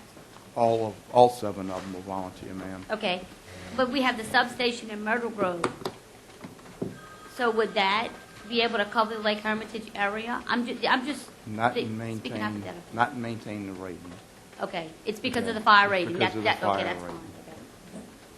It would have been smarter to build that station on the highway and not build a Myrtle Grove station, and then he could have covered it. Okay. But that was done because FEMA said we had to replace where it was. Okay, that's the only. And Nicole, and to not even consider, if you would consider the time, the drive time. Back the there, current Lake yeah. Hermitage, it's necessary.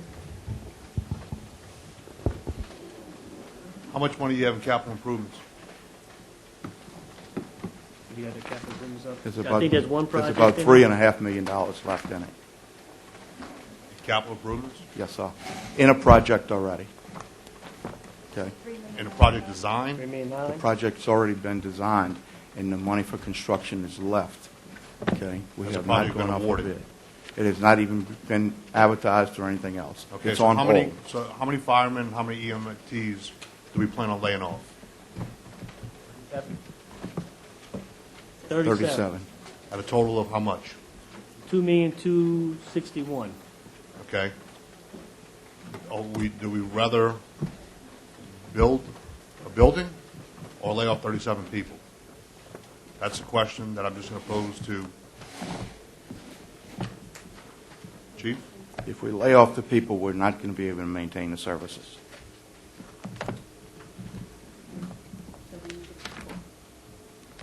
Look, I'm going to stick my neck out again, and I'm going to do an amendment, refund all 37 of those positions, and take the funding out of that capital improvement project to do it.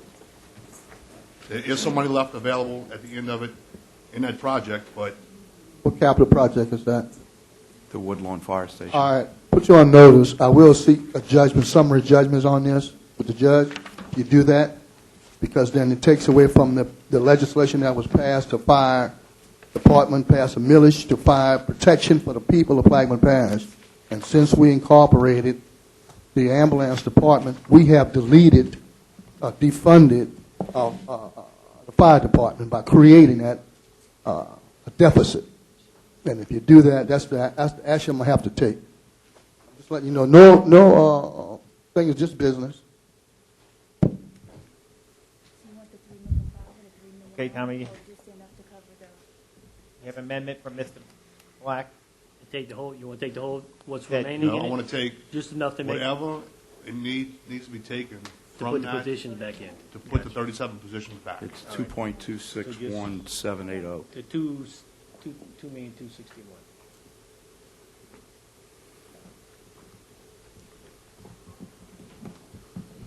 Okay. Any other questions from Mr. Robichaud? Yeah, I want to, what does that cover now? Does that cover any vacant positions now? No, sir, that just covers what we have layoffs. existingly. Yes, sir. Yeah, I want to make sure it doesn't cover vacancies. I just want to cover Just the layoffs. layoffs. Right. Because just what's on this page right here. Because if you lay off 37 people, you can have a vacant building. Everybody's shorthanded right now, and I would like to make a comment. If anybody else has any other questions, I'd be glad to do it. But I would ask that after the first of the year, we do consider raising ambulance rates. We've done a study, and we're the lowest of all the public ambulances, not the private ambulances, the public ambulances. We provide some services that everybody else charges for that we do not. And we need to go up on our rates to justify to continue the service we provide. If you look, we've cut to the bare bones. I mean, I didn't have anything to do with the proposed budget for the ambulance service for this year. It was done by someone else. And we $1.1 million below budget. Okay? We're doing everything possible to save money.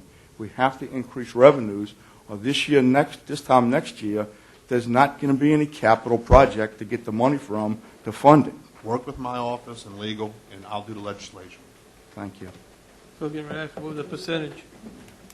How much lower are we from the other? The whole thing needs to be gone over, and it's based on what Medicare and other agencies provide. So it's hard to say just a percentage. It needs to be looked at item for item. The item I'm talking about that we're not charging for, we do not charge for refusals now. We need to charge a first aid charge if we're treating people. We're actually using supplies and people and then not charging them. Now, there are some cases that we're not going to charge if we respond. If the sheriff's office calls us to an accident scene and the people didn't want us, we're not going to charge anybody. But if we provide a service to those people, everybody else is charging. We need to do the same thing. Let me explain about that. One of my sons had to be brought to the hospital on the West Bank. He was on the East Bank. They charged him for everything, and it came out to $5,000 that he had to pay for an ambulance for about a half an hour. So I know we don't charge 1/10 of that. No, what ambulance service was it, Mr. Juneau? It was New Orleans. Yeah. I mean, we paid ourselves. We had an ambulance this year that was involved in an accident, and then New Orleans ambulance got a refusal from the driver of the ambulance, and we paid $150 first aid charge to another ambulance service. And we're not charging people for it, and we need to do something. We need to increase revenues, or again, next year, we're not going to have the money to fund the department. We're not going to have the capital to get it from, and we're going to be sitting here in the same position. I agree with you too, Mr. Robichaud. The rates need to go up. We need to evaluate it. Also, this is not your department, but we need to find a way of collecting these fees. We're working on delinquent fees. We're working on that now. The studies that I've done shows that if we contract the collection out, it's about a 7 to 8% charge. But other departments that are doing that are increasing our revenues by as much as 80%. Well, that's what we need to look into. We need to look at it for the charge we're going to charge. And again, we'll come to y'all before we do anything, but we're trying to put all the paperwork together to make it happen. One more question. Without putting this Woodland firehouse there, would it affect the insurance rates for the people? Yes, it will. Thank you. I guess my question is obvious, but I just want to hear from you. That you would have enough fund in your budget if we wouldn't have implemented the EMS into your program, to your fire department. Yes, sir. Last year, not this year, but last year, the Public Health Department put $3.4 million into the ambulance. All right, thank you. What was the total sales tax deficiency this year? What was the total sales tax deficiency for the firefighting fund? while you're looking at that, I want your recommendation, Chief. Would you rather have 37 firefighters and EMTs or a firehouse in Woodlawn? We have to have the 37 firemen. I mean, we have to have them. We can't provide the service without. All right, thank you. And you can ask the people at Woodlawn whether they have fire protection and no rating, or would you like to have something else? They want the same protection as those people in Belchase have. So are they going to have fire protection? We will not have the rating of insurance rating like they have on this side of the road because of that. That's the bottom line. And that tax was passed. I don't. Okay. Wait. Okay. Okay, what sales taxes? $6,670,000 is the total sales tax proposed for 2017. So I'm sorry. So what was the reduction from? The reduction, I can tell you from 2015.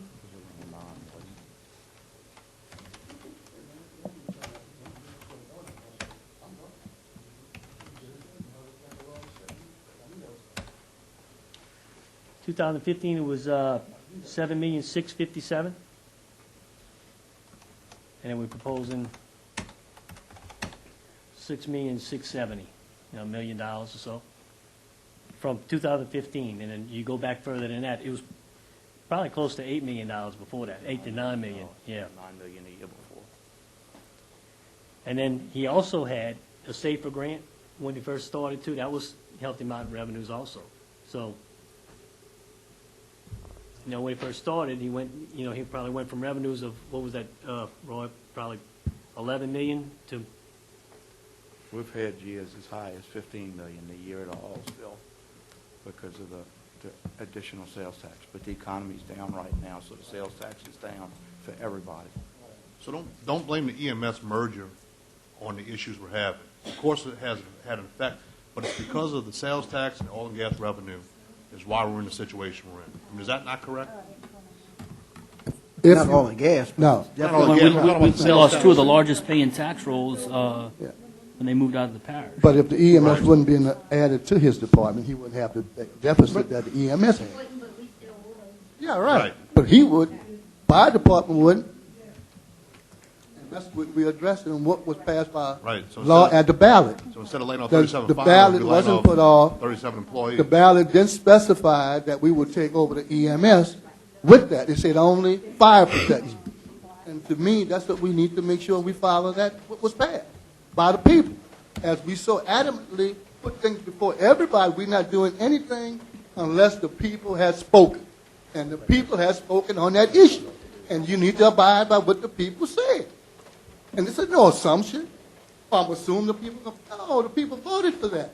And that's what every time we come up with trying to increase any kind of millage or any kind of tax at the table, whatever the people said, we're going to do it before the mean doing nothing until the people have spoken. They never proposed anything on the people. And the people decided themselves to increase that tax so that we can have fire protection in Blackton on the east and on the west side. It's said by the EMS. You said nothing about that. And if you look at the proposition, it specifically states that. Now we created a problem because of a deficit, the lack of funding. Okay. Just so a point of clarification, all of your revenue comes from the 1 cent sales tax? Yes, sir. No other tax? The only other revenue we have, we get an insurance rebate, and That's it. Yeah, you get the ambulance. some very, very small. Oh, the revenue from the ambulances. Yeah, you get is ambulance projected fees. about $700,000 this year. Couple So- grants for about 25,000. Some grants, insurance rebate money. but 100,000. The bulk of it comes from the 1 cent sales tax. Right. His total revenues was $7.4 million.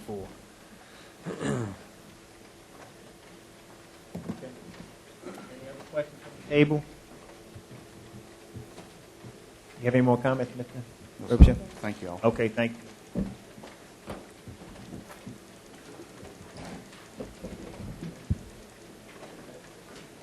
Okay, Tommy, do we have any other departments? No, I don't think so. I think as far as departments go, we're pretty much done with that. Okay, so we need a few minutes to line up some of the amendments. Yeah, we can get some of the amendments together. We can start voting on the amendments, and we'll put everything together. I can give you an idea of where we are right now, I mean, if you want to know that. Okay, give me a second. No, we should finish today. Y'all vote on it. Y'all decide on what amendments y'all want to do and how y'all want to, where you want to end up. Wait, can you, Mr. Russo's question, can you give us a tally real quick, where we at? I'm doing that right now.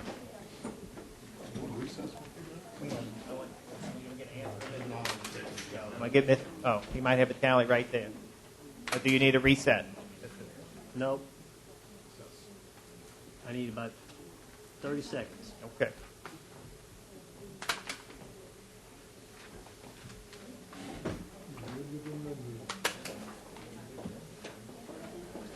All right, from what we see right now, you put back roughly. Wait, hold on. Can I have a little quiet? All right, go ahead. You put back roughly $4.5 million. Now, that does not include the increases that we made in the Avalon taxes. I mean, it does include that. So that it was a net both ways. So if you really want to look at how much you put back, let's see, add up the whole the three columns. Hold on.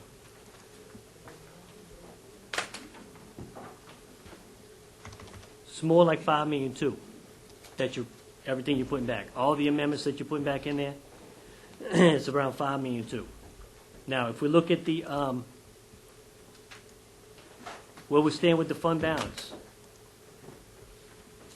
I still got a couple of them to add in here, but right now we're looking at on general fund.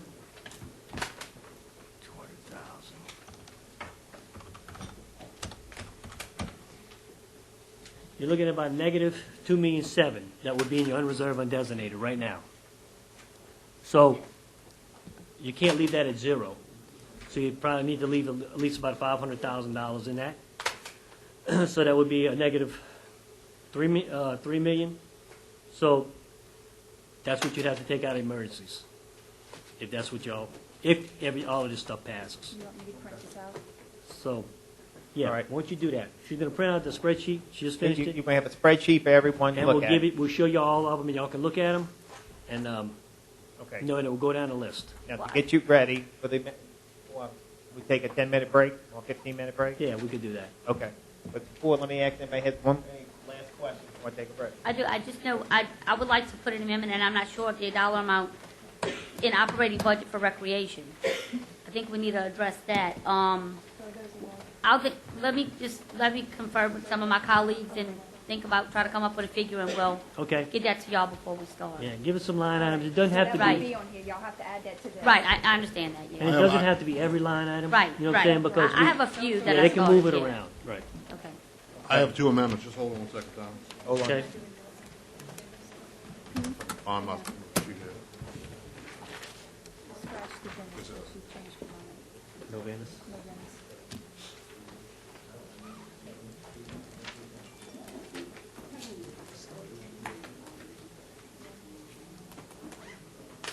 You can probably do it separately. That way, I guess, we can make a decision on it separately. Raise the projected budget of oil to $47.50 a barrel, and then do 250 MCF of gas. Okay. All right, I'll work on that. You had two, that's. Yeah, that's all you had? That's it. Okay. All right, I'm gonna start working on that. All right, anyone else? We'll take about a 15-minute recess.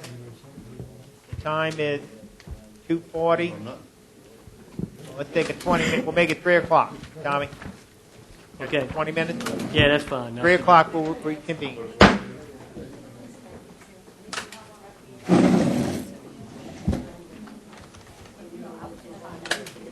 come out of recess at 3:05. I'm going to withdraw these two. Okay, Mr. Surpass, we're going to try to follow the little template you gave us, or are we just going to do them from there? No, we're gonna try to follow the spreadsheet as we go along. However, while we're talking about that, I think it would be appropriate to see if there's some withdrawals from the amendments before we get started. Okay? Yeah. Okay? And if you want to start, All right. Does everybody have the spreadsheet in front of them? Wait, also, don't we have someone else to speak before we start? Yeah, I'm sorry, Mr. Judah. This is my fault. We had, since we were running ahead of schedule, I had said we had the LSU Ag Center. Right. He wants to speak, before we get started, if that's all right with y'all. Again, can you come up?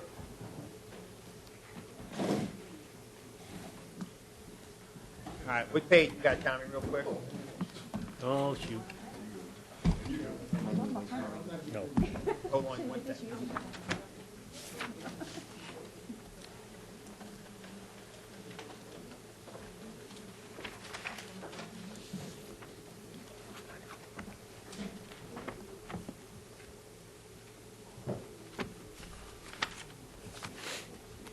That's page 71.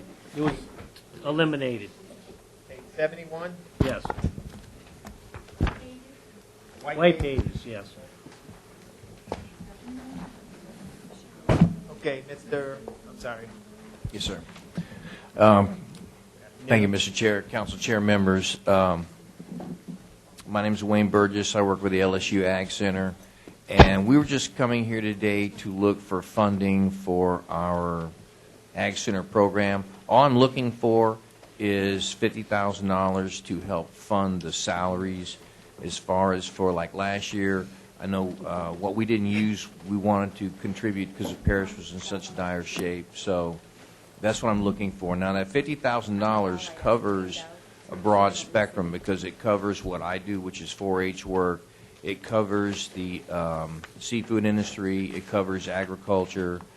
Matter of fact, we're in the process of hiring a fisheries agent. Rusty Gode has been doing the fisheries program, but we're in the process of hiring a new fisheries agent who is also covered by that. The $50,000 covers 5 positions.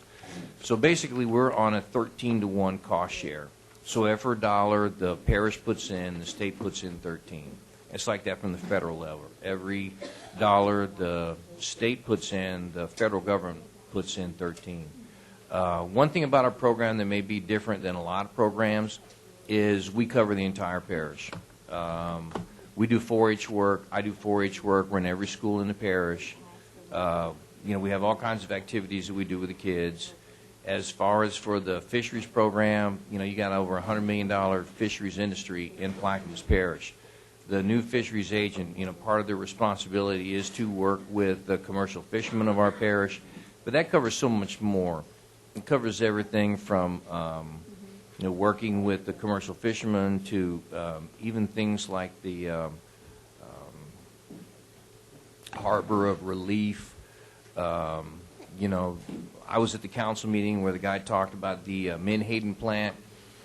I know right now there's even some questions about some of the safety, and I think Rusty Gode is writing some safety guidelines for some of the guys that are in those Purvis boats that go out from those large Menhaden ships, because it's not heavily regulated right now from the Coast Guard for those gentlemen's protection and safety. So it covers a broad spectrum, all the way from Belle Chase down to Venice. You have a large agricultural program. We did lose Alan Vaughn, but we have been answering those questions through other county agents in other parishes. And also every year I know there's a recertification project for a lot of the commercial growers to have their men certified so they can spray applications. And we've been coming in with different personnel, working with Wildlife and Fisheries to give those persons, the certifications that they require so that the farmers can do what they need to do. Thank you. Tommy, is there amendment on this spreadsheet? Put them back in? No, we don't have an amendment for that. Okay. Make an amendment. Make an amendment, and Mr. Juno, how much, 50,000? Yes, sir. Could you take any less? Or 50 is the less? Well, 50 covers the salaries. I'll be honest with you, Ms. Juno, I realize things are in such bad shape. I would have to actually talk to my superiors, because I don't know if I have the ability to say how much less that they'd be willing to take, because they'll have to make up the difference somehow, if they can do that. All right, we'll make an amendment for 50,000. Any other questions? Thank you, sir. Take it a little bit. All right, my colleagues each have a spreadsheet. I'll go down the line if there's anybody who wants to take any out. Mr. Bartholomew? None. Mr. Black? None. Okay. Mr. Juno? None. Mr. Russo? Yes, I'll take out the PT Finance Manager position, the FEMA Coordinator position, and the Human Resources Secretary position.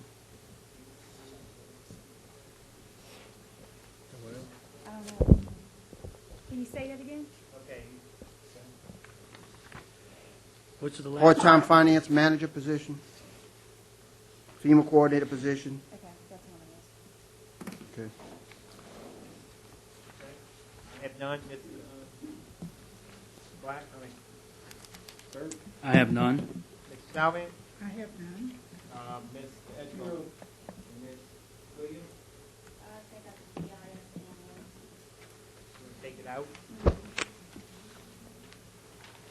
I would like to, I'd like to leave that one in if you don't want to take it. Okay, and I'm going to go back and put in Human Resources Secretary position. You know, we're going to start.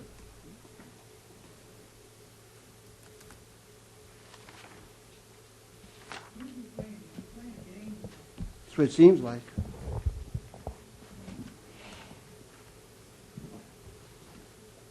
Okay. I'm going to ask that you put my position back in. I mean, none of the other positions are coming out. Yes. I mean, I need that position. I mean, we do more, you know, as much work as anybody else or more, and I need that position. I ask for that every year, beg for it, you know, and it's a $22,000 part-time position. So that's all I'm asking for. But if nobody else, we offered it up because, you know, all these other positions are there. But if we're not going to... Let's include it. Put it back then. Put it back. All right, I appreciate it. Okay. Right. All right. So, but my question still stands. What type of game are we playing here? Why don't we just go back and rehire everybody that we laid off? How about that?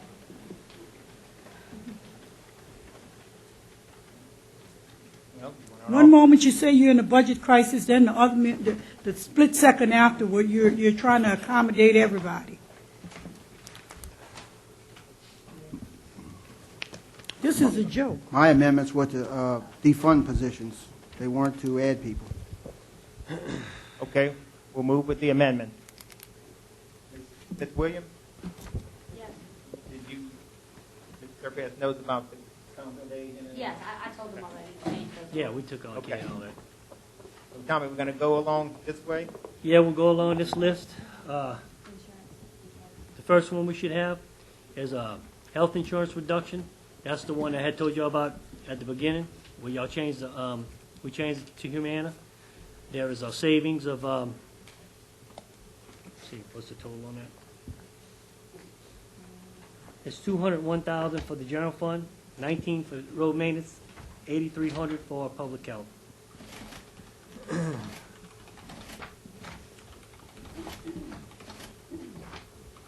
We're gonna do these separately by fund? You got to do it separately by fund? Yes. So you're gonna have 10 different amendments, correct, Kim? That's how you want to do it? So you want to do the separate amendments for each fund, right? You taking them over, or you taking this? You can No, take 'em- no, take them separately. Okay. Okay. First Amendment. Will we read it? Oh, and here comes the back. I'm sorry. Daniel. They're all the same. Oh, okay. Yeah, but this, I'm just, No, I see what you're talking about. Okay. I'm asking that. You want to do these all? How do y'all wanna Any do it? objections from the table? I want to go over these right here. They're all going to be numbered separately, but I assume you can do them all together. Kim? Okay. If there's no objection, we'll do them in global. Okay, we need to read all of them now? Read all of them? Okay. Yes. Go ahead, Ms. Barber. He's offering. I'll offer, well, you got to read them first. Offer it. Offer needs. Oil and gas, revenue. Yeah. Do that last. That way Ten- we know. 10 amendments? Yeah, I got it last. Okay. Yeah, it's way down at the bottom. Okay, that way. It comes up to be 950,000. Yeah. I think it's safe. What are we doing here? Offer these 10 amendments and go over, and I'll ask for a second. This is, that's taken out, yeah, that's taken out that, He just told me I had to offer it first. customer services. Second. Okay. Barbara, you read them? Yes. Yes, Greg.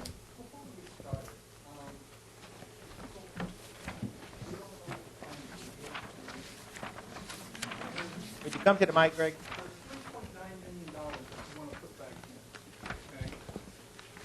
And here's the thing. So there's the emergency fund out there, right, 5.7, and there's this 1.9 undesignated reserve. So are you risk takers or are you risk adverse? The money that you're going to put back in is going to come out of those two funds. And the question is, in the budget, do you have money for new infrastructure that's coming online in 2017? I didn't hear anything. There's insurance, there's utilities, there's maintenance, and all this new infrastructure that's coming online. What about on the layoffs? Those layoffs are contingent that they happen 12/31/2016. There's going to be litigation. There's going to be the timing. I mean, all those uncertainties. There's lots of other uncertainties as well. Price of oil, with Trump coming in. What's the market going to look like? If he's for deregulation, there's going to be more oil on the market, which is going to drive your supply up and your price down. I mean, there's a lot of things out there, uncertainties, and so the question is, for all of you, are you risk takers or are you risk adverse? Second, on the amount that's in the undesignated and also the emergency fund, what's your value on safety? I mean, one disaster or one levee breach, the money's gone. You've got nothing. Where are you going to get the money from? So the question is as we go through these, I mean, there has to be in my mind, I would think there'd be a ranking or a theme as far as what is it? What are we valuing? What are we valuing here when we go through some of these budget cuts that we want to put back in? That's what you got to think about. And what are you a risk taker or are you a risk adverse? That's what you got to ask yourself. And I want to say that Tommy and Rochelle, they've done a bang up job as far as putting this budget together, and it's not easy, especially in the environment that we're in. But they've done the best job they can, and it's a difficult situation for all of us. But again, so I'm going to ask you this. In Plaquemines Parish, there's over, 20,000 residents? So the ferry, we charge $1. Are we trying to please the 800 people that rode the ferry in 2015? Or are we trying to please the 20,000 people that live in Plaquemines Parish? Recreation. 800 families, all right, played in 3 different sports and paid $25. We're trying to please the 800 families in Plaquemines Parish or the 20,000? Permits. 454 permits were granted in 2015. 502 boat slips. They got a hell of a deal, half the price of market price. Are you trying to please the small minority or are you trying to please the 20,000 people that live in Plaquemines Parish? Are you trying to take care of the safety of 20,000 people? Are you trying to please the minority? That's the question that you got to ask. You're a risk taker or you're risk averse? How much money do you want in those funds? Do you want to use it all and have nothing for any of the uncertainties that we know are going to come? It's up to all of us as far as what that might, how you want to play those cards. Thank you.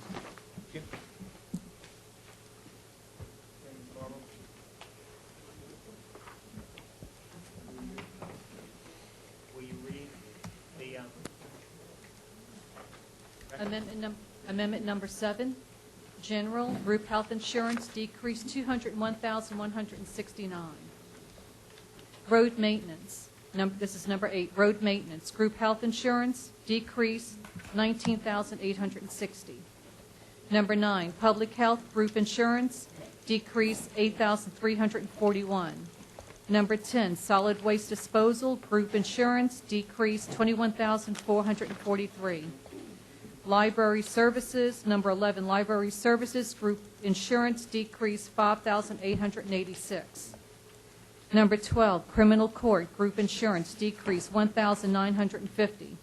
Number 13, 911 services group insurance decreased $2,592. Number 14, firefighting decrease, group insurance decreased $7,386. Number 15, waterworks and sewage group insurance decreased $4,791. Boat harbors and shipyards group insurance decreased $4,752. We're going to start with Councilmember Bartholomew. Councilmember Bartholomew? Been offered and seconded. Is there any discussion? Sorry.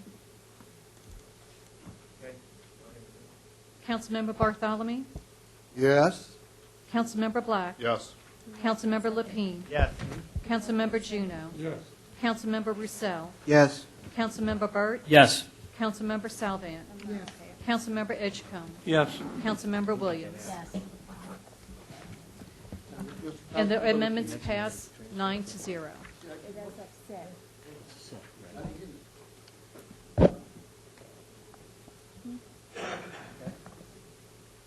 Okay, next one, please.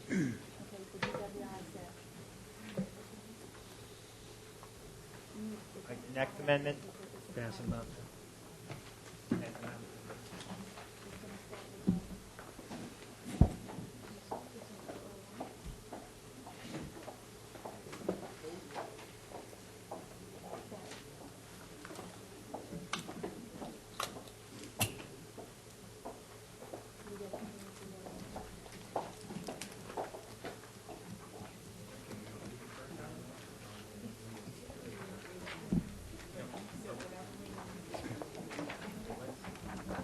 What's the order of them?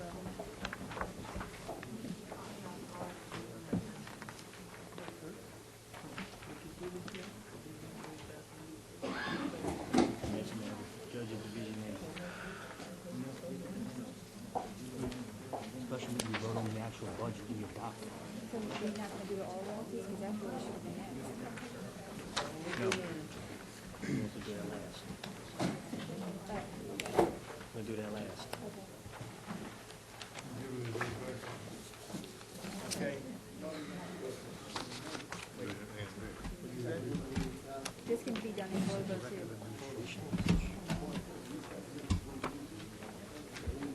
Coming from each Division A and Division B.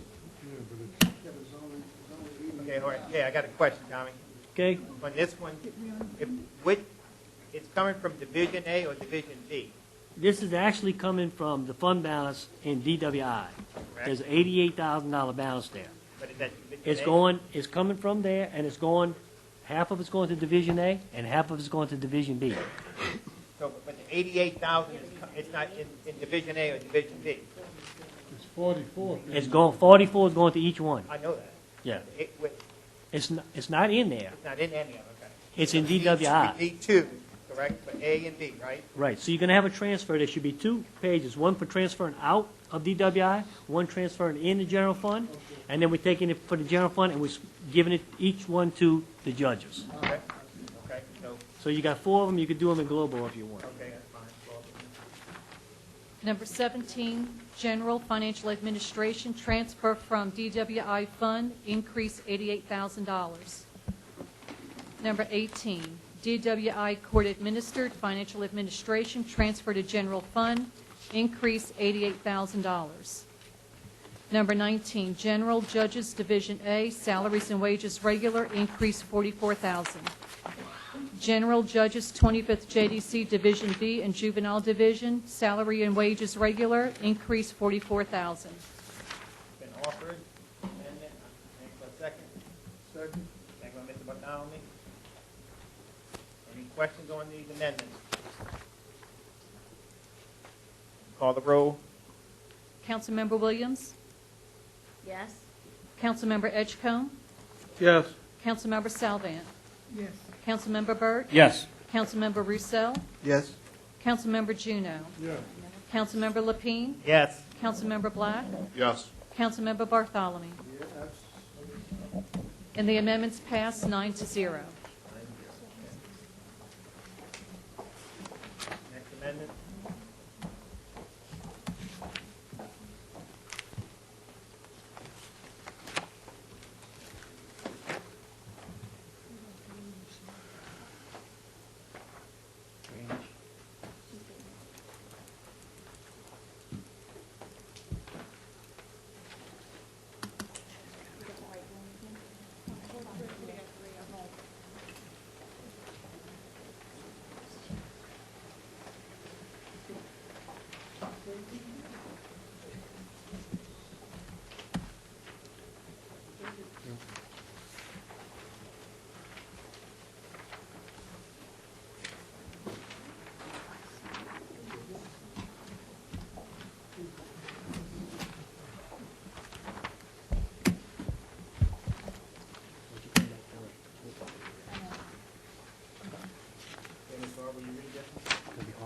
Amendment number 21, General Drainage Stock Shop. Salary and wages increase $311,460. P/R taxes, FICA taxes decrease $14,810. Retirement, PERS increased $77,880. Group insurance increased $169,370 for a total of $543,900. Offer. Second. Second by Mr. Russo. Any discussion on this amendment? Call the roll, please. Councilmember Bartholomew? Yes. Councilmember Black? No. Councilmember Lapine? Yes. Councilmember Juneau? Yes. Councilmember Roussel? Yes. Councilmember Burt? Yes. Councilmember Salvant? Yes. Councilmember Edgecombe? Yes. Councilmember Williams? Yes. And the ordinance, the amendments pass 8-1, with a no vote from Councilmember Black.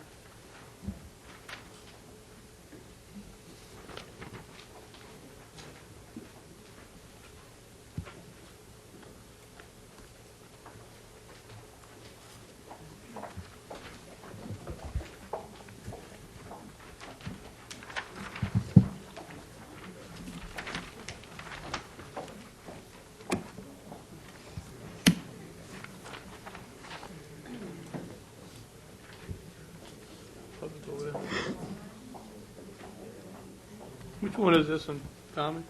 Public awareness? This public awareness is putting the whole department back. Yeah.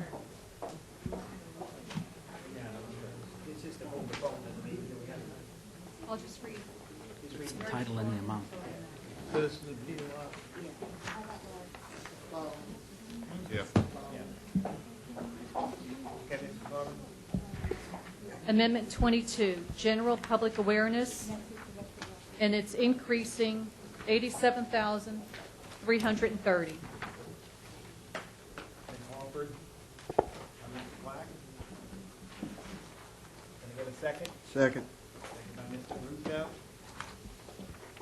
To put the whole entire department back to public awareness. Any questions?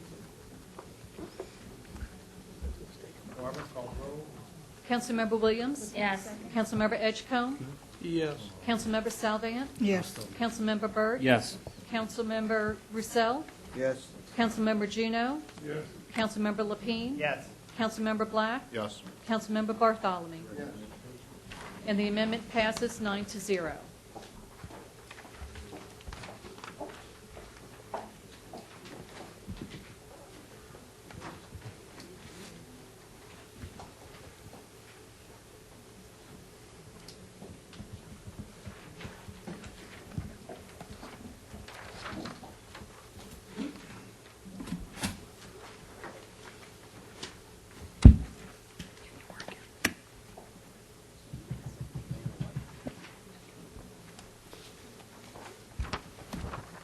Mr. Surpass, as we adopt these amendments, are you keeping a tally? So when we run out of money, you'll be able to tell us before we pass another one that doesn't have any money to fund it? Well, I mean, you know, if we're going to have to go to a different funding source, I mean, we have, right now, we're down to $1.5 million in the, hang on a minute. Yeah, about $1.5 million in the unreserved and designated. So I'll tell you when we get out of money in unreserved and designated completely. Well, I think you ought to give us a little heads up before then. I can tell you. I mean, I'll let you know when it gets down to around $500,000. How about that? You know, any more before that? And then everybody at the bottom of the list gets, that's not the way you need to do it. I mean, No. and I mean, then it let's just just depends cherry on pick which how y'all ones. planning on, where y'all planning on taking it from. If it's going to come from, y'all going to keep on doing this, and it's going to go into the negative, and we're going to take it out of emergencies. Well, I'm not of the mind to be deleting the emergency fund. And I think that we ought to set some priorities here. I mean, my priorities have been addressed as far as drainage goes, that type of thing. If you have other people on this body wants to look at something, I think we ought to start looking at the priorities. Can we go to firefighters?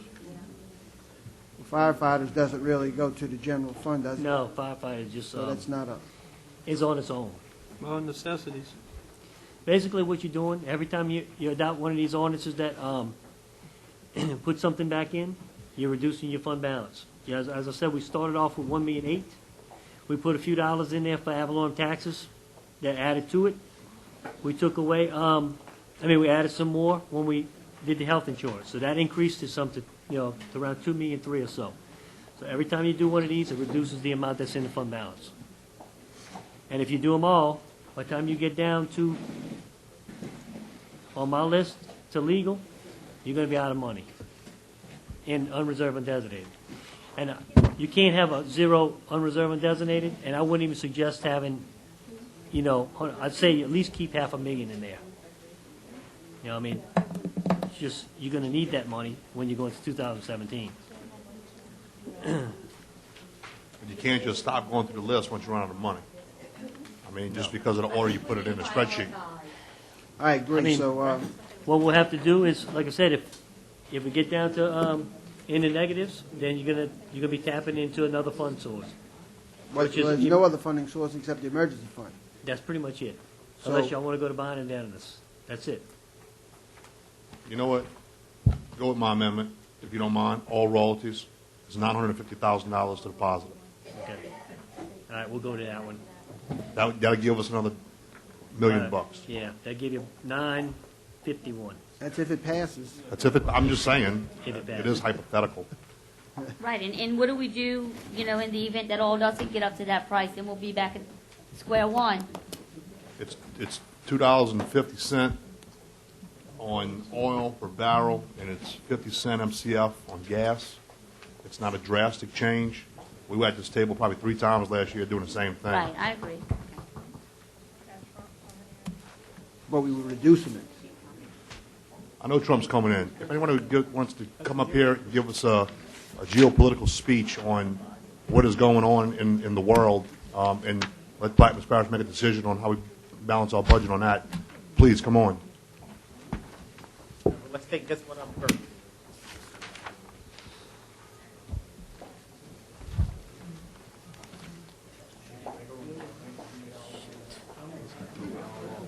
You're still taking a risk, that's what the guy said. I said, you're still taking a risk, you don't know that. This amendment, 23. huh? Amendment number 23. 23, okay? I'll offer. How to read? General, Oil and Gas Royalties, increase $951,500. Offered by Mr. Black. I'll second it. Any questions? I just have one question. Yesterday when Scott Elston was here, do y'all recall what he said that the, I know what he said, the state hadn't adopted theirs yet. What did he say that the federal government had set it at? Stand by, Nicole, I have it right here. The U.S. Energy Information Agency estimates WTI 2017 average to be 49.91 Okay, a barrel and 3.09 cents MCF. okay, thanks. So this is well under those projections. Thank you. Okay. Call the roll. Councilmember Bartholomew? No. Councilmember Black? Yes. Councilmember Lapine? Yes. Councilmember Juneau? No. Councilmember Roussel? No. Councilmember Byrd? No. Councilmember Salvant? No. Councilmember Edgecombe? Yes. Councilmember Williams? Yes. And the amendment fails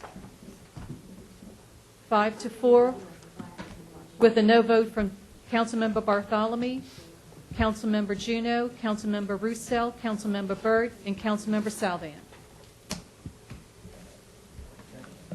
Tommy, that leaves us how much?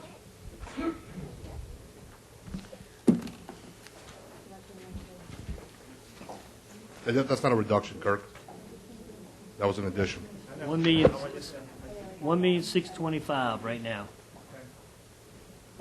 We want to go down the line, and they might want to bring one out before.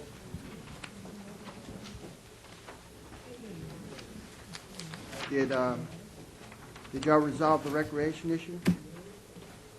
I have an amendment. The amendment is, do we have it ready? Cole? Rochelle, y'all, recreation.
All right.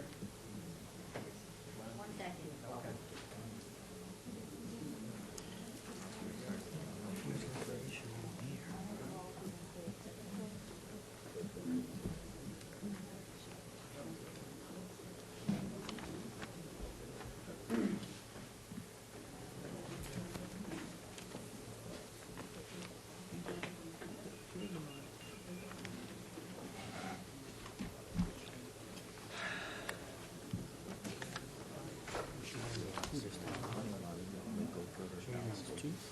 What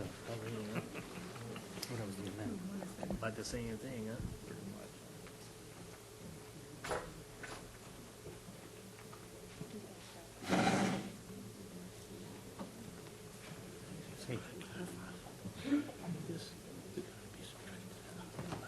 That's right. 25. That's good. If we do mine right now, that actually help us. It'll add to it. Yep. Mine business. Was that mine business? Mr. Chairman, you want to pass over?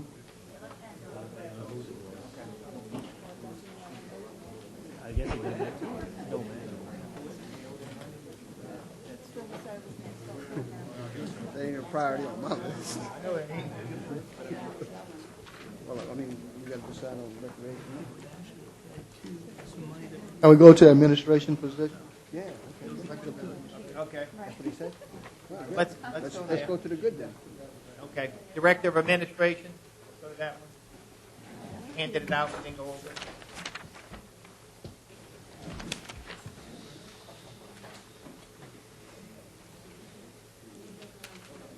What's the direction of administration? Let's read this one first. Barbara. I know, but what is it? Oh, for the next year. Go ahead. Amendment 24, General Director of Administration, increase $112,020. You offer, Mr. Black? Next for second. Second. Second by Mr. Bartholomew. 24, correct. Any questions on this amendment? Barbara, call the roll. Kim? Councilmember Williams? Yes. Councilmember Edgecombe? Yes. Councilmember Salvant? Yes. Councilmember Burt? Yes. Councilmember Russo? Yes. Councilmember Juneau? Councilmember Lapine? Yes. Councilmember Black? Yes. Councilmember Bartholomew? Yes. And the amendment passes 9-0.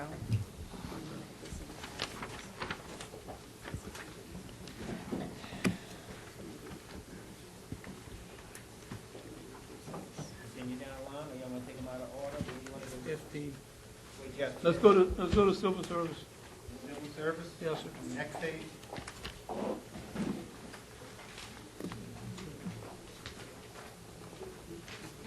Take the money out. This actually, if it passes, put the money back in. Legal services.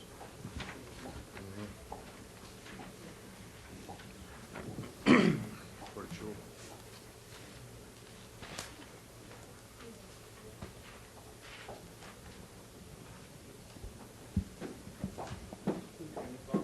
Tommy, that line before that one though, was that fixed? Was that just a, we had a typo on one of those. Shane? With the legal services? Was that, I'm just getting confused on those two line items. Legal support. This was the one that was the 25, right? Right, this one says civil service, 20,000 in general, but on the amendment it says 20,000, legal support general, professional services 5,000. He asked us to add $5,000. Yeah, 5,000. To take out of the professional More on, services. down the book. It was 20,000 when we did it originally. He just The asked us one to for do Coleman is 5,000. still there for 4,000. All right, so it's, all right. Amendment number 25, General Civil Service, Legal Support General decreased 20,000, Professional Services General decreased 5,000 for a total of 25,000. That's going to be offered. Yes, sir. Next for second. I'll second. Second by Ms. Williams. Any questions on this? Call the roll. Councilmember Bartholomew? No, this decrease. Councilmember Black? Yes. Councilmember Lapine? Yes. Councilmember Juneau? Councilmember Roussel? Councilmember Burt? Yes. Councilmember Salvant? Yes. Councilmember Edgecombe? Yes, ma'am. Councilmember Williams? Yes. And the amendment passes 9-0. Anyone else would like to take one out of order? What was it, Donzo? Down the line.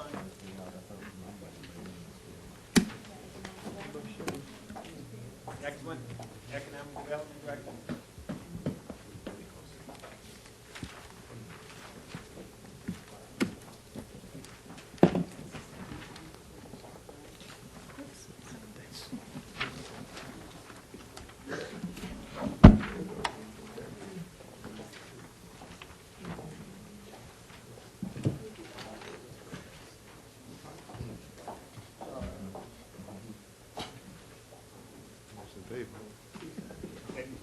Digital. Amendment number 26, General Economic Development Tourism, increase $94,700. Mike, you offer?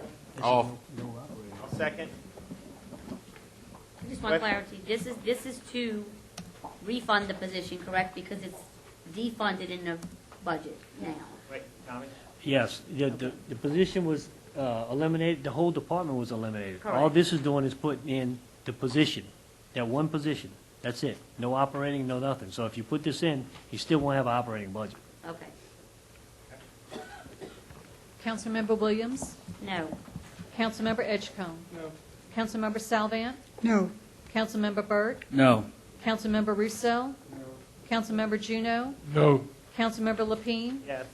Councilmember Black? Yes. Councilmember Bartholomew? No. And the amendment fails 7-2, with a no vote from Councilmember Juneau, with a no vote from Councilmember Williams, Edgecombe, Salvant, Roussel, Juneau, and Bartholomew, and Councilmember Burt. Okay. Next one. Bridge 10.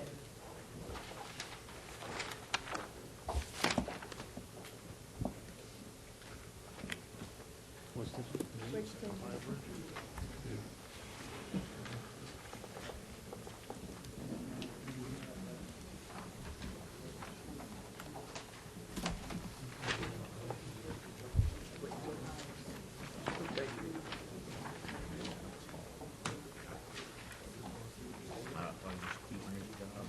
Hope it comes down when you get it.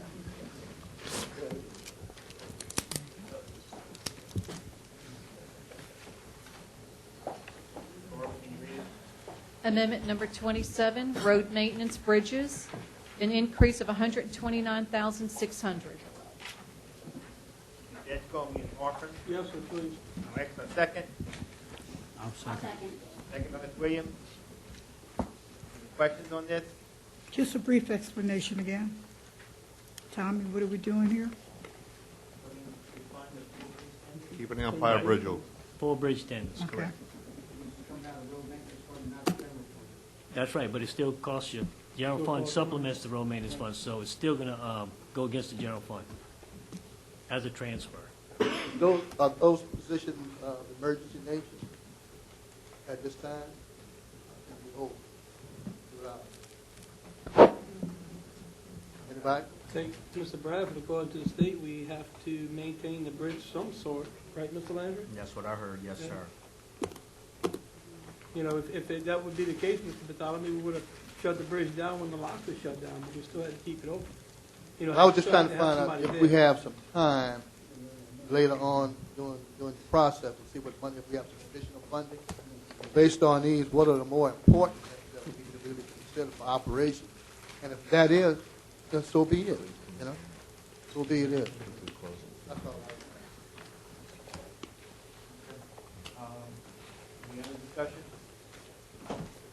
Call the roll, please. Councilmember Bartholomew? Yes. Councilmember Black? No. Councilmember Lapine? No. Councilmember Juneau? No. Councilmember Roussel? Yes. Councilmember Burt? Yes. Councilmember Salvant? Yes. Councilmember Edgecombe? Yes, ma'am. Councilmember Williams? Yes. And the amendment passes 6-3 with a no vote from Councilmember Black, Councilmember Lapine, and Councilmember Juneau. I will move the next one.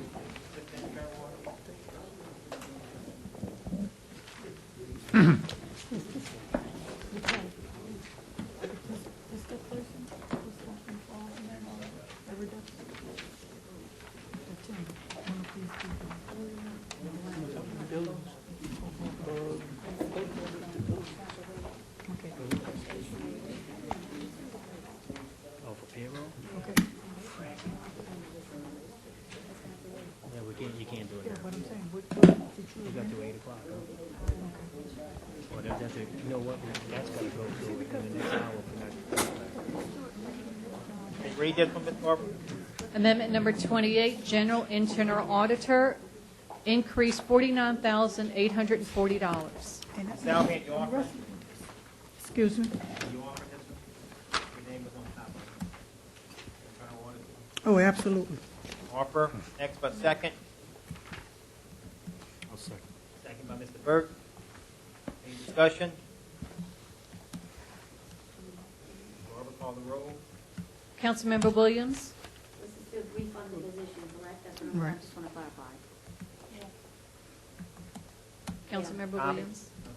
Yes? Wait, there was a question on the table. Yes, This is it's to the put it back refund, the assistant internal audit position, correct. It was in the layoffs, this is to put it back in. Okay. Yes. Councilmember Edgecombe? Yes.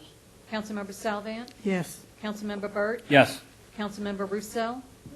Councilmember Juneau? Yes. Councilmember Lapine? No. Councilmember Black? No. Councilmember Bartholomew? And the amendment passes 6-3 with no votes from Councilmembers Black, Lapine, and Roussel.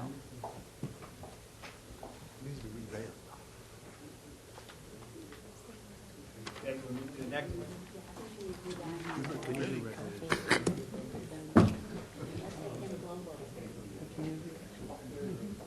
Councilman Agent. You just do 200, huh?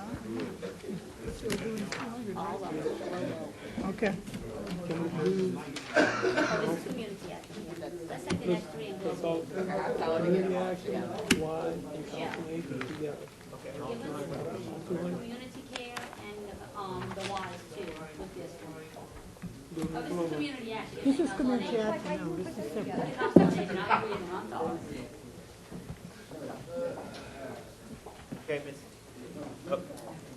Barbara, will you read the next one? Amendment number 29, General Community Action Agency, increase $88,100. Ms. Salvant, you offering? Yes.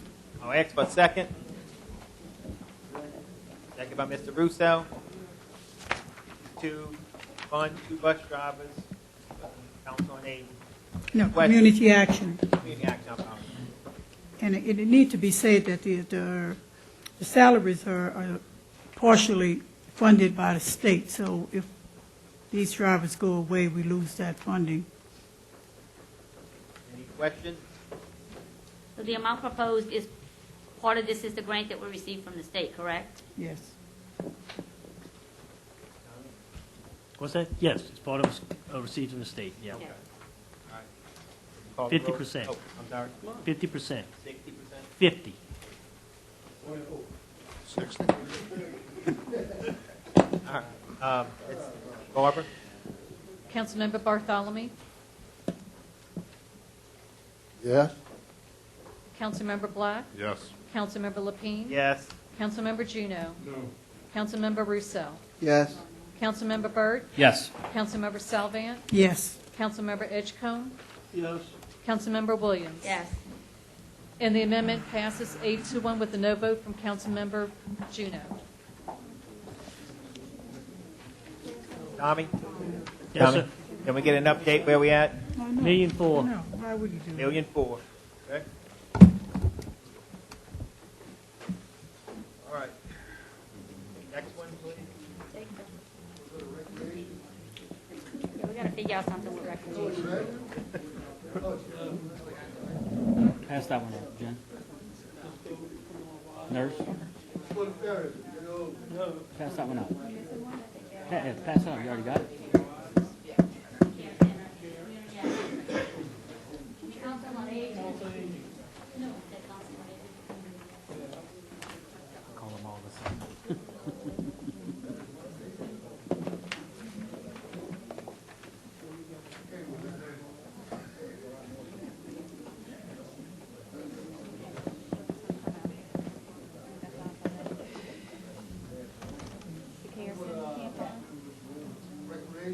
We're not clipped to another one? Go to recreation. No, not Not yet. Let's go to this one real quick.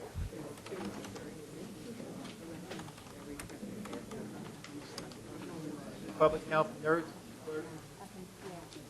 Give me a minute, because I could do that last.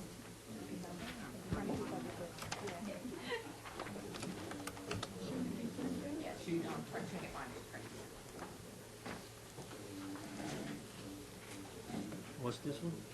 They doing care center, Can you give me one?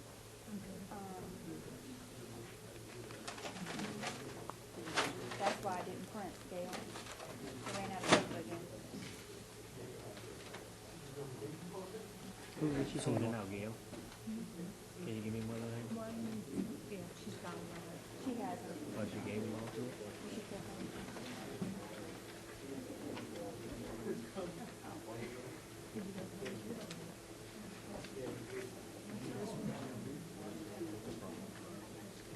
Tommy, for clarification, we have $1,000,004 left, correct? That we spent. Right now, if you stopped, you got $1,000,004 in the unreserved undesignated. Okay. And you didn't touch any of the other fund balances yet. Okay. Let me clarify that.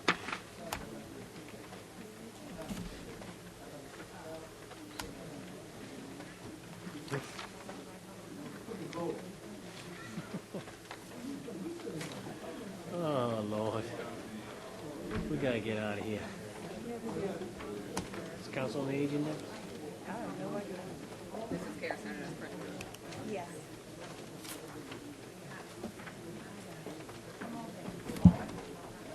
You don't know what you want. I don't know who's who. I don't know how they handed them out. They doing them in Global? Yes.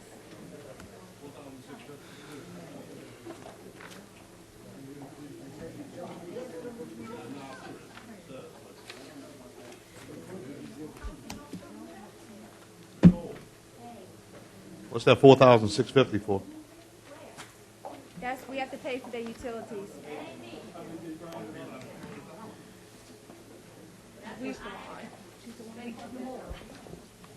We've been paying for their utilities. I can do a different. Right, pay it out of the 200. Can we just have 196, whatever?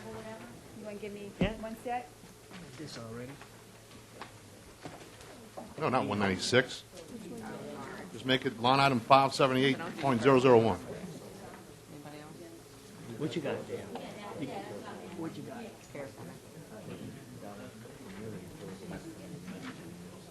All right. All right, new council on agents being printed. Council on Aging. Oh, yeah, okay. All right. So We're gonna spend 20 grand on trees. Council on Aging? Okay.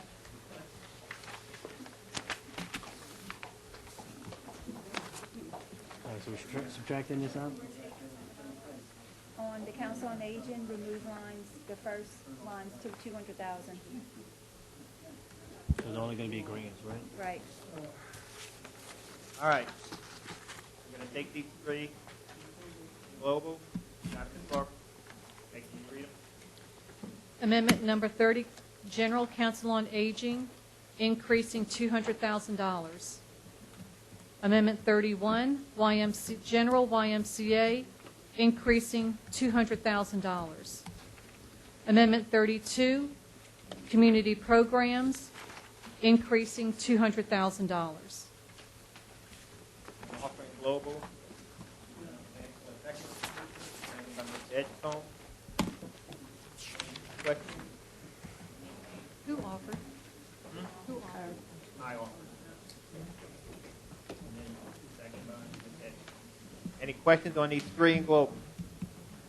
Will you call the roll, please? Councilmember Williams? Yes. Councilmember Edgecombe? Yes, ma'am. Councilmember Salvant? Yes. Councilmember Burt? Yes. Councilmember Russo? Councilmember Juneau? Councilmember Lapine? Yes. Councilmember Black? Yes. Councilmember Bartholomew? Yes. And the amendment passes 9-0.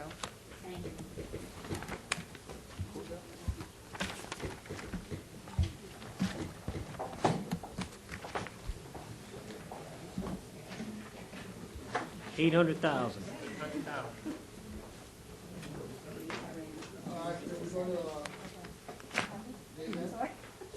Deviant Recreation? Deviant Recreation.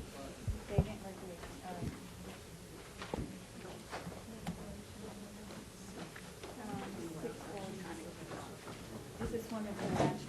Swimming pool? Okay. 655.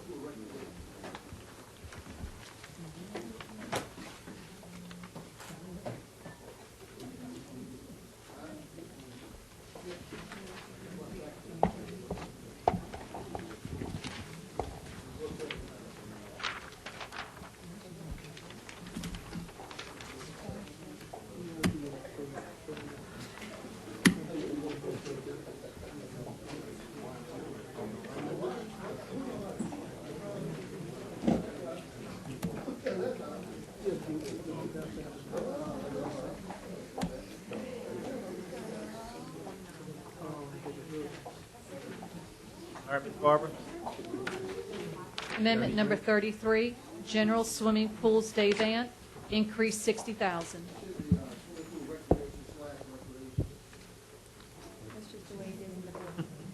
That's fine. It's that way in the book, so that's fine. Okay. Offer, Mr. Bartholomew. Ask for a second. Second. Second by Ms. Salvan. Any questions?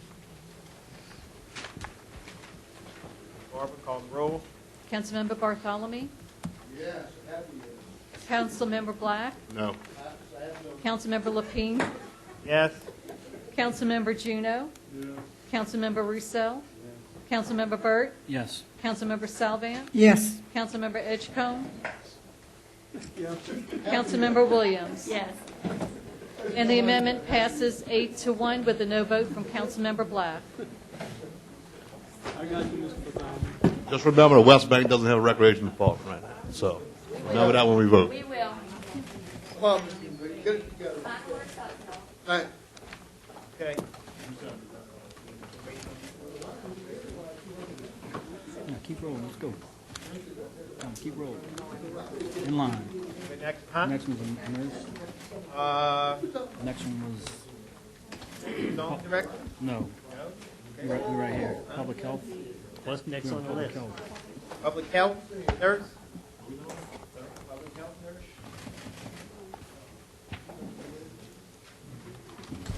I guess we're ready for this one.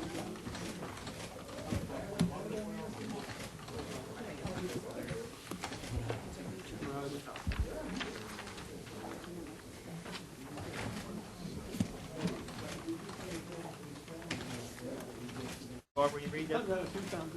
Amendment number 34, public health, increase 94,740.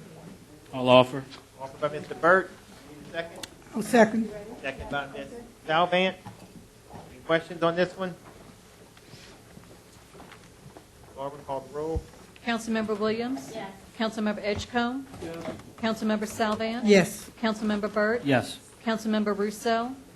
Councilmember Juno? Councilmember Lapine? Yes. Councilmember Black? Yes. Councilmember Bartholomew? And the amendment passes 9-0. Thank you.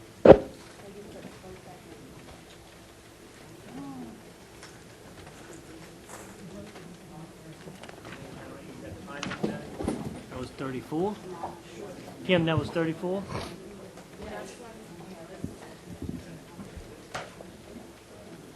Okay. I think she wants to. Finance manager one? Recreation. No.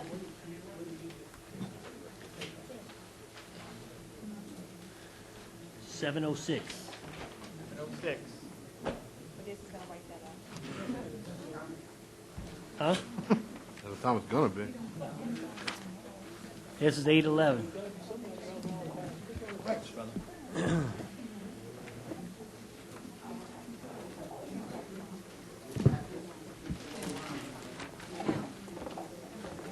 That number. Oh, because that was from before. Barbara, you read this one? You have to type over. Amendment number 35, general recreation facilities and services, increase $811,350. You offer, Ms. Williams? Yes, I do. I'll second.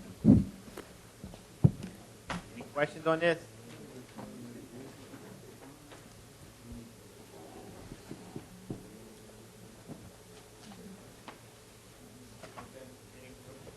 Barbara, will you call the roll?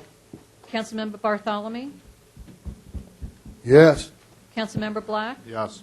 Councilmember Lapine? Yes. Councilmember Juno? Councilmember Roussel? Councilmember Burt? Yes. Councilmember Salvan? Yes. Councilmember Edgecombe? Yes. Councilmember Williams? Yes.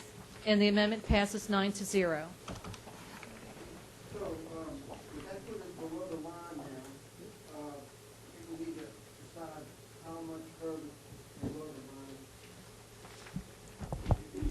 With that putting us below the line of the unreserved undesignated fund balance, we're now in the negative, Negative 100,000. negative 100,000. So we have to come to, I believe, an understanding about how far we are willing to go into any other funding before we proceed with the rest of the amendments. So if we can get some discussion on what's left, we only have emergency fund left, correct? That, none, Bond indebtedness. bond indebtedness. That's it. So we are in a critical situation. And how much is left in emergencies? 5,000,006. We haven't touched ferries. We haven't touched a lot of things. So, I think we've asked to move the fires a number of times, and I'm not sure why we didn't. what's that? I think we asked to move the fires. I mean, we're taking these things kind of, I mean, we're doing a disservice to everybody else that's below the ones we've already voted on. All right, we got to move money already in the unreserved anyway, correct? We can't have a negative balance. No, we'll have to move it somewhere. Okay.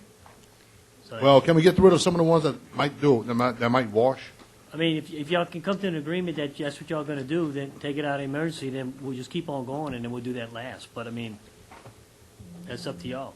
But I think we need to decide at this table about how much of the emergency fund is going to be That you wanna depleted. take, right. Because, you know,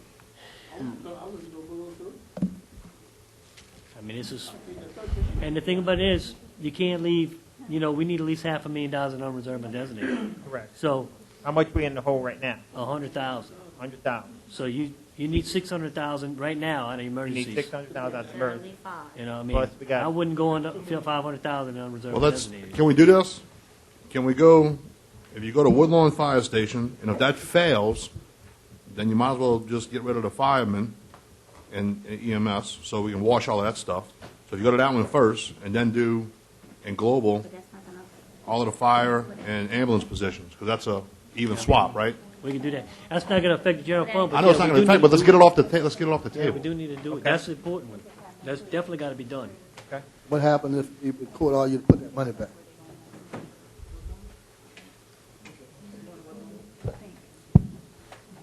Let's first do yours. I mean, Huh? you need someone, Yeah, let's do yours. that's fine. It doesn't matter. No, let's do yours. I say, let's do that one first. I mean, I'm just beating. I don't care. All right, we're going to do the firefight. No, we're doing Woodlawn Fire Station first, and whether or not that passes. Woodlawn Fire Station. Yeah, you got to do that in order. You got to do that in order.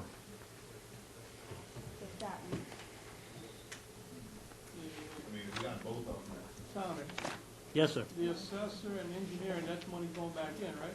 Right, and legal. Right. Those are going to help Do you. that? Yeah, after that, after the firefighter.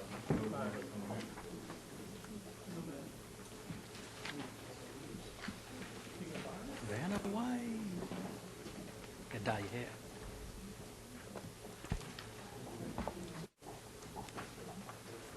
Barbara, can you read it? Amendment number 36, buildings, new construction, Woodlawn Fire Station, increase $2,238,220. Mike, you want to offer? I'll offer. I'll second. Any discussion on this? Barbara, call the roll. Councilmember Williams, I think they will. This is to defund. They say next month. Is that what you're asking? Tommy, explain the vote. If you vote yes, the money goes back into the firefighting fund. You're taking it out of the project of building the Woodlawn Firehouse. Yeah, you're taking it out of that to put in the operating fund for the fire department. Just be careful, you might have to bring that back down the road. Councilmember Williams, Councilmember Edgecombe, Councilmember Salvant, Yes. Councilmember Burt, Yes. Councilmember Russo, no, Councilmember Juneau, No. Councilmember Lapine, Yes. Councilmember Black, Yes. Councilmember Bartholomew. No. What is your vote? Mr. Russo, can you repeat your vote, please? no, And the amendment passes 6-3 with no votes from Councilmembers Roussel, Juneau, and Bartholomew. John, we just threw your bone. At least you can testify you won't be considered. Can you go, Rochelle, can you do now the 2 firefighters, Belchase, 5 firefighters, Hermitage, 1 firefighter puts off, 3 Woodlawn, 3 Point LaHash, 23 ambulance, and do it in global? I would ask Mr. Chairman to put it in global.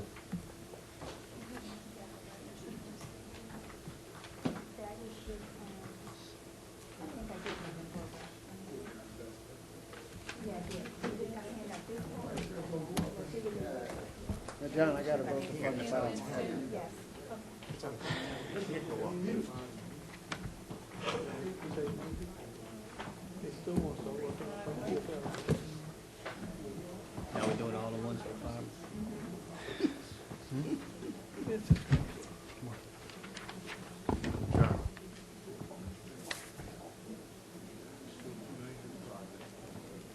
Ambulance is separate.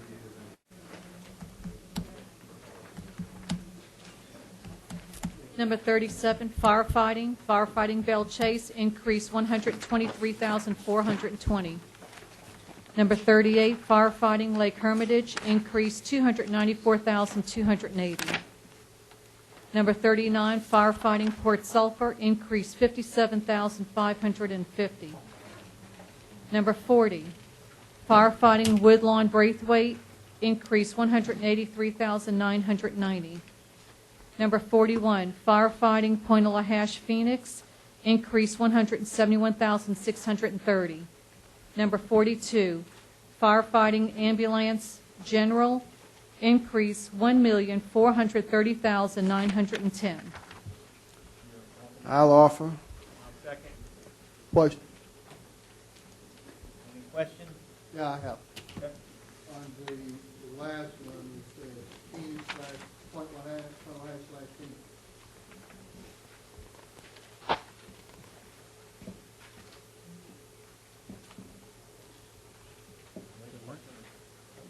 What's this? It says Phoenix, Pointe-la-Hache. What's in Phoenix?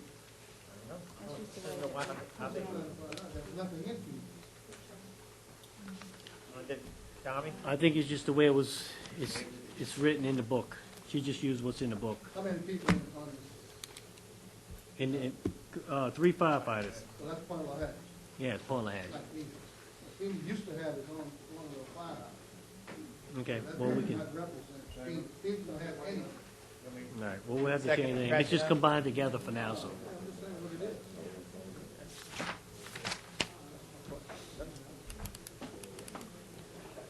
Phoenix doesn't have anything, that's all I can tell you. It doesn't have Tommy, fire. is that how it's labeled in the book?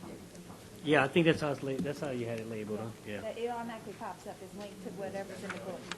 It might have been like that before and then, but it's not like that now. So, I mean, we could change the name, but Well, I know it's a different station. Just like Woodlawn and Braithwaite, it's two different substations.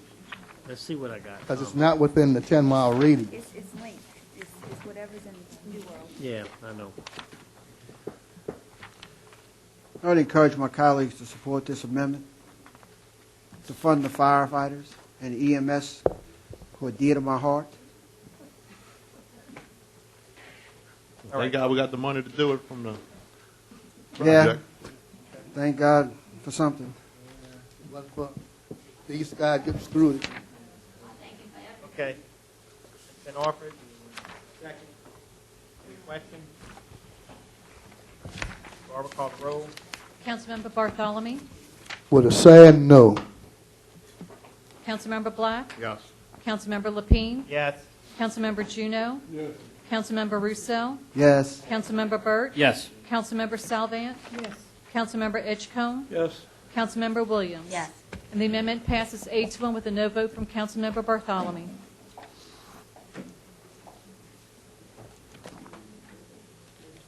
Tommy?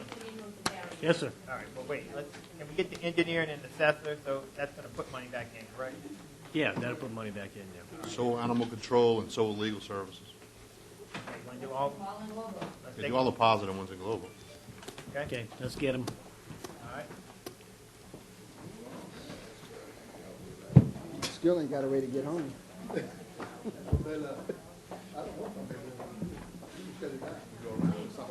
You ain't gonna get home.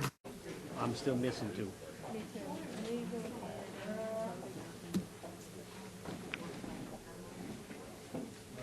You got some, Gail, or she got them all? She's got them. Where's your horses, Tommy? You gonna give them I don't have no horses to you? now. I know, you like, My horses ran away.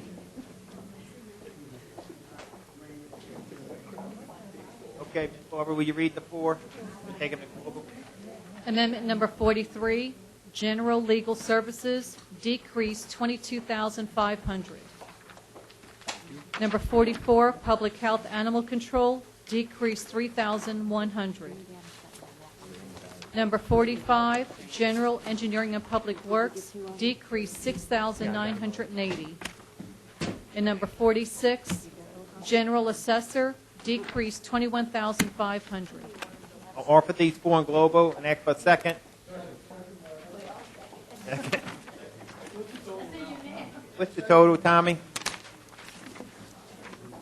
you want a total of all of them? All four? Okay, hang on. Okay.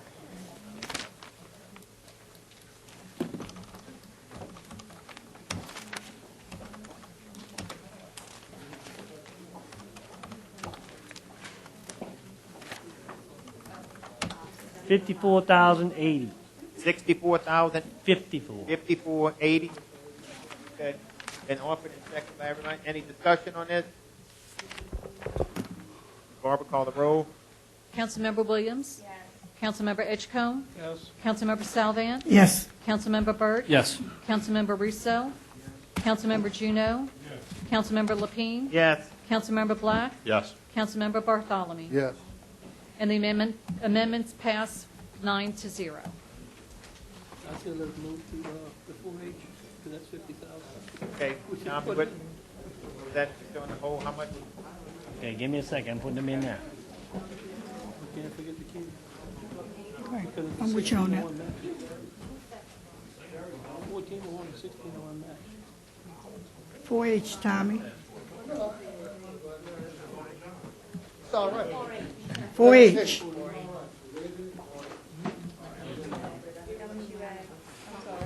Hold on. It's like 594.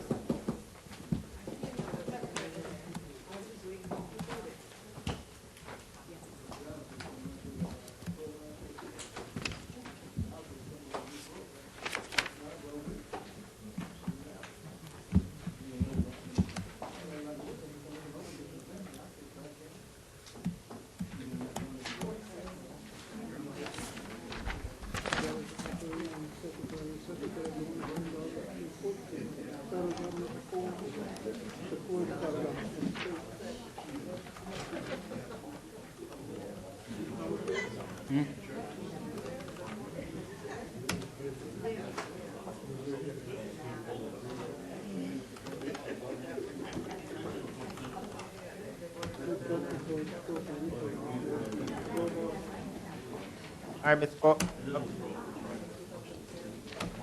Number 47, General LSU Ag Center, increase $50,000. I pass. Offered by Mr. Juneau, ask for a second. I second. Second by Ms. Salvant. Any questions on this? Barbara, call the roll. Councilmember Bartholomew? Yes. Councilmember Black? Yes. Councilmember Lapine? No. Councilmember Juneau? Yes. Councilmember Russo? Councilmember Burt? Yes. Councilmember Salvant? Yes. Councilmember Edgecombe? Yes. Councilmember Williams? Yes. And the amendment passes 8-0 with a no vote from Councilmember Lapine.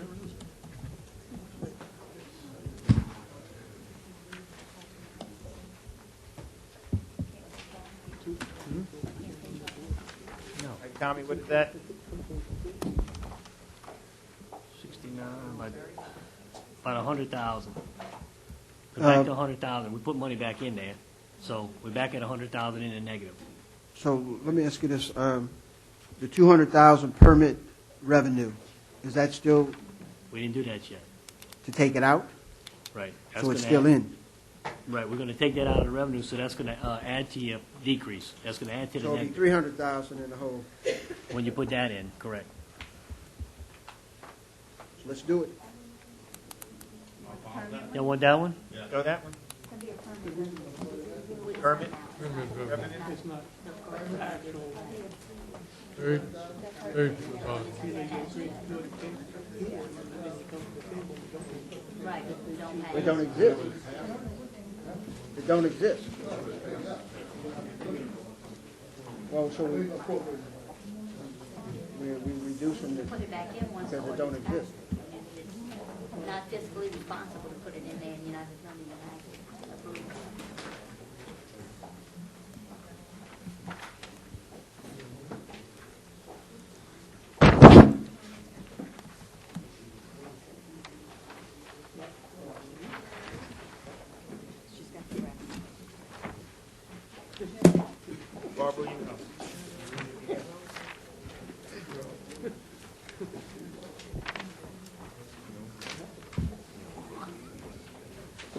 Amendment number 48, general, decrease $200,000 permits. I'll offer. Offered by Mr. Russo. I'll say. Second by Mr. Edgecombe. Any questions on this amendment? Barbara, call the roll. Councilmember Williams? Yes. Councilmember Edgecombe? Yes. Councilmember Salvant? Yes. Councilmember Burt? Yes. Councilmember Roussel? Yes. Councilmember Juneau? Yes. Councilmember Lapine? Yes. Councilmember Black? Yes. Councilmember Bartholomew? Yes. And the amendment passes 9-0.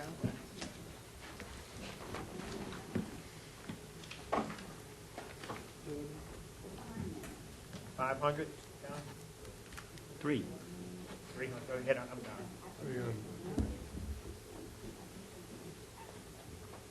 Anybody else want to pick one out of order?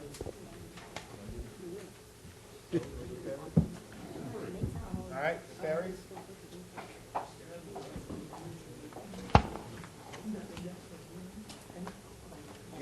Get to that point, then you're going to max me out.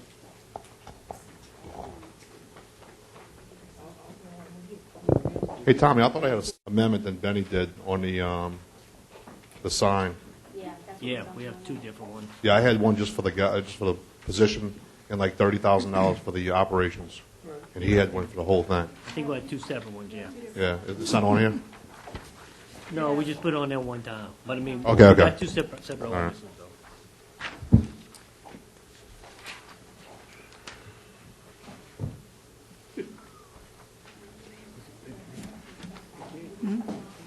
Yeah, that's putting everybody back in that they recommend to take out. Okay, go ahead. Amendment number 49, general, ferries, increase $1,306,800. Tommy, you offering? Yeah. Next, a second. Next, a second.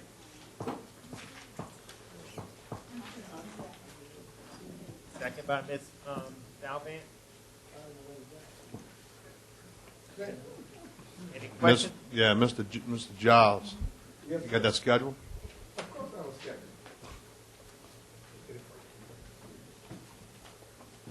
This is the proposed schedule.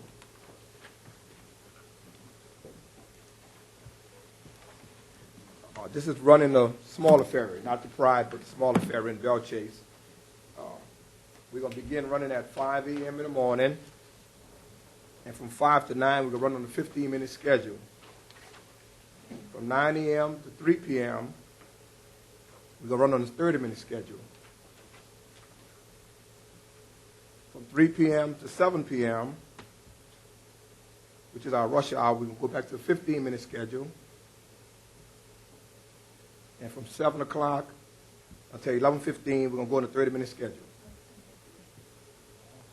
And, sir?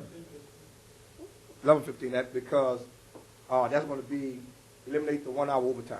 Or 10:15, depending on, I'm looking at shut down the Point Lahad Ferry maybe at 9:15, but I have to verify that with Joey. And that'll give those guys on the lower end the opportunity to come up, and catch the ferry, and cross over. Because the ferry docks on the east bank in Point Lahad. And so that'll give the guys who works on the lower end the opportunity to come up, catch the last ferry, cross over, because the Pride or the Belle Chase ferry is parked on the west bank. So that's the full schedule. And then that'll mirror that the schedule down in Point Lahad. And by running the smaller ferry, you roughly go from $24,000 in fuel to about $8,000. So it's a big savings on that. So then hopefully we'll eliminate overtime with that also. Who's going to do the detail for the traffic on the highway when it backs up? Don't know, boss. All right. I don't know. All I know, we're going to save some money. It's going to be on Belle Chase Highway. I promise you. Okay. Well, most of them were getting smart. They were parking on the median. Yes. If one does it, they all do it. I know. Okay. Reverend Giles, you're Ma'am. saying the last ferry at Point Lahash is going to be at 9 o'clock? If I'm looking at leaving the West Bank at 9:30. That'll be your last ferry in Point LaHash. I have to get with Jewett to make sure it works out, because right now the last ferry is at 10:30. But I want to make sure if we shut the Belchase Ferry down at 11:15, that'll give we could actually shut down at 10:30. But if we go to shut the Belchase down at 10:15, they want to shut down the Point LaHash an hour earlier. But I'll get with him tomorrow to work out all the legality, make sure everything is correct. Okay. But our intention is not to shut it down at 9:30, but if we have to, at 1 hour, we're going to have to do it. But I'm not planning on doing it right now. No. Okay. I was really hoping for a more drastic decrease. There's no more you can do. Other than that, you would have to run the ferry half days. Because what you're doing, when you're cutting from 15 minutes to 30 minutes, you're saving fuel, and then you're running the smaller ferry. Other than that, you would have to shut down on weekends or shut it down at 6 o'clock in the evening. So And you have guys, Under this plan, Mr. Jones, the big pride ferry will not run. no, sir. Because it costs a lot of fuel to run the I Pride, understand. but it takes a lot of traffic off Belchase Highway. On the East Bank, we don't have those problems because it's kind of long where we park. But on the West Bank, they're on Belchase Highway, and sometimes we have difficulties with people cutting the line, and, it's a mess. But, on the drastic time, we have to do what we have to do. Understand? But this still isn't going to eliminate the overtime. It will eliminate Some of it overtime. completely? Some of it, a good bit of it. Because what we're doing, we're shutting it down. Remember, the Belchase crew works 9 hours. Okay. And so every shift makes an hour overtime. And then because we're shorthanded, we're taking engineers to tie the ropes. And, I'm an advocate of saving money. But if I have an engineer who makes $25 an hour, and I have a deckhand who makes $10, and I don't have a deckhand out there, I have to put the engineer out there. And so when you look at the engineer making 30 hours a pay period in overtime. Okay, thank you. So that's, other than that, we have to do a total shutdown on Belchase, and we're going to keep the Point LaHash open. That's what it is. You got to understand. The county seat of this great parish is the great Point LaHash, and we have to keep that ferry open so we all can come to y'all due diligence, as my good friend said, Point LaHash. So we have to make sure we have access for y'all to come across to take care of y'all legislative acts. Question. Call the question. 21279. I guess the question's been going on. Not sure. Okay. Ms. Barber? Councilmember Bartholomew? Yes, with hesitation. Councilmember Black? No, with no hesitation. Councilmember Lapine? No. Councilmember Juneau? Yes. Councilmember Russo? Proud to support the East Bank, yes. Councilmember Byrd? Yes. Councilmember Salvant? Yes. Councilmember Edgecombe? Councilmember Williams? Yes. And the amendment passes 7-2 with no votes from Councilmembers Black and Lapine. All right, Tommy, can we get a tally?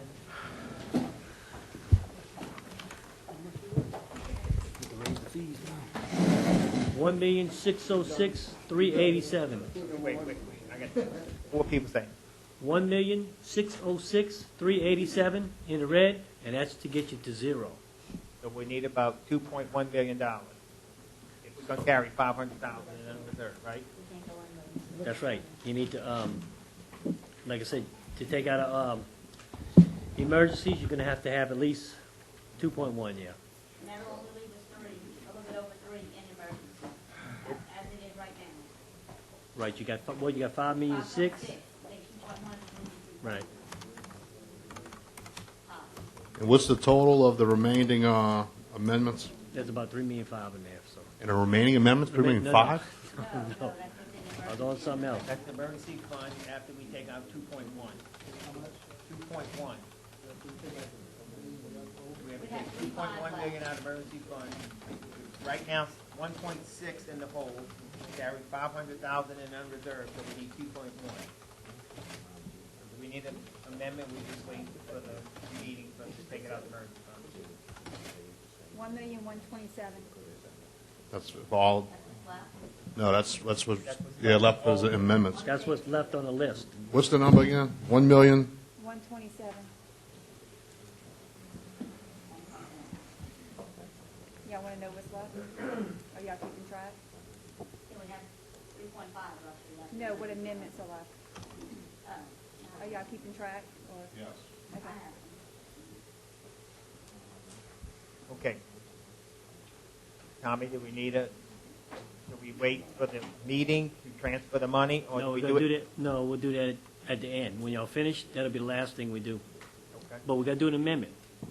And then we're gonna have to, put it into the, ordinance Okay. that y'all gonna vote on.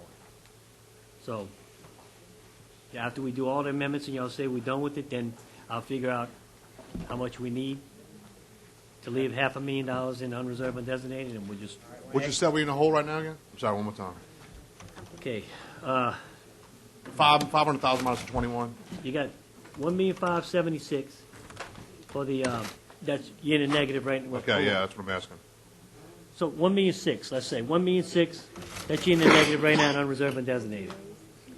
If we're gonna leave 500,000 in the, unreserved, then we need another 500, so it's 2,100,000 that you're gonna have to take out of emergencies.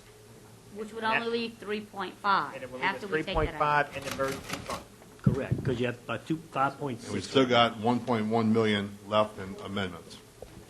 Yeah, that's what you came up with. We have 127. Yeah, I added quickly, but yeah. You want to take more at the emergency fund and continue? No, I would just continue and then, I mean, it's only 1.127 million. So go through that and then we'll make a decision on where we're taking the money from. You've already taken And that'll only leave you $2 million in the emergency fund. $125,000 from, I mean, 1.25 million from the bottom indebtedness already? You took that out? Yeah.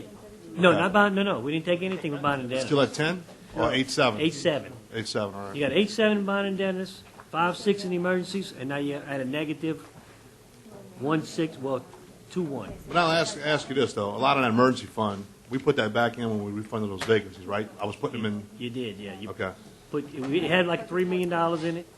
right. and We built it up. We had $3 million to start 2016? Yeah, I think it was $3 million, yeah. I can All tell right. you for sure. No, it's all right. I'm almost positive it's $3 million, yeah. And I can point out to you that became a very hot issue recently in the past election where people were accusing people of robbing the emergency fund. So I want to caution you, when you rob that emergency fund, it might come back to bite you. I mean, this all makes me nervous. I mean, you are taking a chance, No doubt about it. I mean, we had a lot of little emergencies this year, if we think about it, with the levee and levee breach and the high river and stuff like that. Let me ask you this question.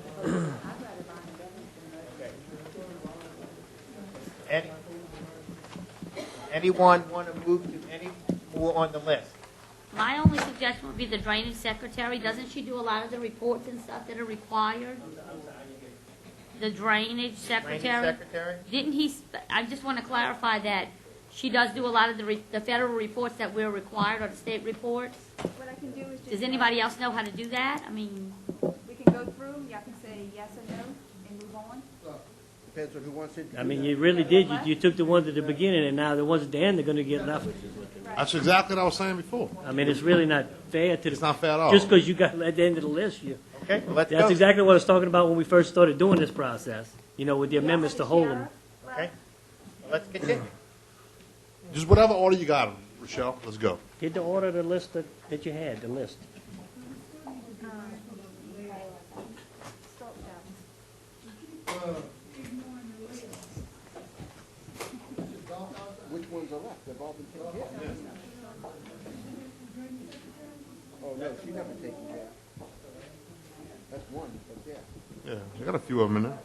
What else do we got? Oh, I know you can say you're doing first. It doesn't matter what order they're in. We're going through them all. You know what I mean? And that's. Oh, yeah. Oh no, they're on there. Believe me, I'm cognizant of it. what's left on the layoff list? You got the drainage secretary, the 2 flood control positions in a drainage that must be a few positions in drainage operations. Human Resources Secretary, The drainage operator. PT Finance Manager. No, we did that. Drainage operator, but not the secretary. What? The signs, I really think we need a sign department. I mean, whether we just have him in the Yeah, it's operating, in you don't need there. help. We just need to go down. It doesn't matter what order Let's we go go down. in. Here we go. Go, Mr. Take Barber. control of it and just go down. Amendment number 50, General Finance and Accounting, increase $22,020. Offered by Mr. Russo. Second by Mr. Juno. To fund one part-time finance manager. Any questions? Call the roll. Councilmember Williams? Yes. Councilmember Edgecombe? Yes. Councilmember Salvant? No. Councilmember Burt? No. Councilmember Russo? Yes. Councilmember Juno? Yes. Councilmember Lapine? Yes. Councilmember Black? Yes. Councilmember Bartholomew. And the amendment passes 7-2 with no votes from Councilmembers Burt and Salvant. Next. It's the restoration. Can we do this in order? Or you have it just, We had just threw some up here. We can okay, do that's it fine, anyway. whatever.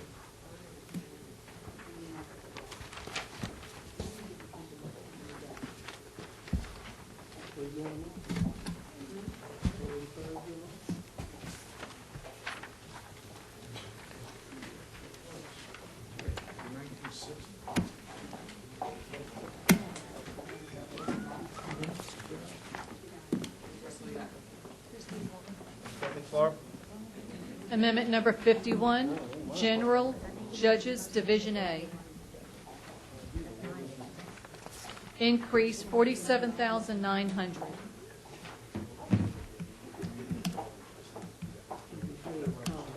An offer of amendment. Can I have it along with the offer? Okay. Offer, go ahead, hold on. I just would like to say that I think we need to move to the cuts in the parish departments before we move on anything else. The personnel, that's just my opinion. Coastal Zone Management? Okay, we skip over this one? Skip over That's what I this. would suggest. Okay. Kurt, you the chairman. You're the chairman, make a decision on the order of the process. What do you got?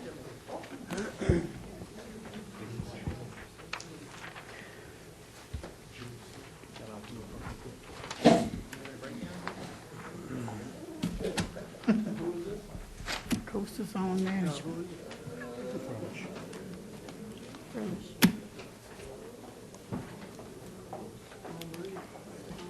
Yeah. All right, Ms. Barber, you read them. Which is, time. Amendment 51, General Coastal Zone Management, increase $87,120. You had to skip it. You got my name on it?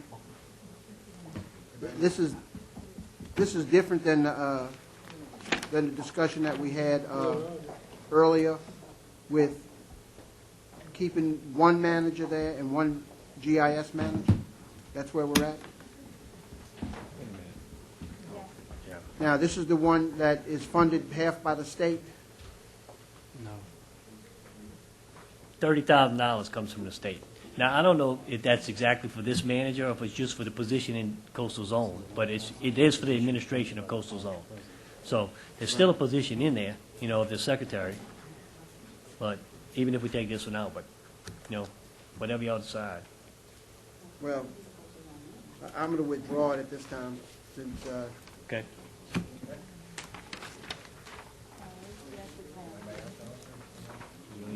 somebody else wants to do it. We out of money. Okay.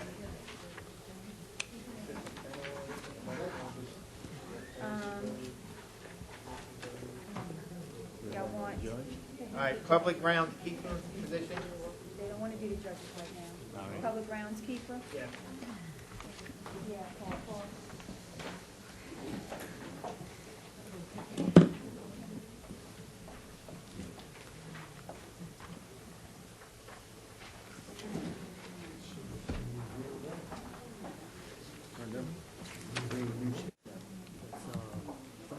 General Parks and Monuments, Fort Jackson, increase $34,120.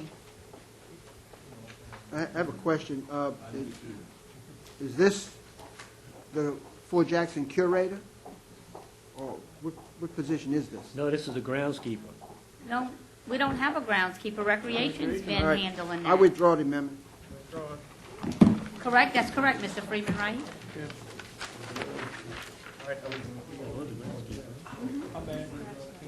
I'll pick it up. Yeah, I withdrew that one. And we can't get past 51. All right, human resources? Human Resource Secretary? That one's been withdrawn, I believe. No. No? Okay. All right.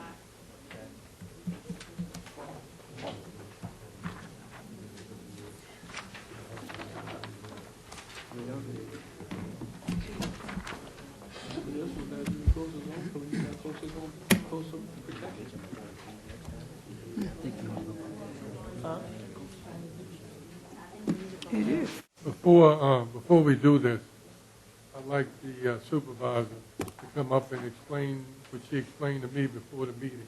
Can you come up and say something? Yeah, well, she told me about money. Come explain, if you don't do the job January, how much we're going to owe. Come up to the mic.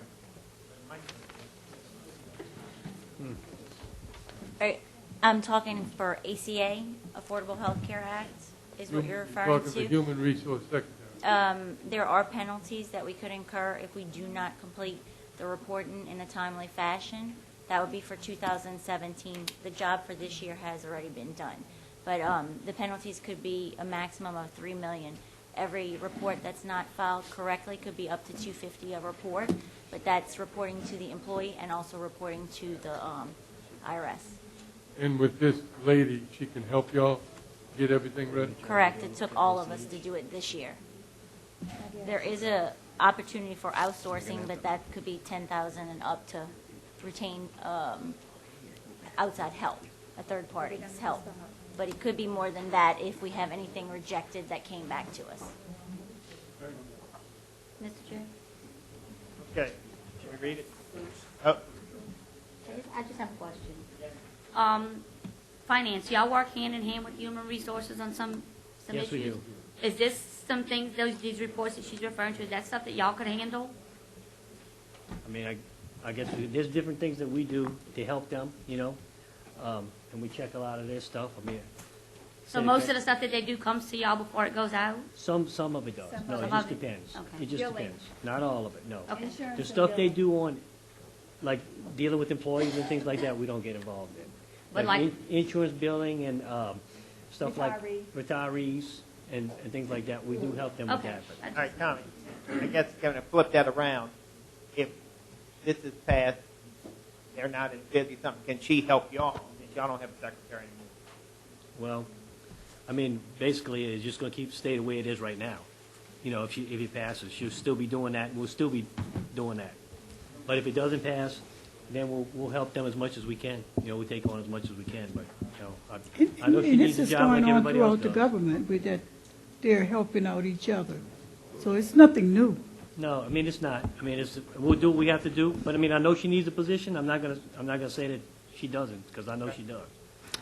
But if I remember correctly, Mr. Serpaz, you needed the person that was pulled from your office also, right? I mean, I did, absolutely. Amendment number 51, General Human Resources, increase $43,910. I'll offer. Second by Mr. Juno. Any questions? Call the roll. Councilmember Bartholomew? Yes. Councilmember Black? Yes. Councilmember Lapine? Yes. Councilmember Juno? Councilmember Russo? Councilmember Burt? Yes. Councilmember Salvant? No. Councilmember Edgecombe? No. Councilmember Williams? No. And the amendment passes 6-3 with no votes from Councilmembers Salvant, Edgecombe, and Williams. Yeah. Yes, sir. Yes, sir, please.